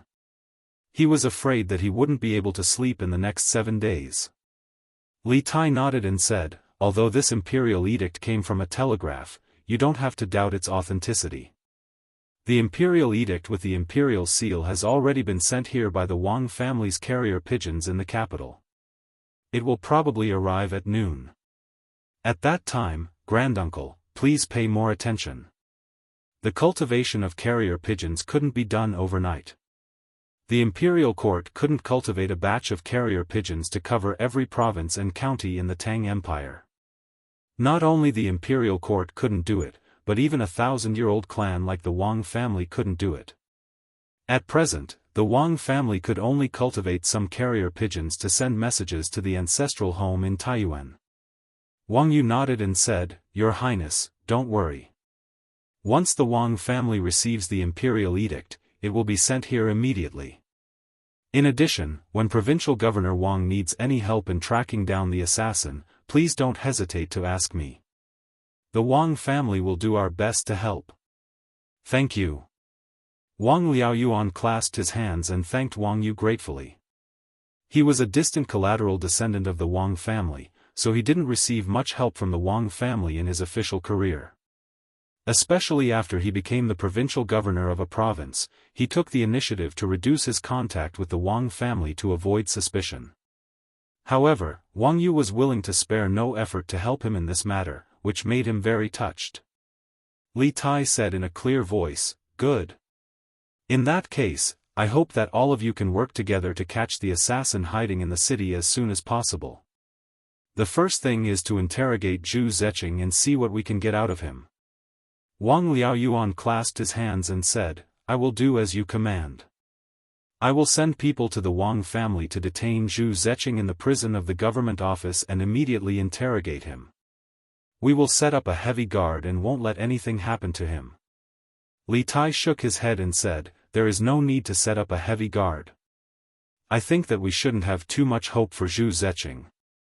The reason why the assassin only killed Kong Chang'an and let Zhu Zeching go means that they are not afraid of Zhu Zeching falling into our hands. In other words, Zhu Zeching probably doesn't have the information we want. So, for this person, we just need to interrogate him briefly. At the very least, he should know Kong Chang'an's identity. Let's not waste too much time and energy on this person. Calm and wise. While everyone was clamoring to interrogate Zhu Zeching and try to get information about the assassin from him, Li Tai remained absolutely calm. It had to be said that Li Tai was much calmer than before. The people present were not stupid. After hearing Li Tai's words, they all reacted. Indeed, according to the description of the Wang family's secret guards, after the three black-clothed masters killed Kong Chang'an, they had the strength to kill Zhu Zeching as well. But why didn't they do that? The only possibility was that Zhu Zeching was just an abandoned pawn that they had pushed out. An abandoned pawn that was useless and didn't know anything about their identities. Your Highness is right. I am ashamed that I almost fell into their trap. Wang Liaoyuan clasped his hands and said, ashamed. After a pause, he continued, after I transfer Zhu Zeching to the prison, I will personally go to the Bing province camp and pass on the emperor's decree to Fang Zicheng. Then, I will ask Fang Zicheng to immediately mobilize the troops to protect your highness and the others, as well as to track down the assassin in the city. Although Li Tai hadn't stamped the imperial edict of appointment and mobilization of troops, Li Tai had just said that the imperial edict would soon be transported to Taiyuan City. Wang Liaoyuan and Wang Yu had no choice but to believe it. Fang Gongteng wouldn't dare to doubt it either, because they had already learned from the mistakes of the past. When Li Zishuan mobilized troops from Taiyuan City to stop Wu Jie, he also mobilized troops in the same way. Therefore, in Wang Liaoyuan's opinion, this imperial edict in the form of a telegram could definitely allow Fang Gongteng to mobilize the troops in advance. Good. Let's move out immediately. This time, Li Tai didn't reject Wang Liaoyuan's request to have the provincial government's troops protect the academy. Because by now, he also felt the seriousness of the situation. Your Highness, please excuse us. Wang Liaoyuan and Wang Yu cupped their hands and left. Suddenly, only Li Tai, Iron Egg, and Dugu Feiying were left in the studio. Li Tai then turned to Iron Egg and said, Iron Egg, you are good at martial arts. Go to Dragon Mountain for me. These men in black are so arrogant and vicious. I'm worried that they will harm Mr. Mo Chui and the others. Immediately lead a group of Imperial Guards to Dragon Mountain Boy Temple. Iron Egg hesitated for a moment, then shook his head and said, No. I have to stay by your side and protect your safety. This is the task my master gave me. Li Zishuan had asked Iron Egg to follow the Academy North not because he wanted Iron Egg to contribute to the construction of the telegram relay station, but because Iron Egg's martial arts were the best among the students of the Academy. In addition, he had a good relationship with Li Tai, so he was the most suitable person to protect Li Tai. Li Tai heard this and couldn't help but feel speechless. Dugu Feiying cupped his fists and said, Let me lead the troops to Dragon Mountain. Brother Iron Egg should stay by His Highness's side. Although Dugu Feiying wanted to stay and look after Dugu Xian, he didn't forget the mission on his shoulders. Good. Then I'll have to trouble General Feiying. Chapter 1866. Guard Lord, we failed to assassinate Dugu Xian. He escaped. In the heavenly guest room of Tongfu Inn, a man in martial attire lowered his head and bowed slightly. He cupped his fists at the middle-aged man in white standing by the window with a fan in his hand. The middle-aged man remained silent. He continued to look at the scenery by the window as if he didn't hear the voice behind him. The man in martial attire tensed up. Thinking of the ruthless methods this man in front of him usually displayed, a trace of panic flashed through his eyes. He hurriedly said, because at the critical moment, the Wang family's secret guards and yamen runners rushed over. We had no choice but to retreat. However, Dugu Xian was poisoned by our weapons and hidden weapons. Even if he was saved by the Wang family and the yamen, he won't live long. Naturally, these words were meant to offend the group of people. Listening to his words, the leader of the group of assassins who tried to assassinate Dugu Xian in the South Alley was undoubtedly him. However, this fellow had kept his head lowered since he entered the room. No one could see his face clearly. They could only vaguely feel that this person was definitely not old. The middle-aged man by the window still didn't speak. He didn't turn around either. An invisible pressure slowly came from his body. The man in martial attire couldn't hold it in anymore. He hurriedly knelt on one knee and said, "This subordinate was incompetent and couldn't complete the mission. Please punish me, guard lord." "Oh? Incompetent? What a good incompetent." The middle-aged man finally turned around. While waving his feather fan, he said in a cold voice, "I've given you 21 experts, and you've already reached the Grandmaster realm. So many people trying to assassinate Dugu Xian, but you still failed? Do you think this is a place to raise trash?" Although the middle-aged man's voice was calm, everyone could hear the anger hidden in his voice. However, he tried his best to control his volume. After all, this was an inn. If he was too loud, it would inevitably alarm the people in the next room. Hearing this, a layer of cold sweat appeared on the man in martial attire's forehead. He hurriedly said, "This subordinate was careless and couldn't kill Dugu Xian immediately. As a result, he was rescued. However, I am confident that no one can cure the poison on my weapons and hidden weapons. At the latest, before the sun sets tomorrow, you will definitely hear the news of Dugu Xian's death." The middle-aged man closed his folding fan and paced 2 steps in front of the window before he said, "All right.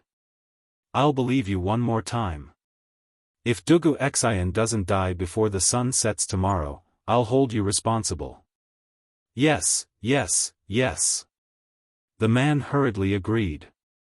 At this time, the middle-aged man looked at him and said with deep meaning, "Xianyi, you should know that we, the Wolf Guards, never raise trash. Although you are a master of the Grandmaster realm, you always like to do things sloppily. In the long run, I'm afraid even I can't protect you. Take a look at Heavenly Eagle, Twilight Wyrm, and Cloud Scorpion.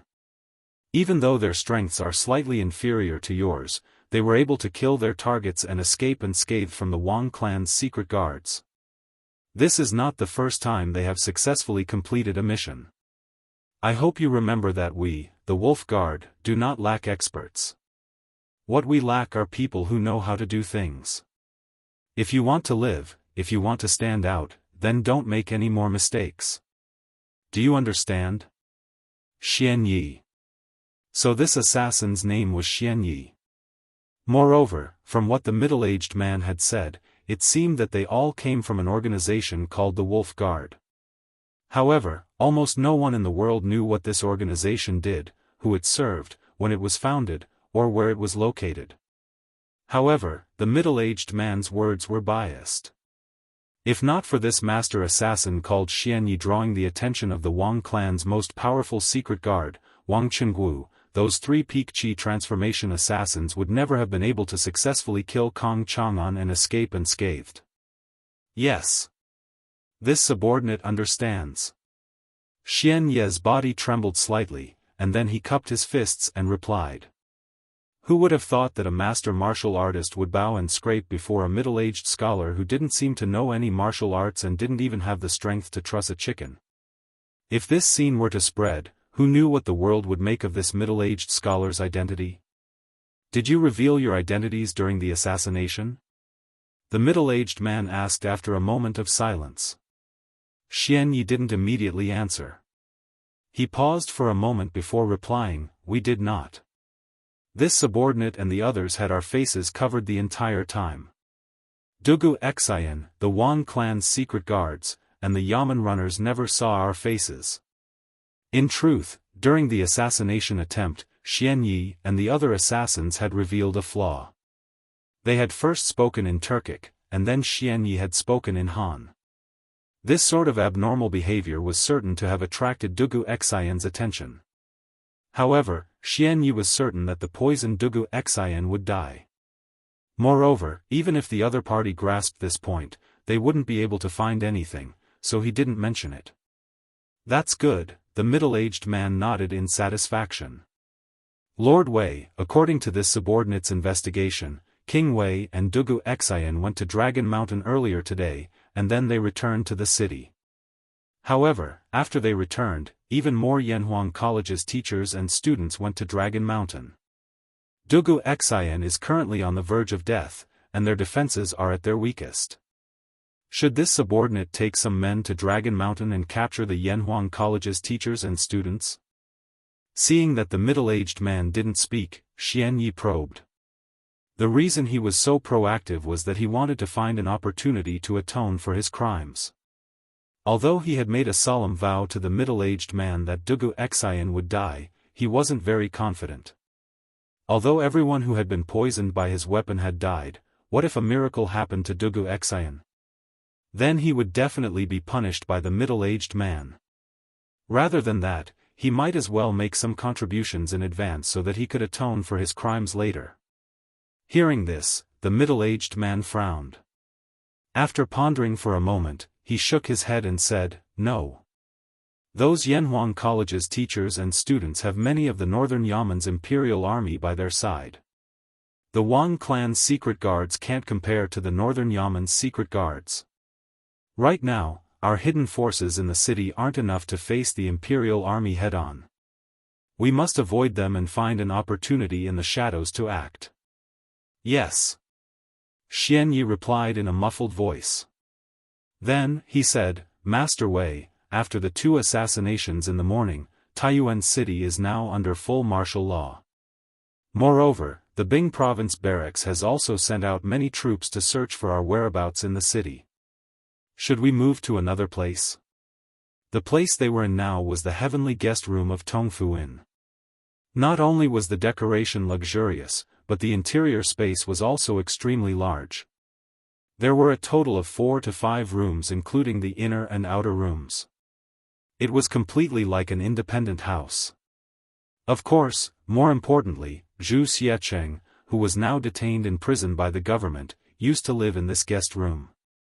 Therefore, Xianyi suggested that they move to another place to stay.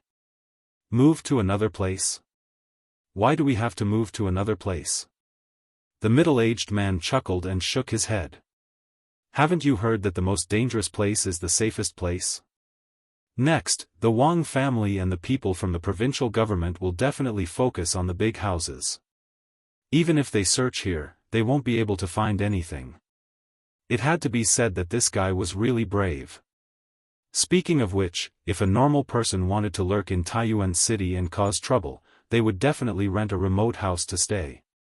After all, there were too many people in a place like an inn, not to mention that the guest room he was staying in now had just been occupied by a suspect from the government. Xianyi didn't try to persuade him again, but he was a little puzzled. "Master Wei, did we make such a big fuss today just to kill Kong Chang'an and Dugu Xian? Now that the whole city is under martial law, it will be very disadvantageous for our next operation." "Humph. Only by stirring up the water will the fish come out and swim. Only then will I know where the fish are and where they are going." The middle-aged man waved his feather fan lightly and smiled confidently.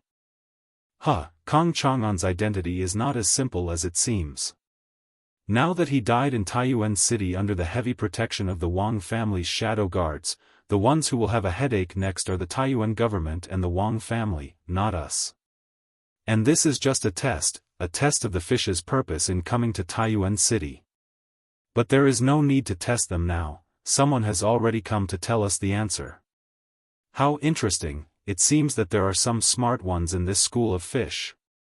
These words were very vague, but Xianyi understood. He asked tentatively, Master Wei, that Wang, that person, can we trust him? Will he betray us?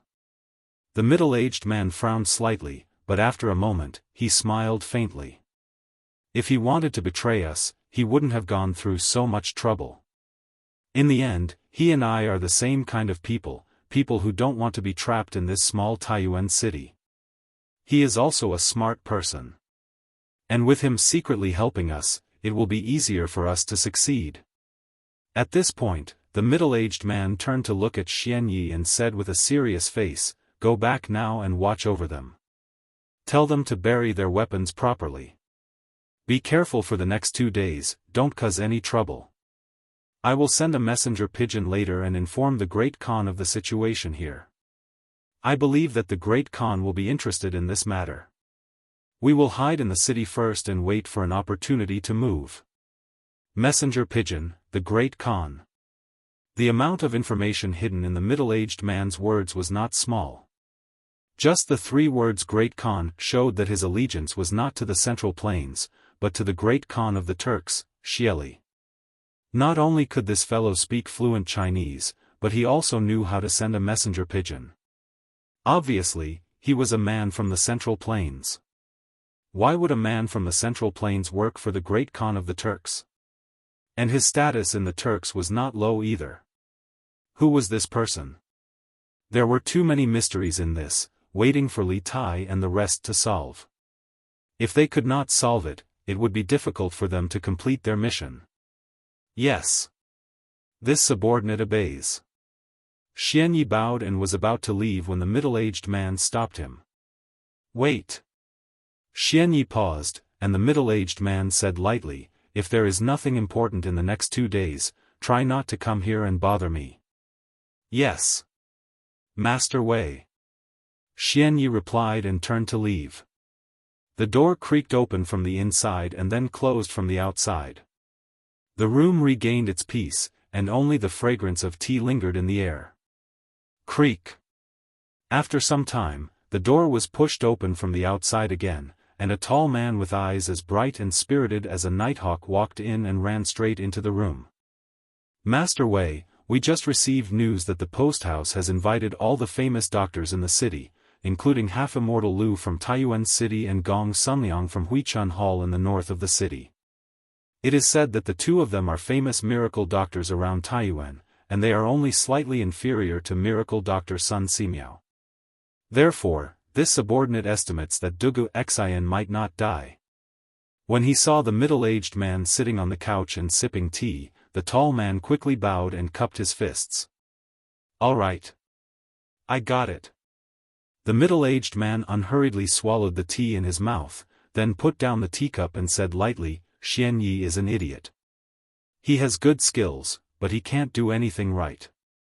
He is far inferior to you 3 brothers. When the tall man heard that, a hint of joy flashed across his eyes. He quickly lowered his head and cupped his fists. Master Wei, you flatter us. It is our honor to serve Master Wei and Khan. We will do our best to serve Master Wei. Good. The middle-aged man nodded in satisfaction and said, Sky Eagle, when this matter is over, I will promote you to be the deputy leader of the Wolf Guards. When I help Khan take over the Central Plains and become the state preceptor, the position of Master Wei will be yours. When that time comes, you will live a life of riches and honor and rest with the country.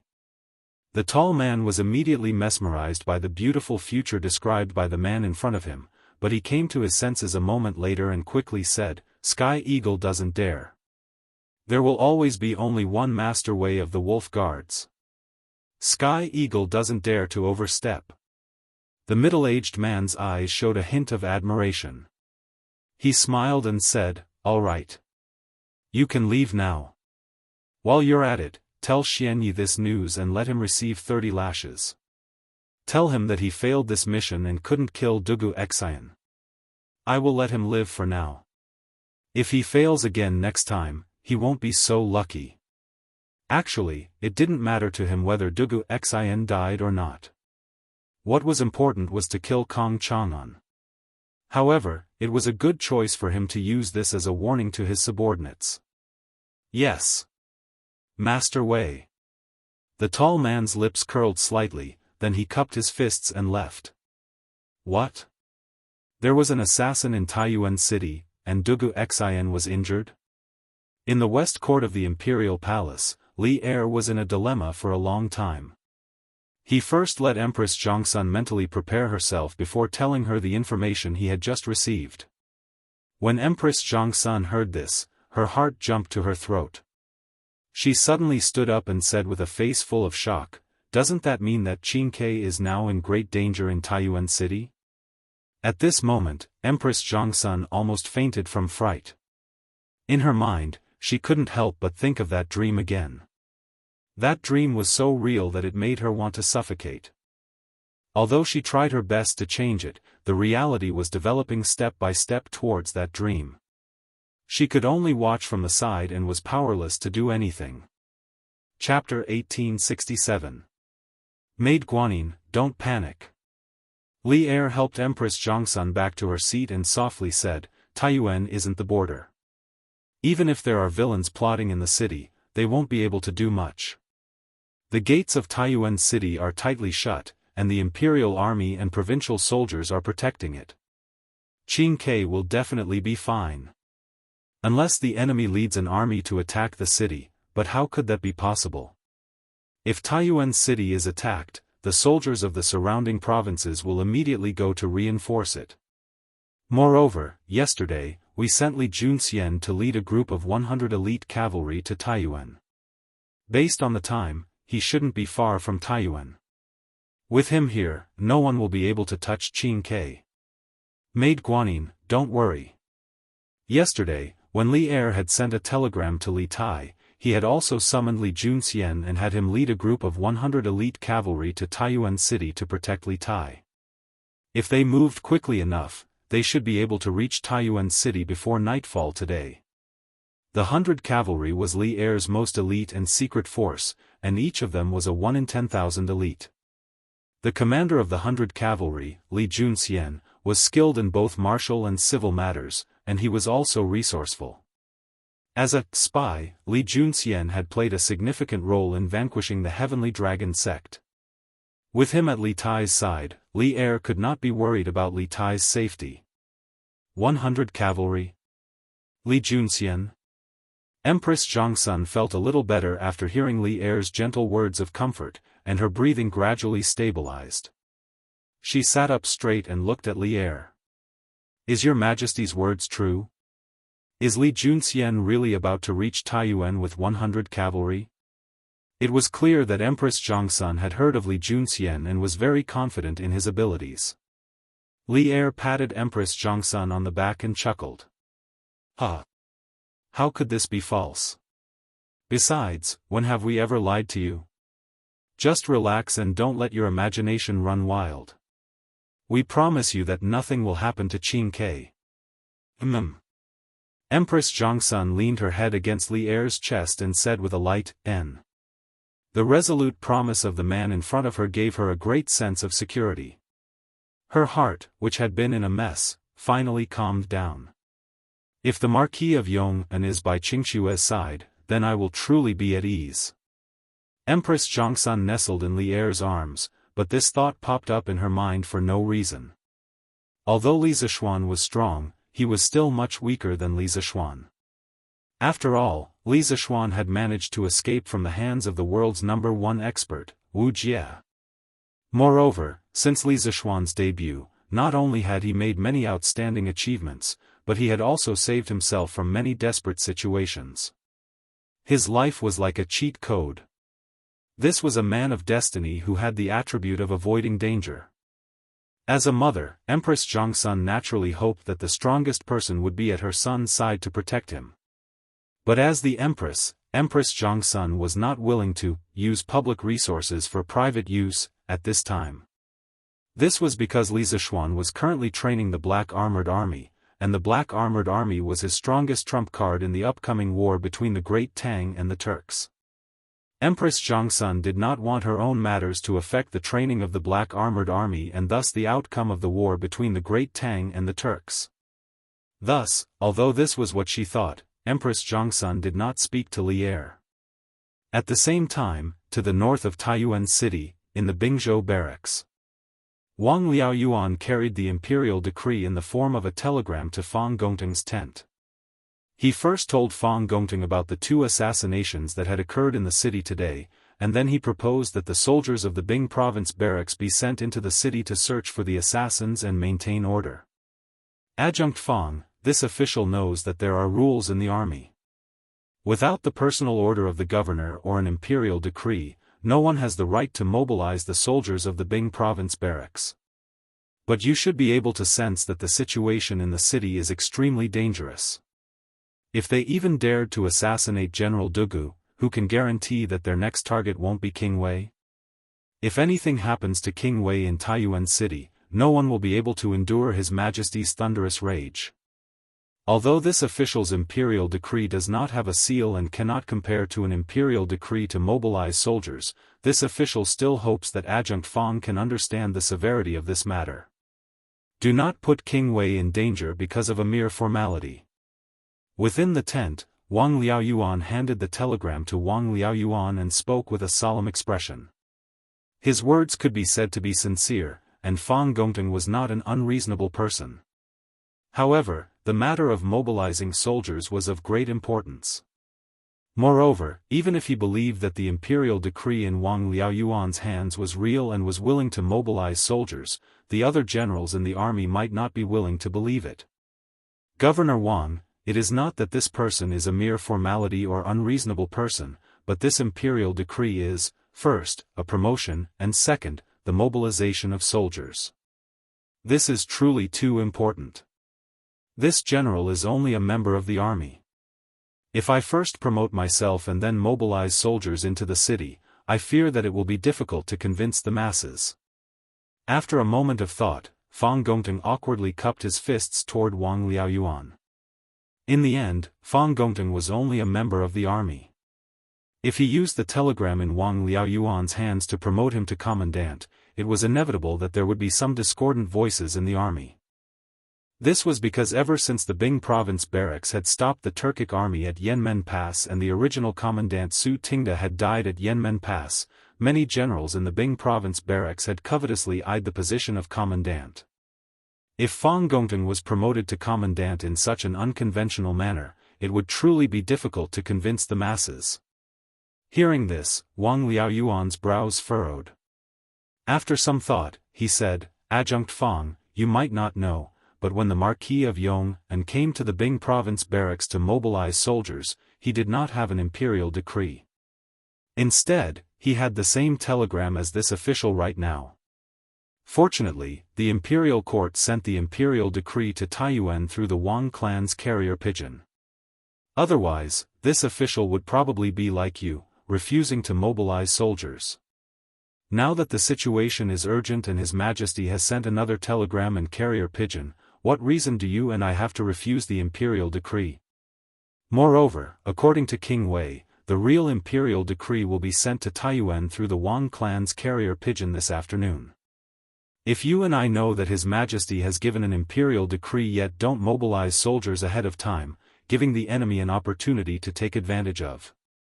If His Majesty pursues this matter, neither of us will be able to bear the responsibility. Wang Liaoyuan's meaning was very simple. If the imperial decree sent by Li Er in the form of a telegram was sent to other places, the officials of other places would naturally have reason to not believe it because they had never seen it before. However, now that the imperial decree was sent to Taiyuan City, they had no reason to not believe it because the same situation had happened once before. Fang Gongting was silent for a moment. He gritted his teeth and cupped his fists. Since Marquis used this method to mobilize soldiers last time, this general naturally has no reason to refuse. How about this? This general will summon all the officers and soldiers. Governor Wang, you will read the imperial edict. But please, for the time being, you will only read the imperial edict regarding the mobilization of the troops. As for the temporary transfer of this general to the commandant, you will have to wait for the official imperial edict before announcing it to the officers and soldiers.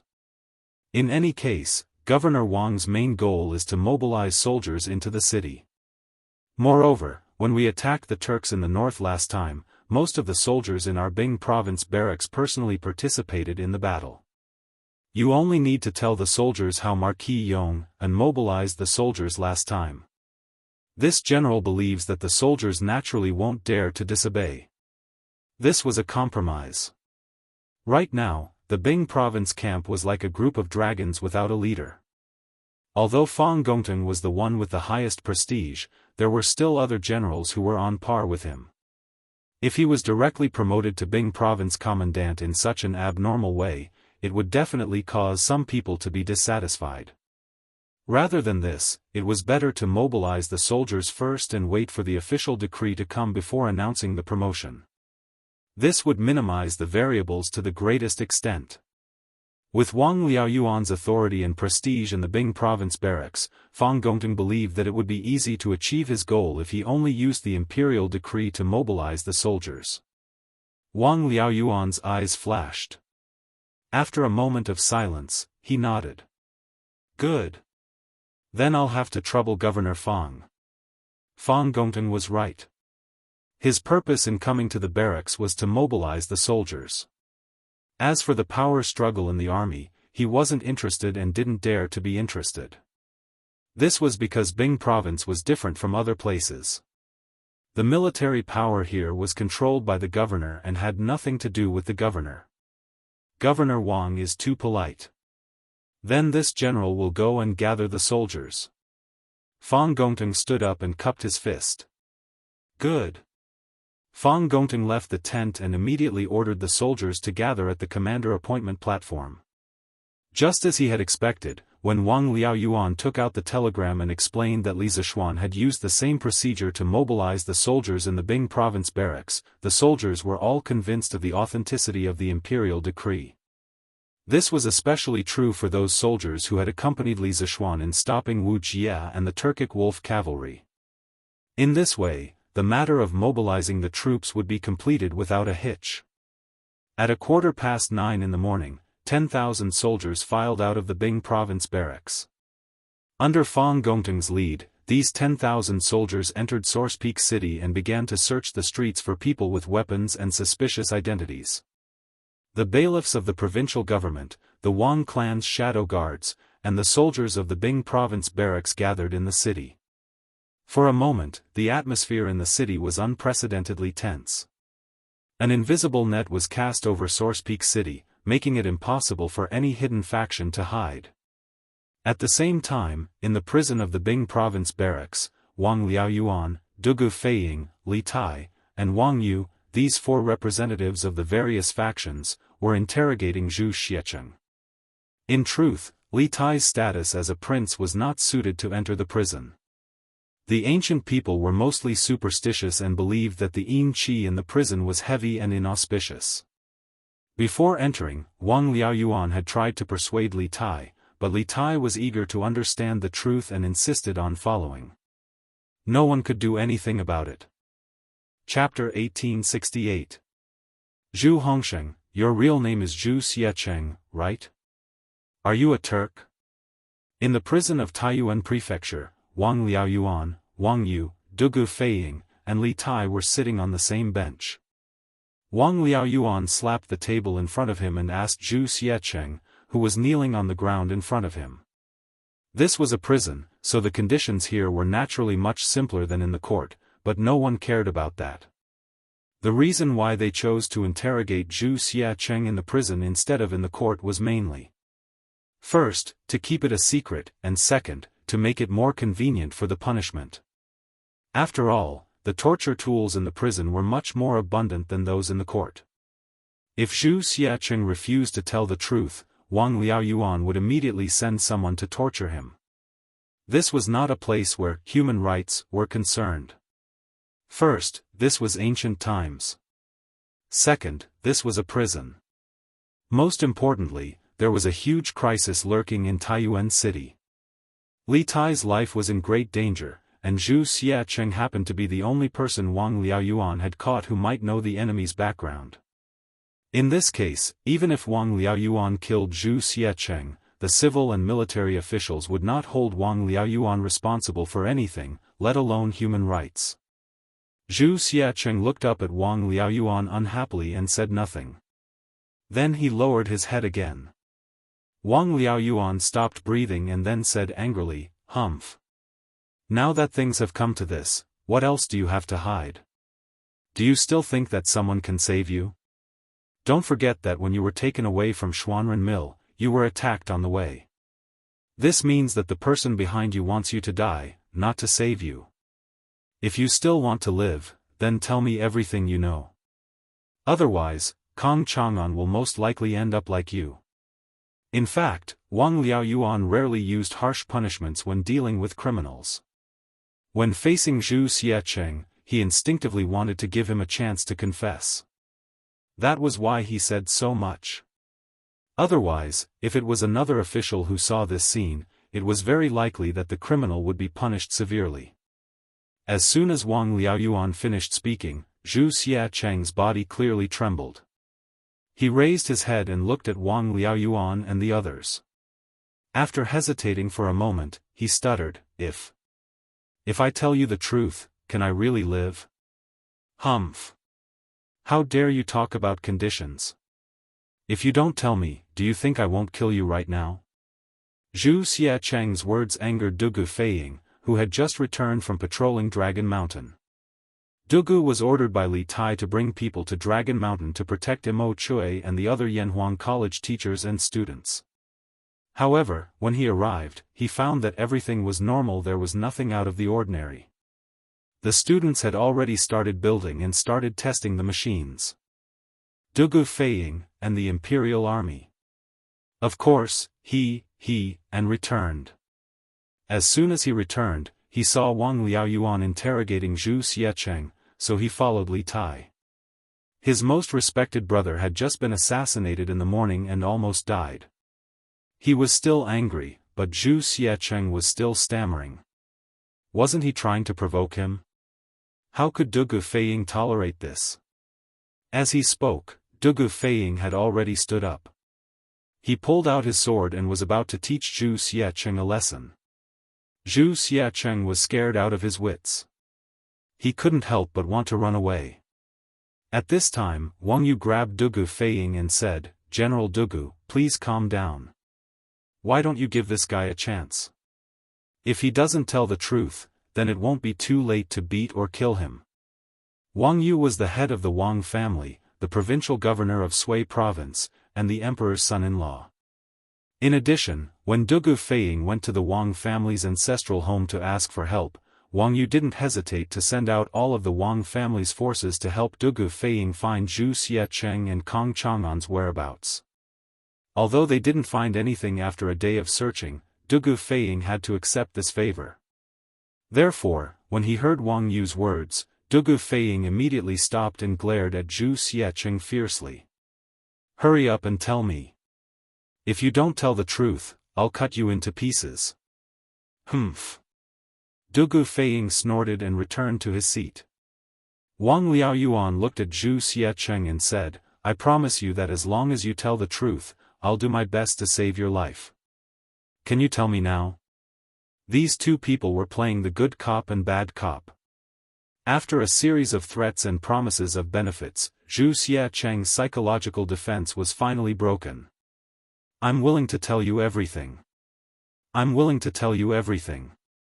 I hope the provincial governor can show mercy and spare my lowly life." Zhu Xiacheng seemed to have found a life-saving straw. He knelt and bowed to Wang Liaoyuan.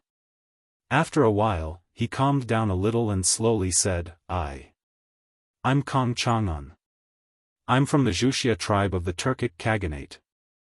I've been doing business on the grasslands since I was young. Chapter 1869. Taiyuan City, in the prison of the government office.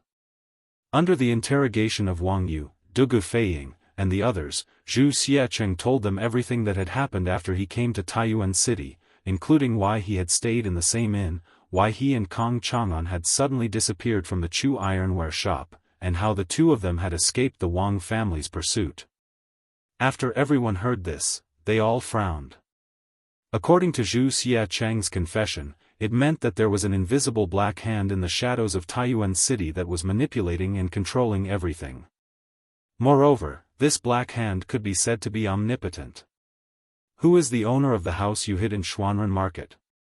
Why was there no one in the house other than the two of you when the Wang family's guards went there? After a long silence, Wang Yu couldn't help but ask. Since he had told them almost everything, Zhu Xiecheng was no longer afraid of the revenge of the mysterious person behind the scenes, so he simply confessed everything, replying to Sir, after Boss Kong and I arrived there according to the mysterious person's instructions yesterday, we found that there was no one living in the house. At that time, the two of us thought that the mysterious person in the Yi temple was lying to us, but at that time, the whole city was chasing us, and we had no other place to stay, so we could only go to the backyard suspiciously.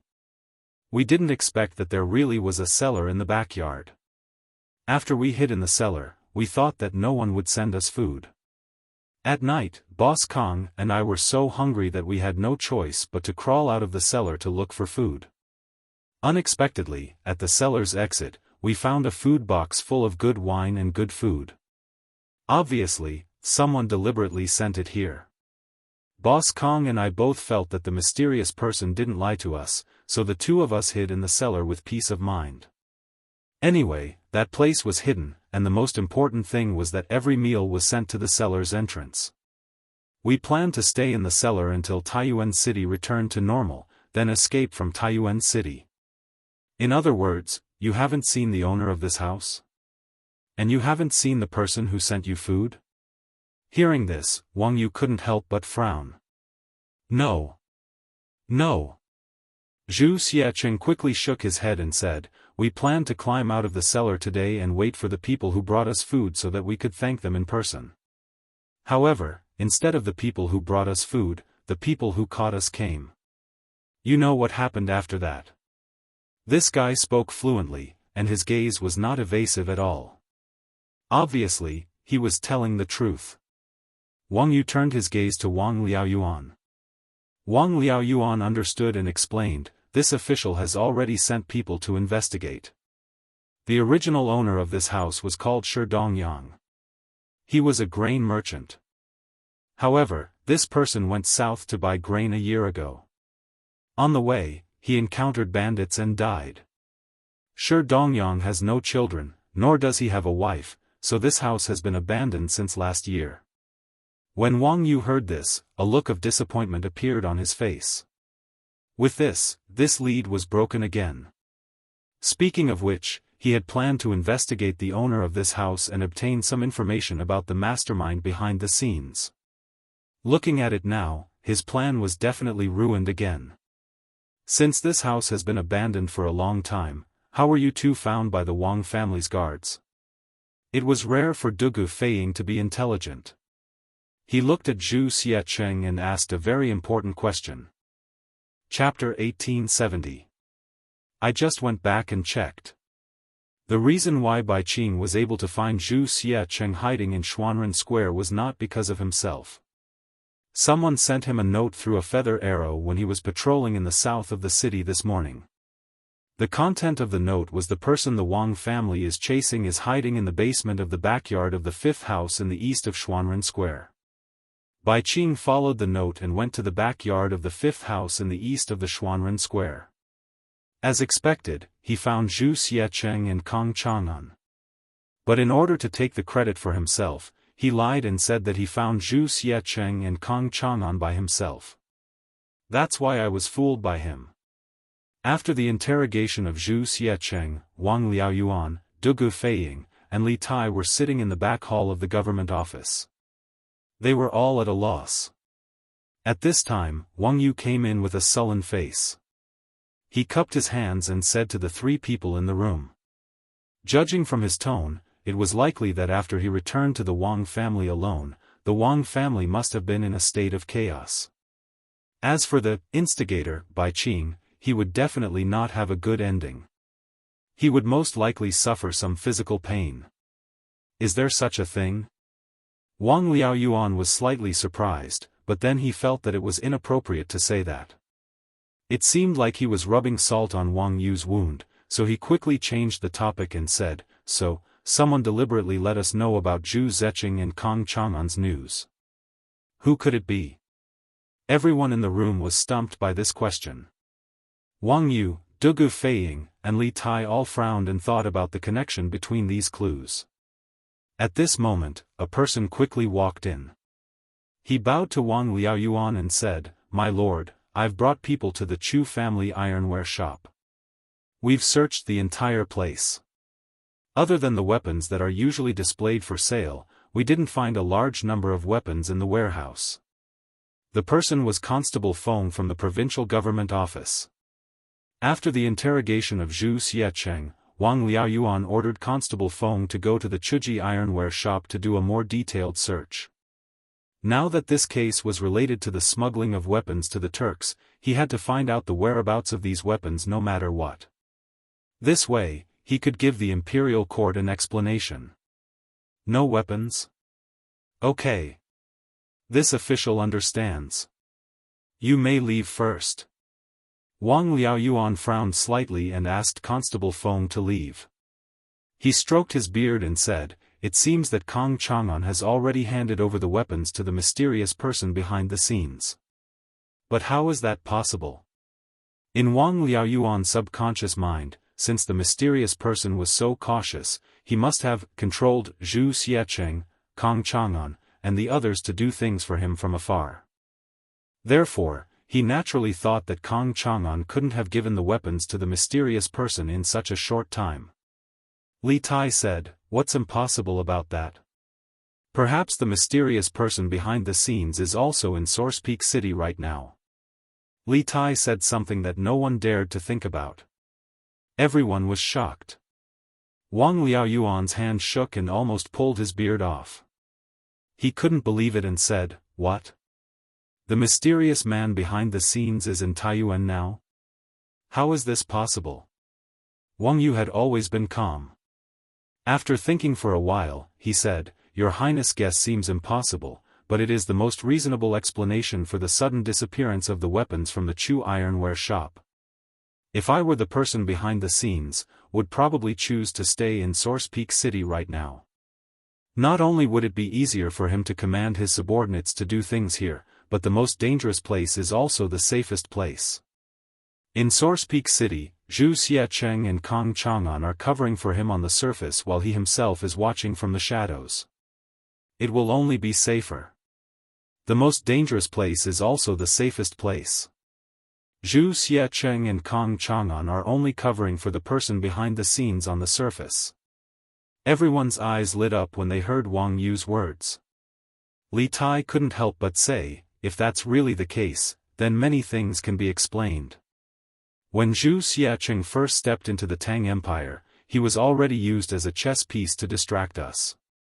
Although this person seems to have many clues, none of them are directly related to the mysterious person behind the scenes. We can't find any information about the mysterious person through him. Therefore, there is no risk to the mysterious person behind the scenes by using this kind of person to distract himself.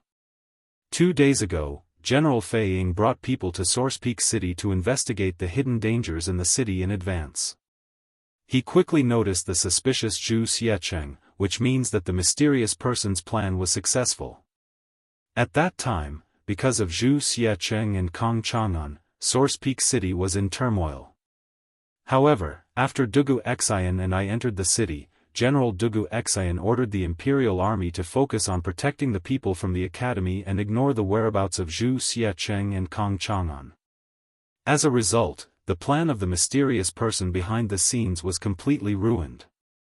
The mysterious person was unwilling to give up, so he used a special method to inform the guards of the Wang family about Zhu Xiecheng and Kong Chang'an. He wanted to use this to draw our attention back to the two of them.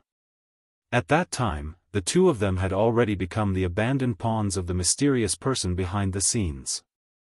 However, it was possible that Kang Chang'an knew the identity of the mysterious person behind the scenes, so he was intercepted and killed on the way back to the Wang family. Zhu Xiacheng is just an abandoned pawn who knows everything but knows nothing at the same time. The other party probably gave this guy to us for free just to attract our attention and waste our time. Li Tai relied on the clues he possessed to his heart's content and let his imagination run wild. Needless to say, these thoughts of his seemed to be unconstrained, but when one thought about it carefully, it was actually completely reasonable. Everyone couldn't help but feel a chill run down their spines when they heard this. Because if the matter was really as Li Tai guessed, then the scheming of this mysterious person behind the scenes was so deep, his methods were so secretive, and he was so cunning that it simply caused one to shudder with fear. They had fallen into the trap set by the mysterious person from the very beginning. Your Highness, what you said is reasonable, but also creepy.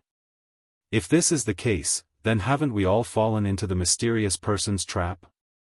Wang Yu frowned and said worriedly. Wang Liaoyuan said in a low voice, the mysterious person behind the scenes is so cunning. We must catch him as soon as possible. Otherwise, the consequences will be unimaginable. Dugu Feiying said with a troubled look, but now that Kang Chang'an is dead, our only clue is gone. How can we find the mysterious person behind the scenes? Chapter 1871. The 9 families of Jianghu referred to the Swedes and their descendants who came to the Central Plains from China during the Northern and Southern dynasties, the Sui dynasty, and the Tang dynasty. Their kings all had the surname Jianghu. The 9 families of Jianghu were originally from the Yu family. At the beginning of the Han dynasty, the Xiongnu destroyed the Yuezhi and forced them to move west. The Yuezhi tribe, which used to live in Jianghu, Gansu, as their old home, fled west and entered the Sut region of Central Asia. They conquered the local natives and formed a number of city-states. Later on, under the rule of Kuta, they were forced to change their surname to Wenasha. After the decline of Dada, the various city-states regained their independence. Their surname was Jianghu, forming the Jiaota city-states headed by the Kang kingdom. Among them were An, Chao, Shi, Mi, He, Shi, Mu, Bai, and so on. They were collectively known as the 9 surnames of Jianghu. In the Tang dynasty, they were also known as the 9 surnames of Hu or simply Hu. In the West, they were known as Sogdians. Later on, some of the 9 families of Jianghu accepted the rule of the Turks and the Tang dynasty. In the 8th century, the country fell to the Arabian Empire. After that, most of the people gradually became Turks and Muslims, becoming one of the modern Uzbeks of Central Asia. A small portion of them scattered among the Tajiks. Although the 9 families of Jianghu were far weaker than the Turks in terms of fighting ability, their business attribute was much higher than that of any nomadic people in the north. As the Sweet region was the throat of the Silk Road, the 9 families of Jianghu naturally became a people with a business tradition. To put it bluntly, they became hereditary middlemen, selling China's silk to the West and Western gems and wine to the Tang dynasty. After all, they started as nomads but couldn't beat the Tang dynasty. They could only rely on their mobility to become merchants. Even the technology of making paper was passed to Central Asia by the Kang kingdom. In fact, since the Han and Wei dynasties, this group of Swedes had entered the Central Plains to do business along the Silk Road. However, because the West Jin dynasty was short-lived, the Central Plains was in chaos and they couldn't even take care of themselves. During the Sui and Tang dynasty, the Silk Road gained a new lease of life thanks to the Tang dynasty's open and inclusive policies. This attracted a large number of people from the 9 surnames of Jianghu to come to the east. According to the old book of Tang, the journey of Xinghu, the years follow. After the founding of the Great Tang, many of the 9 families of Jianghu came to China. Many of them had become wealthy through business. They envied the splendid culture of the Tang Empire and married and had children in the interior. Gradually, they became Chinese, and some of them even formed considerable political forces. For example, the An brothers. At the end of the Sui dynasty, the world was in chaos, and Li Gui occupied Liangzhou. In order to recover Liangzhou, Xingui submitted a memorial to Li Yuan, hoping to persuade Li Gui to surrender and submit to the Tang dynasty. Li Yuan did not agree, so the two of them once again offered a plan and ultimately helped the Tang army to flatten Prince Liang, Li Gui, who occupied Heshi. Because of the outstanding contributions of the brothers, Xingui was conferred the title of Right Marquis Great General, the title of Lianggui Duke of Shangzhou State, the title of Lianggui Duke, the title of 600 households, and 10,000 pieces of silk. Xiaoren was also conferred the title of Great General of the Left Martial Marquis, conferred the title of Duke Shen, bestowed upon the Tian residents, and conferred upon 600 households. However, this peace had nothing to do with Lushan's peace. Although they were all Socrates and had the surname An, this An was like our Lu, Wang, and Li surnames. There were many Socrates with this surname. Not only that, the descendant of the An family, An Baoyu, was later placed in an important position by the famous general Li Guangbi.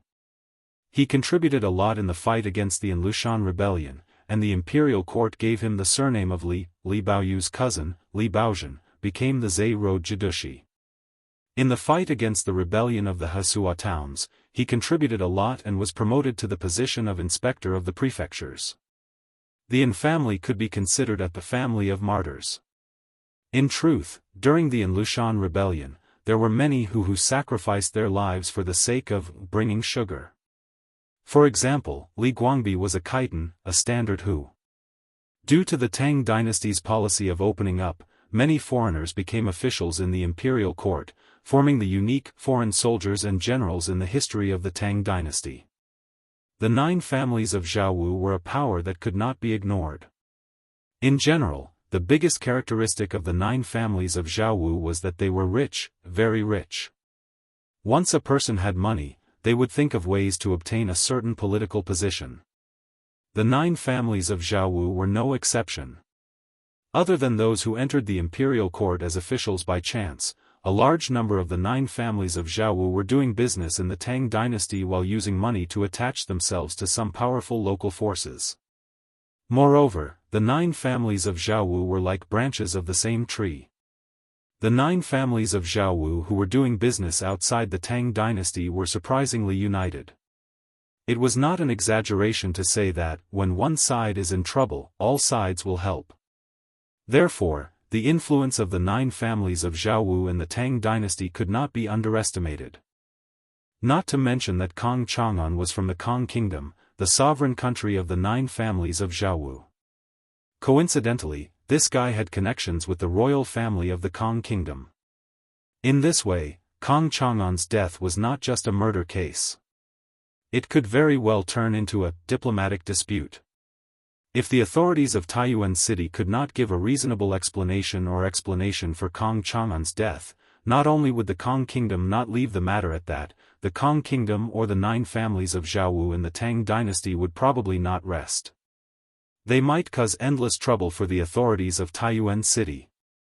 After all, whether it was modern society or feudal society, although money was not omnipotent, it could solve most problems, such as hiring assassins, monopolizing the market, disrupting the prices of goods in the city, and so on.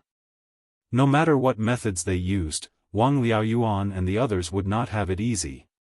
When a group of people was extremely wealthy, even if they didn't have any official position, the influence they had was incomparable to that of ordinary people. Kong Chang'an and Kong Chu were the same. But was the Tang dynasty afraid of the 9 families of Jianghu? Obviously not. In terms of overall national strength, even if the 9 families of Jianghu were multiplied by 10, they might not be able to defeat the Tang dynasty at its peak. The strength of the 9 families of Jianghu did not lie in national strength, but in the soft power of the economy. Not only did they monopolize the trade between the Tang dynasty and the Western countries, but they also controlled the commercial and economic lifelines of many provinces and counties in the Tang dynasty. As the saying goes, pull one hair and the whole body will be affected. If the Tang dynasty made a move against the 9 families of Jianghu, although it could win, it would also suffer great losses. This one was shocked to hear that Brother Kang's ironware shop was suddenly closed down and that Brother Kong himself had met with an accident. Therefore, I came to the provincial governor's office to ask the provincial governor to uphold justice for Brother Kong and find out who killed Brother Kong. In the back hall of the government office in Taiyuan, Kong Chu naturally saw the shock of Wang Liaoyuan, Wang Yu, and Li Tai, but he did not make a fuss about it. Instead, he calmly cupped his hands and said to Wang Liaoyuan. Chapter 1872. Asking him to leave. Facing Kong Chu, who was being unreasonable, Wang Liaoyuan decisively asked him to leave. After all, he was an official and represented the Taiyuan government. Kong Chu was just a small merchant from another country in Taiyuan City. What right did he have to question him again and again? Provincial governor, please wait. Wang Liaoyuan asked Kong Chu to leave, but Kong Chu didn't know what was good for him. He said loudly, Provincial governor, Brother Kong died in Taiyuan City under unknown circumstances. I sincerely hope that provincial governor can allow me to participate in the investigation. On one hand, I can answer to my king. On the other hand, I have many capable people under my command that can help provincial governor solve the case and catch the murderer. Good heavens, this bastard actually wants to participate in the government's investigation? Wang Liaoyuan's face darkened. He said in a low voice, Thank you for your kindness. But you don't have to participate in the investigation. Finding the truth and catching the murderer is the responsibility of the Taiyuan government and me. You don't have to worry about it. If you don't have anything else to say, please leave. Don't interfere with the investigation.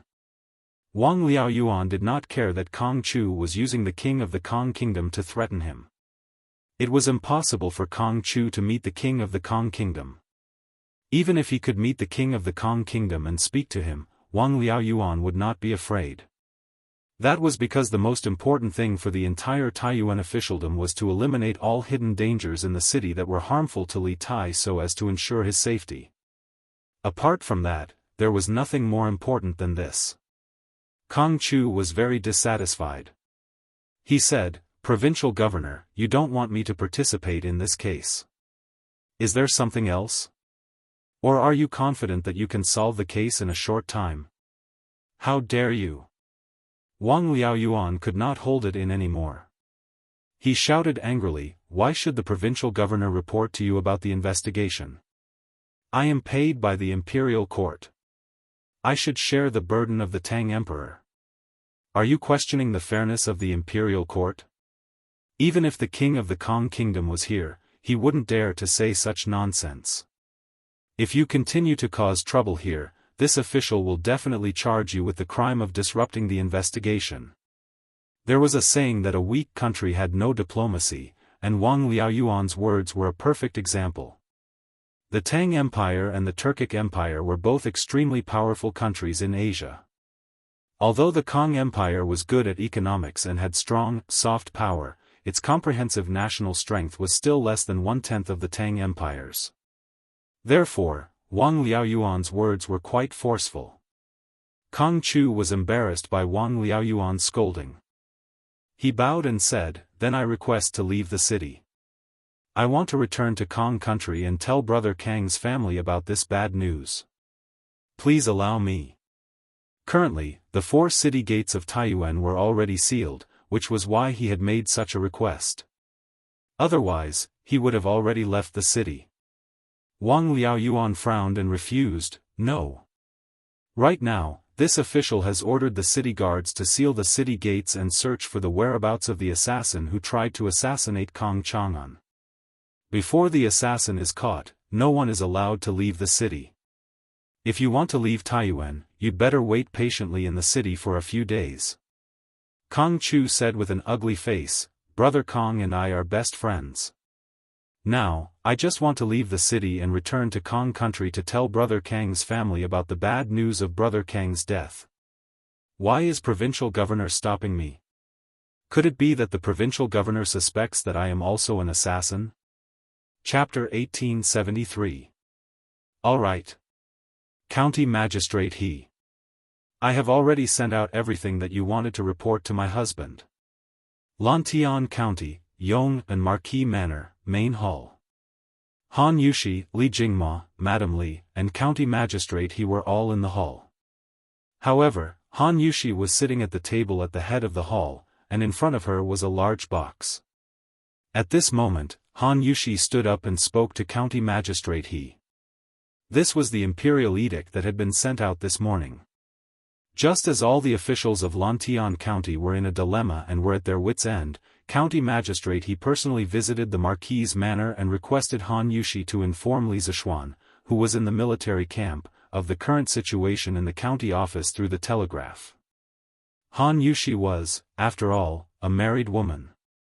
Although the Tang dynasty was liberal, it wasn't liberal to the point of allowing men outside to meet their wives alone. Therefore, after knowing the purpose of County Magistrate He's visit, Han Yushi personally moved the telegraph from her room to the main hall while instructing the maidservants to invite Li Jingma and Madame Li to the main hall of the Marquis' manor. On the surface, it was to accompany them, but in reality, it was to avoid suspicion. Thank you, madam. This official and all the officials in the county office are extremely grateful. County Magistrate He stood up and bowed respectfully to Han Yushi from afar. However, he didn't have any intention of leaving because he still had to wait for Li Zishuan's reply. Han Yushi pursed her lips and chuckled, County Magistrate He is too serious. My husband isn't in the county, so I still have to trouble you to help my husband manage Lantian County. Furthermore, my husband didn't consider it thoroughly and should have prepared a telegraph for the Lantian County office.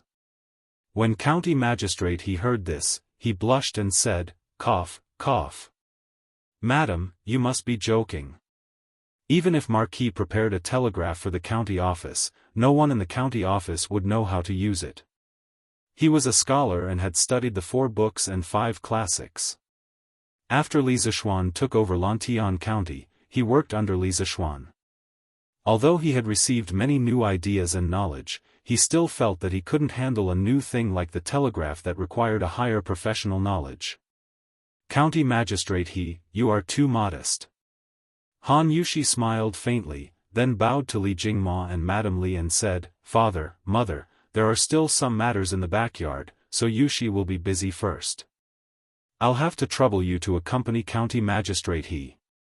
Just now, County Magistrate He's report involves a lot of things.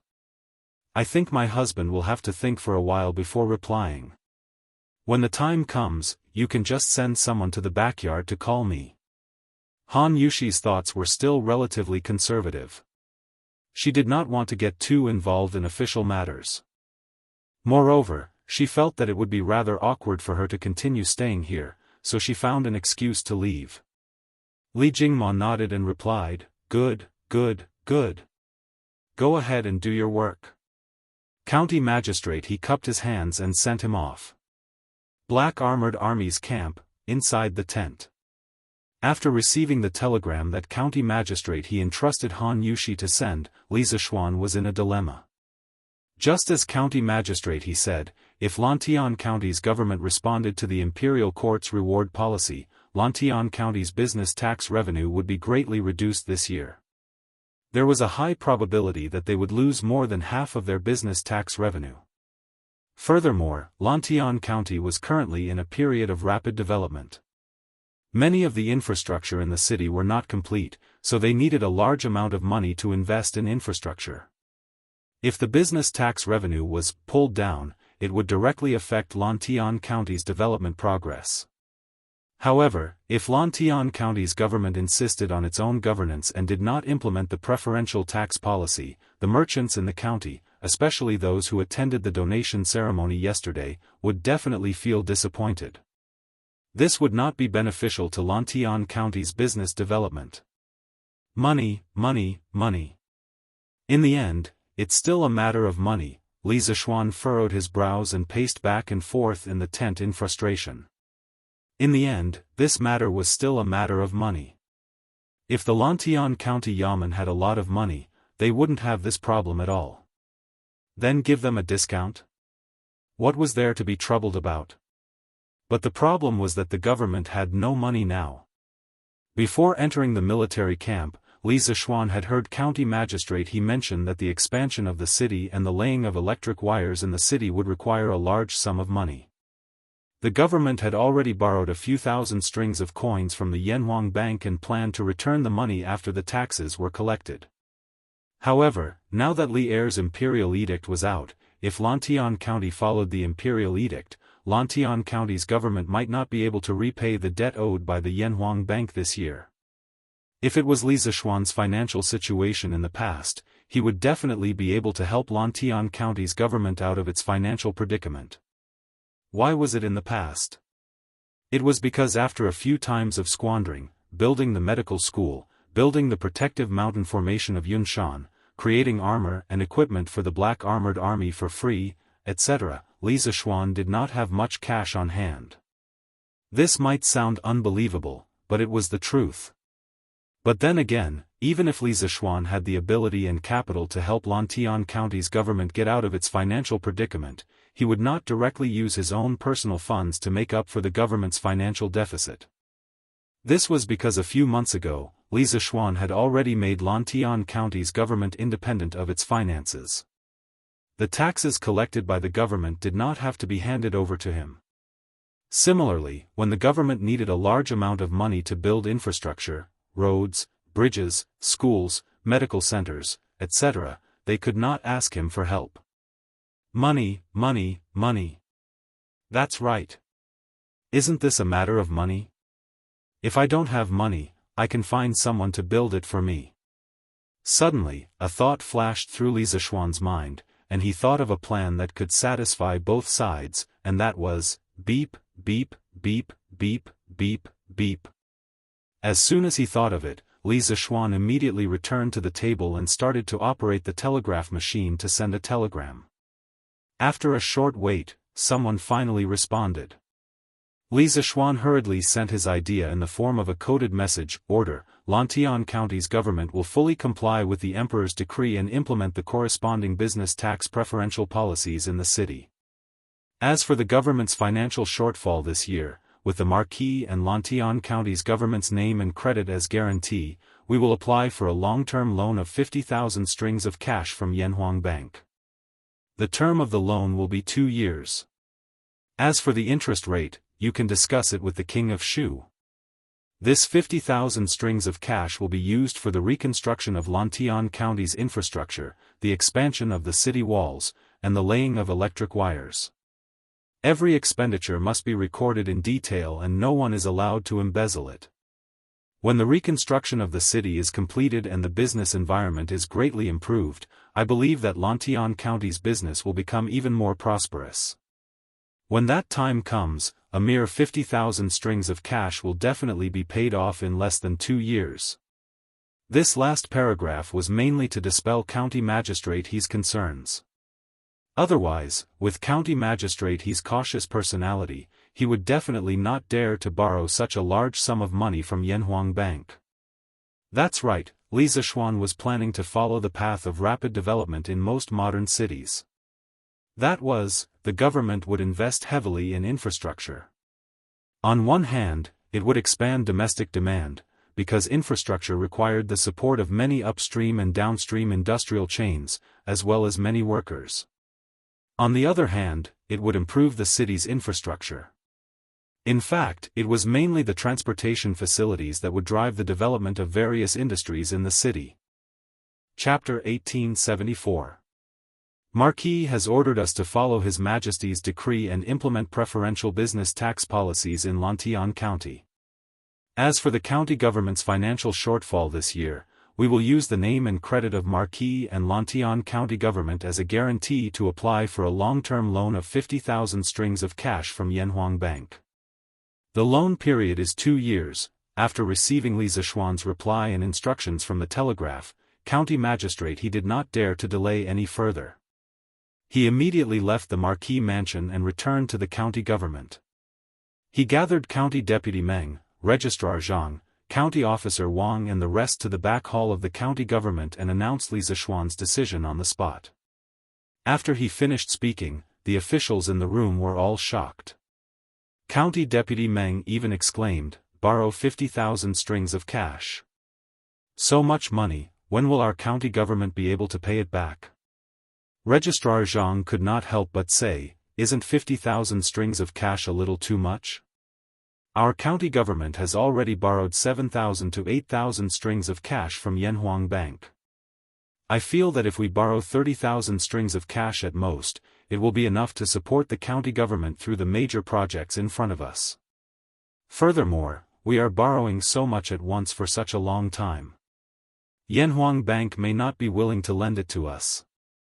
County Officer Wang also deeply agreed. He even added, even if Yanhuang Bank is willing to lend it, the interest rate will definitely not be low. 50,000 strings of cash for 2 years, including the interest, how much money do we have to pay back to Yanhuang Bank? If it were not for Li Zishuan's strong character, County Officer Wang would have suspected that Li Zishuan made this decision on purpose to help Yanhuang Bank get business. Although Yanhuang Bank was already under the control of the Tang Imperial Court, Li Zishuan, the founder, still had a lot of shares in it. Faced with Li Zishuan's decision, all the officials in the county government, except for County Magistrate He, had almost the same reaction. It had to be said that as people in the government, County Deputy Meng and the rest had a really low mentality. If this was in modern times, who would be worried about borrowing too much money from the bank and not being able to pay it back? They were worried that the borrowed money was not enough to complete the infrastructure projects in the city. As for not being able to pay back the money, it was impossible. It was endorsed by the official credibility. Seeing that everyone was against it, even though Wang Liaoyuan had the same opinion as them in the beginning, he still tried to persuade them. Marquis ordered us to fully comply with His Majesty's decree and implement the corresponding preferential business tax policies in Lantian County. As for the County Yamen's financial shortfall this year, with the name and credit of Marquis and the Lantian County Yamen as a guarantee, we will apply for a long-term loan of 50,000 strings of cash from Yanhuang Bank for 2 years. After receiving Li Zishuan's reply and instructions from the telegraph, County Magistrate He didn't dare delay any further. He immediately left the Marquis of Yong'an's manor and returned to the County Yamen. He gathered County Deputy Meng, Registrar Zhang, County Lieutenant Wang, and the others to the back hall of the County Yamen and announced Li Zishuan's decision on the spot. As soon as he finished, the officials in the room were all shocked. County Deputy Meng even exclaimed, borrow 50,000 strings of cash. When will our County Yamen be able to repay such a huge sum of money? Registrar Zhang also couldn't help but say, isn't 50,000 strings of cash a little too much? Our County Yamen has already borrowed 7,000 to 8,000 strings of cash from Yanhuang Bank. I feel that if we borrow 30,000 strings of cash at most, it will be enough to help the County Yamen through the major projects in front of us. Furthermore, we are borrowing so much at once for such a long time. Yanhuang Bank may not be willing to lend it to us. County Lieutenant Wang also agreed. He even added, even if Yanhuang Bank is willing to lend it, the interest rate won't be low. If we borrow 50,000 strings of cash for 2 years, with the interest, how much money do we have to repay Yanhuang Bank? If it weren't for Li Zishuan's tough character, County Lieutenant Wang would have suspected that Li Zishuan made this decision on purpose to get business for Yanhuang Bank. Although Yanhuang Bank was controlled by the Imperial Court of Tang Empire, Li Zishuan, the founder, still had a lot of shares in it. Faced with Li Zishuan's decision, all the officials in the County Yamen, except for County Magistrate He, had almost the same reaction. It had to be said that as people in the government, County Deputy Meng and the other officials' thoughts were really low. If this was in modern times, who would worry about borrowing too much money from the bank and not being able to repay it? They were all worried that the borrowed money was not enough to complete the infrastructure projects in the city. As for not being able to repay the money, it was impossible. They had the government's credibility as their endorsement. Seeing that everyone was unanimously against it, although Wang Liaoyuan had the same opinion as them at the beginning, he still advised. Marquis ordered us to fully comply with the Emperor's decree and implement the corresponding business tax preferential policies in Lantian County. As for the County Yamen's financial gap this year, with the name and credibility of Marquis and Lantian County Yamen as a guarantee, we will apply for a long-term loan of 50,000 strings of cash from Yanhuang Bank. The loan period is 2 years. After receiving Li Zishuan's reply and instructions from the telegraph, county magistrate, he didn't dare to delay any further. He immediately left Marquis Mansion and returned to the County Yamen. He gathered County Deputy Meng, County Lieutenant Wang and the others again in the back hall of the County Yamen and announced Li Zishuan's decision on the spot. After he finished, the officials in the room were all shocked. County Deputy Meng even exclaimed, "Borrow 50,000 strings of cash. When will our County Yamen be able to pay back so much money?" County Lieutenant Zhang also couldn't help but say, "Isn't 50,000 strings of cash a little too much? Our County Yamen has already borrowed 7,000 to 8,000 strings of cash from Yanhuang Bank. I feel that if we borrow 30,000 strings of cash at most, it will be enough to support the County Yamen through a few big projects in front of us. Moreover, we are borrowing so much at once for such a long time. Yanhuang Bank may not be willing to lend it." County Lieutenant Wang also deeply agreed. He even added, "Even if Yanhuang Bank is willing to lend it, the interest rate won't be low. If we borrow 50,000 strings of cash for 2 years, with the interest, how much money do we have to repay Yanhuang Bank?" If it weren't for Li Zishuan's tough character, County Lieutenant Wang would have suspected that Li Zishuan made this decision on purpose to get business for Yanhuang Bank. Although Yanhuang Bank was already under the control of the Imperial Court of Tang Empire, Li Zishuan, the founder, still had a lot of shares in it. Facing Li Zishuan's decision, all the officials in the County Yamen, except for County Magistrate He, had almost the same reaction. It had to be said that as people in the government, County Deputy Meng and the others' thinking was really low. If this was in modern times, who would worry about borrowing too much money from the bank and not being able to pay it back? What they worried about was that the borrowed money was not enough to complete the infrastructure projects in the city. As for not being able to pay back the money, it was impossible. It was backed by the government's credibility. Seeing that everyone was unanimously against it, although Wang Liaoyuan had the same opinion as them in the beginning, he still advised. "Marquis ordered us to fully follow the Emperor's decree and implement the corresponding preferential business tax policies in Lantian County. As for the County Yamen's financial shortfall this year, with the name and credibility of Marquis and Lantian County Yamen as guarantee, we will apply for a long-term loan of 50,000 strings of cash from Yanhuang Bank. The loan period is 2 years." After receiving Li Zishuan's reply and instructions from the telegraph, County Magistrate He didn't dare to delay any further. He immediately left Marquis Mansion and returned to the County Yamen. He gathered County Deputy Meng, County Lieutenant Wang and the others in the back hall of the County Yamen and announced Li Zishuan's decision on the spot. As soon as he finished, the officials in the room were shocked.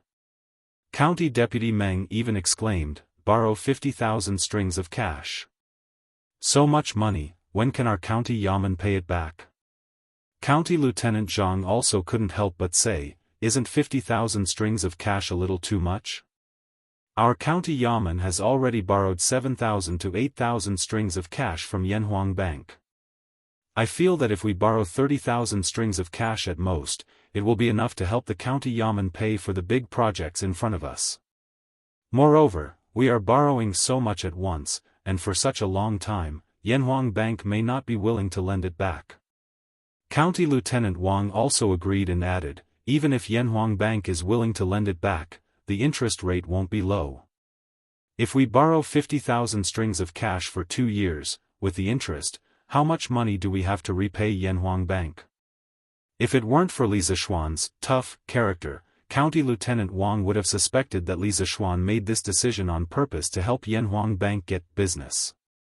Although Yanhuang Bank was controlled by the Imperial Court of Tang Empire, Li Zishuan, the founder, still had a lot of shares in it. Faced with Li Zishuan's decision, all the officials in the County Yamen, except for County Magistrate He, had almost the same reaction. It had to be said that as people in the government, County Deputy Meng and the other officials' thoughts were really low. If this was in modern times, who would worry about borrowing too much money from the bank and not being able to pay it back? What they worried about was that the money they borrowed was not enough to pay for the infrastructure projects in the city. As for not being able to pay back the money, it was impossible.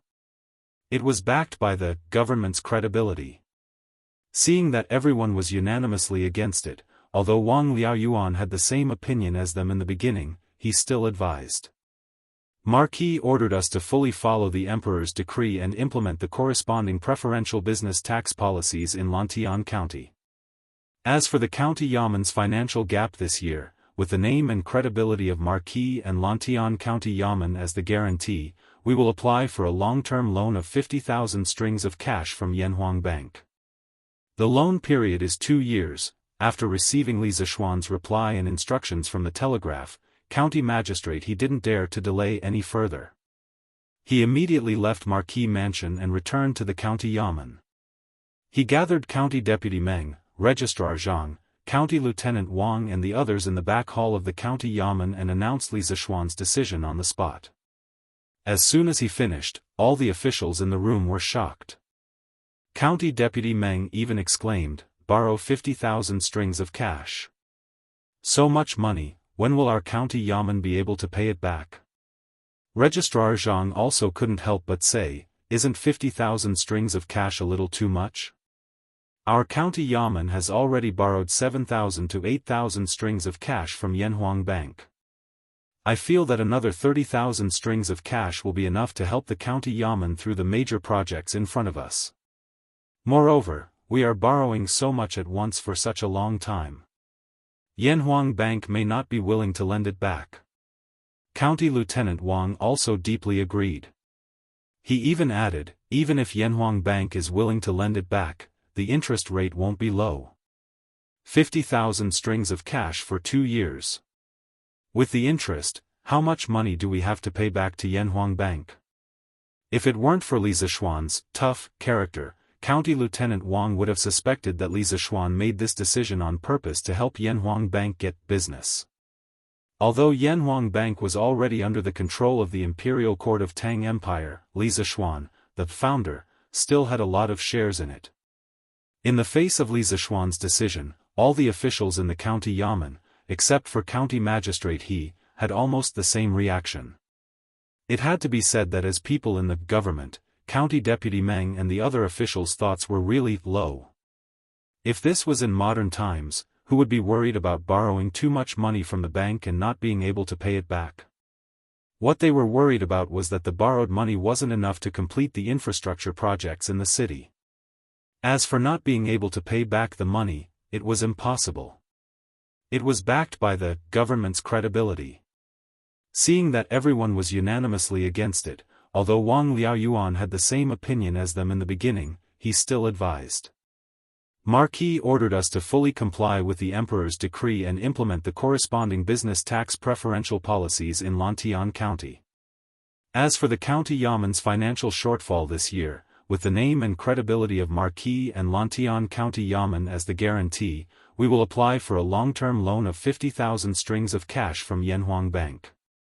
The loan period is 2 years. After receiving Li Zishuan's reply and instructions from the telegraph, county magistrate He didn't dare to delay any further.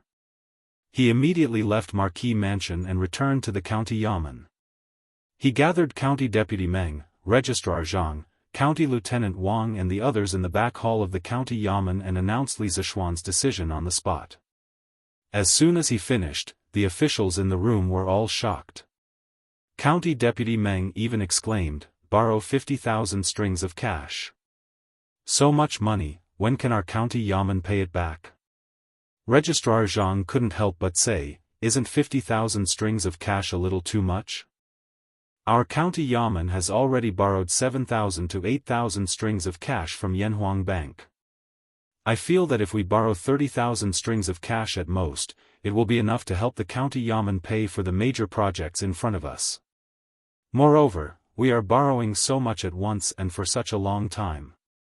Yanhuang Bank may not be willing to lend it to us." County Lieutenant Wang also deeply agreed. He even added, even if Yanhuang Bank is willing to lend it, the interest rate won't be low. 50,000 strings of cash for 2 years, with the interest, how much money do we have to pay back to Yanhuang Bank? If it weren't for Li Zishuan's tough character, County Lieutenant Wang would have suspected that Li Zishuan made this decision on purpose to help Yanhuang Bank get business. Although Yanhuang Bank was controlled by the Imperial Court of Tang Empire, Li Zishuan, the founder, still had a lot of shares in it. Facing Li Zishuan's decision, all the officials in the county yamen, except for county magistrate He, had almost the same reaction. It had to be said that as people in the government, County Deputy Meng and the other officials' thoughts were really low. If this was in modern times, who would worry about borrowing too much money from the bank and not being able to pay it back? They were worried that the borrowed money was not enough to pay for the infrastructure projects in the city. As for not being able to pay back the money, it was impossible. They had the government's credibility to back them up. Seeing that everyone was unanimously against it as expected, Wang Liaoyuan had the same opinion as them at the beginning, but now he still persuaded them, yes. Chapter 1875. When Li Zishuan returned to the drill ground, the soldiers of the Wu Battalion were doing arm strength training, which was push-ups and pull-ups. Today, the soldiers were used to these 2 arm strength training methods, and the training standard had slowly increased from 100 push-ups and 15 pull-ups per soldier to 150 push-ups and 25 pull-ups per soldier. The training volume had increased by 50%. Everyone's body potential was limitless, and as the training continued, the potential would gradually increase, but the speed of increase was not linear. Normally, the speed of increase would be faster at the beginning, and the speed of increase would be slower towards the end. Therefore, at the beginning of the training, it was necessary to increase the training volume for the soldiers in a timely and reasonable manner according to the training situation of the soldiers. 78, 79, 80, 81, 82, 88, Li Zishuan walked to the side of the training ground of the Wu Battalion, and listened to the counting sounds. Suddenly, he heard a particularly discordant sound, and he couldn't help but stop walking. Looking at the burly man beside him who was counting, Li Zishuan's mouth twitched, and he stepped forward and kicked the burly man's leg, and scolded angrily, "Is it 88 after 82? Wang Rong, do you know how to count?" This burly man was the sergeant, squad leader, of the 1st Squad of the Wu Battalion, Wang Rong, and Ding Dali, who helped Zhang Kongyan to incite the soldiers to mutiny, was a soldier under him. At this moment, he was supervising the soldiers doing push-ups, and helping to count at the side. Ever since that incident, Wang Rong felt that he had wronged Li Zishuan. From his point of view, Li Zishuan was a great benefactor to his hometown, but his soldiers actually did such a thing. As a squad leader, although he didn't participate in it personally, he was responsible for not being strict with his subordinates. Wang Rong had always felt guilty towards Li Zishuan. Recently, under his supervision and urging, the soldiers in his squad had been training very hard, and he had never fallen behind in his own training, and the training volume he set for himself was twice that of a normal soldier. However, Wang Rong was a boorish man through and through. Not to mention going to school, he didn't even know how to write, let alone know how to count. He had no problem counting in the single digits, but when the number was large, he didn't even know where he was counting to. Li Zishuan was an engineering nerd in his previous life, but after he traveled to Tang, he started his career as a mathematics teacher. As a mathematics teacher, how could he tolerate the fact that there were people around him who couldn't count? He. Join the army. You're here. Wang Rong was kicked for no reason, but he wasn't angry at all, because the person who kicked him was Li Zishuan. He scratched his head and smiled embarrassedly at Li Zishuan, that I really don't know how to count. It's okay if it's a small number, but if it's a large number, then please forgive me, join the army. Wang Rong spoke in a dignified manner, but the soldiers of the 1st Unit of the Wu Battalion lowered their heads and tried to hold back their laughter. Li Zishuan rolled his eyes and said helplessly, "If you don't know how to count, then count separately. 150, divided into 3 counts, and count 50 each time." Otherwise, if you count like that, you'll get 8 out of 10 people wrong. Wang Rong's eyes lit up when he heard that, and he couldn't help but say excitedly, divided into 3 counts. That's a good idea. Join the army, you're indeed a literary star. Chapter 1876. I see. On the drill ground, Sun Jiping was suddenly enlightened. If the soldiers of the 2nd Battalion are only putting on a show during their daily combat training, then in tomorrow's combat competition, their results will definitely not be as good as ours. Li Zishuan nodded with a smile and said, "This is why I've always requested the soldiers to conduct their daily training with the mentality of actual combat. They are all good men of my great Tang. I would rather have them suffer some injuries during training than lose their lives on the battlefield. Also, even if the 2nd Battalion soldiers put in as much effort as ours in their daily combat training, they will still not be a match for ours. Because they have only learned half of the training methods from the new drill manual, they have only learned the superficial combat training. Like push-ups, pull-ups and other basic auxiliary training, they have not done them at all. For a martial artist, if they do not have strong arm strength and stamina, how can they beat an opponent of the same level? That is why I said that the 2nd Battalion only learned the form of our training methods, but they did not learn the essence. And because of their blind learning, it has disrupted their original training rhythm, and it is very likely that their original advantage in traditional military formations will gradually disappear. For us, this may not be bad news." After listening to Li Zishuan's analysis, Sun Jiping suddenly felt more confident about tomorrow's combat competition and the military competition 3 days later. He smiled and said, "You are right. In these few days, I will keep an eye on the soldiers and urge them to complete all the training tasks with the highest quality." Li Zishuan nodded and praised, "With you here in the E Battalion, I can rest assured. But there is something I need to tell you. These few days, the soldiers have indeed been training very hard, you and I have seen it with our own eyes. But just looking at it is not enough. As the saying goes, those who have done well should be rewarded, and those who have done wrong should be punished. Although it is only training now, and they have not gone to the battlefield, but for those who have trained hard and achieved outstanding results, we should still give appropriate rewards. Otherwise, as time goes by, the soldiers may lose the motivation to train hard." Sun Jiping frowned and asked in confusion, "What do you mean, how should we reward the soldiers?" He was only the lieutenant of the E Battalion, not the general of the Black Armored Army. He did not have much authority in this aspect regarding rewards, so he could only ask Li Zishuan for advice. Li Zishuan pondered for a moment and said, "How about this?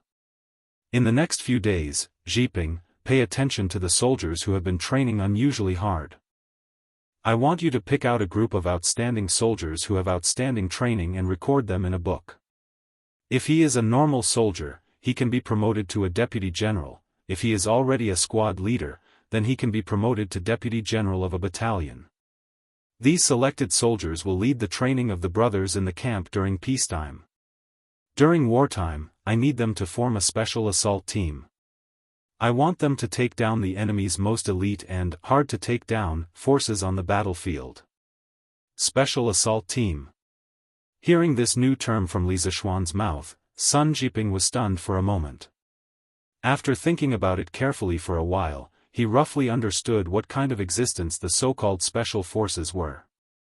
After a moment of silence, Sun Jiping cupped his fists and said solemnly, "This general obeys." "I see."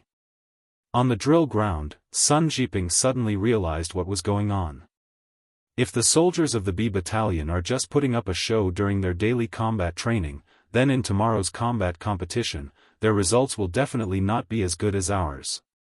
Li Zishuan nodded with a smile and said, "This is why I've always requested the soldiers to conduct their daily training with the mentality of actual combat. They are all good soldiers of the Tang Empire, would rather they get injured during training than lose their lives on the battlefield. Also, even if the soldiers of the B Battalion put in as much effort as our soldiers in their daily combat training, they will still not be a match for our soldiers. Because they have only learned half of the training methods from the new drill manual, they have only learned the superficial combat training. Like push-ups, pull-ups and other basic auxiliary training, they have not done them at all. For a martial artist, if they don't have strong arm strength and stamina, how can they beat an opponent of the same level? That's why I said that the B battalion only learned the form of our training methods, but not the essence. And because of their blind learning, it messed up their original training rhythm, and it is very likely that their original advantage in traditional military formations will gradually disappear. For us, this may not be a bad news. After listening to Li Zishuan's analysis, Sun Jiping suddenly felt more confident about tomorrow's combat competition and the military competition 3 days later. He smiled and said, "You are right. In the next few days, I will keep an eye on the soldiers and urge them to complete all the training tasks with quality and quantity." Li Zishuan nodded and praised, "With you here in the E battalion, I can rest assured. But there is something that I need to tell you. In the past few days, the soldiers have been training very hard, you and I have seen it with our own eyes. But just looking at it is not enough. As the saying goes, one should be rewarded for meritorious deeds, and one should be punished for wrongdoings. Although it is only training now and not going to the battlefield, but for those who have trained hard and achieved outstanding results, we should still give appropriate rewards. Otherwise, as time goes by, the soldiers may lose the motivation to train hard." Sun Jiping frowned and asked with some confusion, "How should we reward the soldiers according to your idea?" He was only the lieutenant of the E battalion and not the general of the Black Armored Army.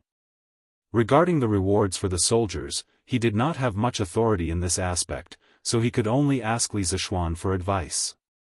Li Zishuan frowned and pondered for a moment, then said, "How about this? For the next few days, Jiping, pay close attention to the soldiers who are training unusually hard. I want you to pick out a batch of outstanding soldiers and record all of them in a book. If he is a normal soldier, you can promote him to a deputy general of a team. If he is already a squad leader, you can promote him to a deputy general of a battalion. These selected soldiers will lead the training of the brothers in the battalion during normal times, but during wartime, I need them to form a special assault team. I want them to specifically take down the most elite and difficult force of the enemy on the battlefield." Special Assault Team. Sun Jiping was startled when he suddenly heard a new term from Li Zishuan. After thinking about it carefully for a while, he roughly understood what kind of existence the Special Assault Team mentioned by Li Zishuan was. After a moment of silence, Sun Jiping cupped his hands and said seriously, "Yes, sir." Chapter 1877. Reporting to the provincial governor and Your Highness King of Wei, this subordinate followed Kong Chu all the way to Jianghu Square in the west of the city and didn't find anything strange about him. I also didn't see him come into contact with anyone on the way. This subordinate had people hide near his residence and secretly observe. If there is any news, report it immediately. Taiyuan City, back hall of the provincial governor's mansion. Constable Feng strode in from outside and cupped his fists to Wang Liaoyuan and Li Tai. At this time, only Wang Liaoyuan and Li Tai were left in the room. As for Dugu Feiying, he took the weapons scattered by the assassins in the morning and worked with the soldiers of the Bing province barracks to search for the assassins in the city. Wang Yu naturally had to return to the Wang family to make some arrangements. After all, in terms of searching for people, especially in Taiyuan City, the Wang family's ability and strength were not inferior to the government.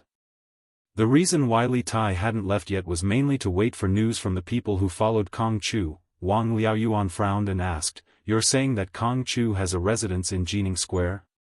"Yes." Constable Feng replied. Wang Liaoyuan continued to ask, "Did you find out when he started doing business in Taiyuan City?" Constable Feng cupped his fists and said, "This subordinate found out that Kong Chu came to Taiyuan City 3 years ago. He opened a treasure shop in the city that specializes in selling gems and pearls. In recent years, business has been good, and he's an honest person. Last year, he married a local wife. The woman is the daughter of a country squire from outside Taiyuan City. Her name is Su Xiuha. After the two of them got married, they were very loving. Nothing out of the ordinary happened. Wang Liaoyuan frowned and didn't say anything. Li Tai asked, "Did you ask Kong Chu's neighbors if any strangers came looking for him or sent him a letter today?" Constable Feng nodded and said, "Your Highness, this subordinate asked an auntie who sells pancakes in front of the Kong residence. She said that in the Kong residence today, other than Kong Chu, there was only an old farmer who carried vegetables in. No one else came in or out of the Kong residence." An old farmer who delivered vegetables? Li Tai's heart skipped a beat and he quickly asked, "What is this old farmer's background? Have you checked?" Constable Feng had obviously done his work well this time. He cupped his fists and replied, "I've asked around. This old farmer is a farmer from Nanha village outside the city. He has a son who lives in the city. He just moved into the city this year and stayed with his son. Basically, he would send vegetables to Kong Chu's house every few days. There's nothing unusual about him." Hearing this, Li Tai couldn't help but frown in silence. Seeing this, Wang Liaoyuan waved his hand at Constable Feng and said, "You did a good job. You can leave now. I have something important to discuss with His Highness." "Here." Constable Feng cupped his fists, bowed, and left. Li Tai raised his head and looked at Wang Liaoyuan. "Provincial Governor Wang, I still think there's something wrong with Kong Chu.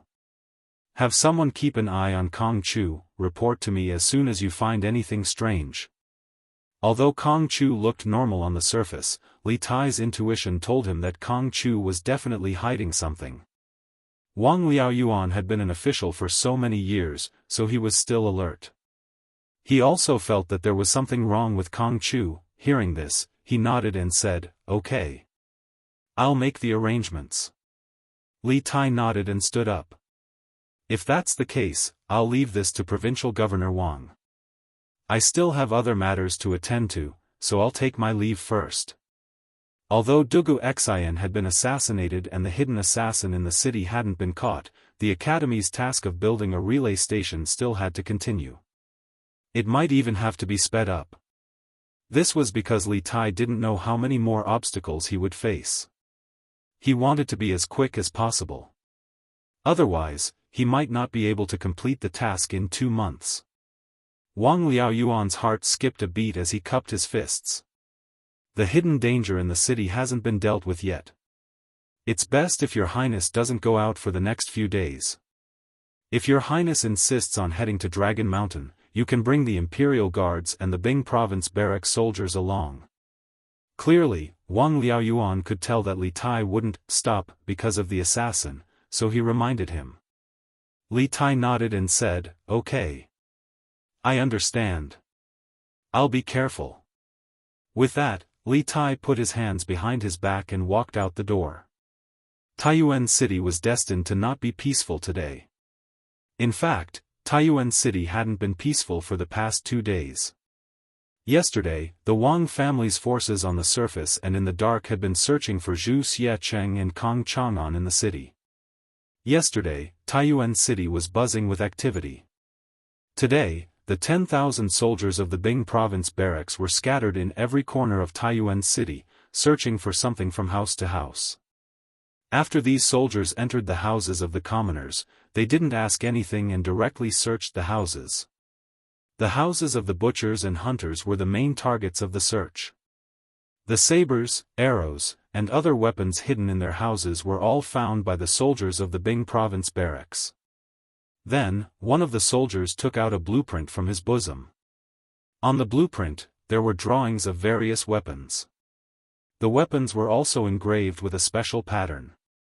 The soldier looked at the weapons found in the houses of the commoners while looking at the blueprint in his hand, as if he was comparing them.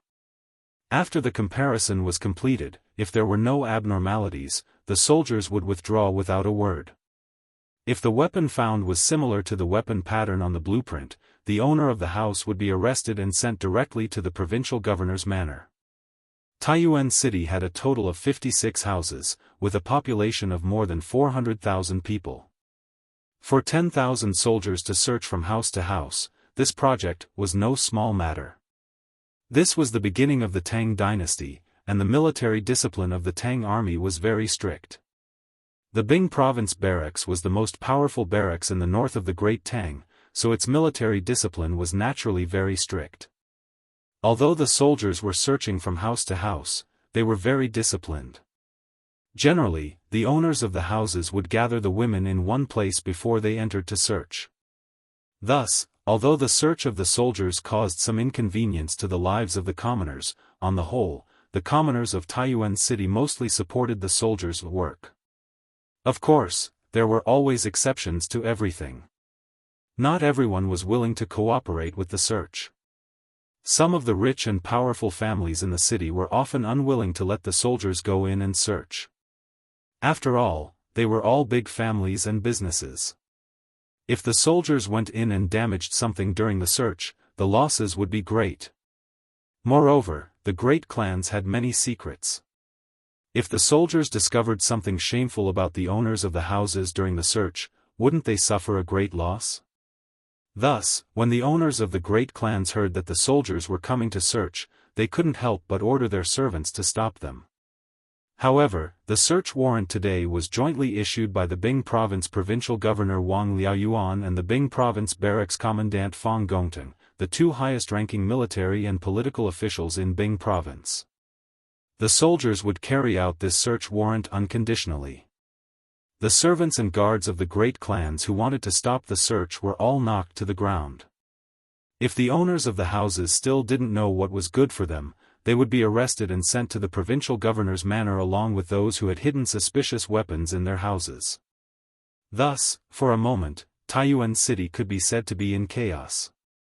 At the same time, Longshan seemed to be completely unaffected by Taiyuan City. According to the division of tasks that Li Tai had assigned in the morning, the members of the 5th and 6th teams took out measuring tools and began to survey the buildings of the Longshan Boy Temple. The measuring tools they took were all from Yanhuang College. At the beginning of this year, the Academy officially established the 2nd and 3rd Trump Card Project. The 2nd Trump Card Project was to improve the telegraph and increase the transmission distance of telegrams. The 3rd Trump Card Project was mainly to establish measurement standards and make standard measuring tools. After nearly half a year of hard work, the Academy had not only established its own measurement standards committee to establish unit standards for some new physical quantities, but also worked together with the workshop of the interesting pavilion to produce a batch of precision measuring instruments. These instruments would provide a standard reference for all similar instruments in the future, and they would be calibrated as soon as they changed. The measuring instruments held by the students on Longshan included a ruler, a large triangular ruler, and even a tape measure. The units of these measuring instruments were not the inch, chi, or zhang commonly used in the Tang Empire, but the new units proposed by the Measurement Standards Committee of the Academy according to Li Zishuan's idea: millimeter, centimeter, decimeter, and meter. Although 1 centimeter of these measuring instruments was not strictly equal to 1 centimeter of modern measuring instruments, it was not important. In ancient times, if one wanted to make precision production, the ancient measurement units had to be subdivided. At this time, the smallest unit of length was 1 inch, about 333 centimeters, which obviously could not meet the requirements of precision production. Thus, Li Zishuan not only proposed millimeters, but also smaller units such as microns. The Academy was currently making more precise measuring instruments such as vernier calipers. Mr. Mo, we have finished measuring the inside and outside of the boys' temple. We think that the height here can meet the requirements of the construction of the telegraph relay station.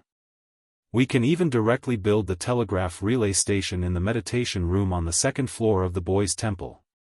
In this way, we don't need to build an additional high platform for the telegraph relay station, and we can save a lot of time.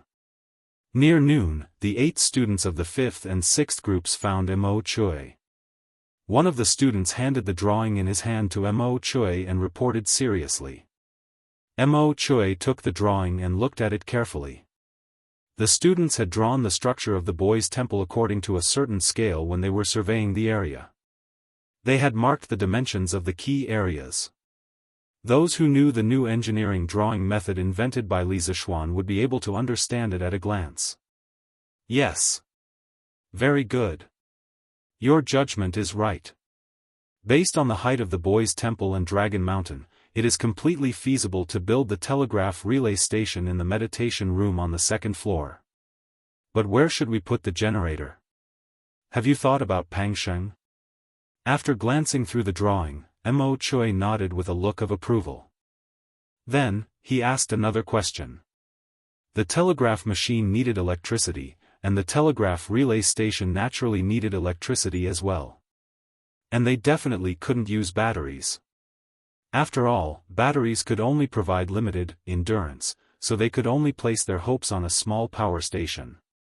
The construction of a hydroelectric power station required a lot of time and effort, so they had brought a small thermal power station from the academy. This was the first thermal power station in the history of the Tang Empire. Replying to Mr. Mo, regarding the thermal power station, it definitely can't be placed in a room, or else it will easily catch fire. We think that it should be placed in the backyard north of the Boys' Temple. The space there is spacious, and it is convenient for the Imperial Army to guard it. It is safer than placing it outside the Boys' Temple. The student named Pang Sheng replied. Yes. You have considered it very thoroughly. Hearing this, Mo Chui nodded and praised, since that's the case, immediately inform the members of the second, third, and fourth groups to start preparing to build the thermal power station. When the time comes, remember to measure and adjust the voltage. Otherwise, if the voltage is too high, it will easily burn our machines. Yes. Pang Sheng and the others nodded and turned to leave. Mr. Mo Chui, how is the situation here? At this moment, Li Tai had also arrived at Dragon Mountain and walked up to Mo Chui's side to ask this question.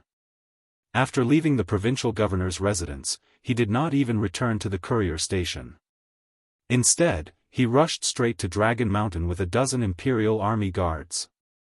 At present, Taiyuan City was filled with soldiers from the Bing Province barracks. Li Tai was not worried that they would jump out to assassinate him at this time. If that really happened, he would be relieved. This was because although the Imperial Army around him was few in number, they were all highly skilled in martial arts. Even if they could not immediately defeat him, they could temporarily delay him. As long as they could delay him for a while, the soldiers in the city would definitely rush over to arrest him. Hearing the familiar voice behind him, Mo Chui was startled and quickly turned around. When he saw that it was Li Tai, he sighed in relief and said, Pang Sheng and the others have completed the survey. We all think that we can directly build the telegraph relay station in the meditation room on the second floor of the Boy Temple. At this moment, I have Jia Jiayin and Li Yan lead people to build a thermal power station in the backyard of the Boy Temple. Hearing this, Li Tai's expression was faintly excited. Good. It would be best if we can directly build the telegraph relay station in the meditation room on the second floor of the Boy Temple. This way, we can save a lot of work and a lot of time. However, this thermal power station was only a preliminary success in the workshop. Now that we want to put it into practical use, I'm afraid there will be some problems in the process. For the next 2 days, let's focus on making the thermal power station run smoothly. Qing Ke, your worries are not without reason. We'll do as you say. After we switch the thermal power generator this time, it will save us a lot of trouble next time. Mo Chui nodded. Then he frowned and asked with a worried expression, by the way, Qing Ke, how is General Dugu's situation now? In the morning, when he, Li Tai, Dugu Feiying, and the others went to Dragon Mountain, they were chased back by the Imperial Army. Therefore, Mo Chui knew about the assassination of Dugu Xian. However, to avoid causing panic, he did not tell the rest of the students.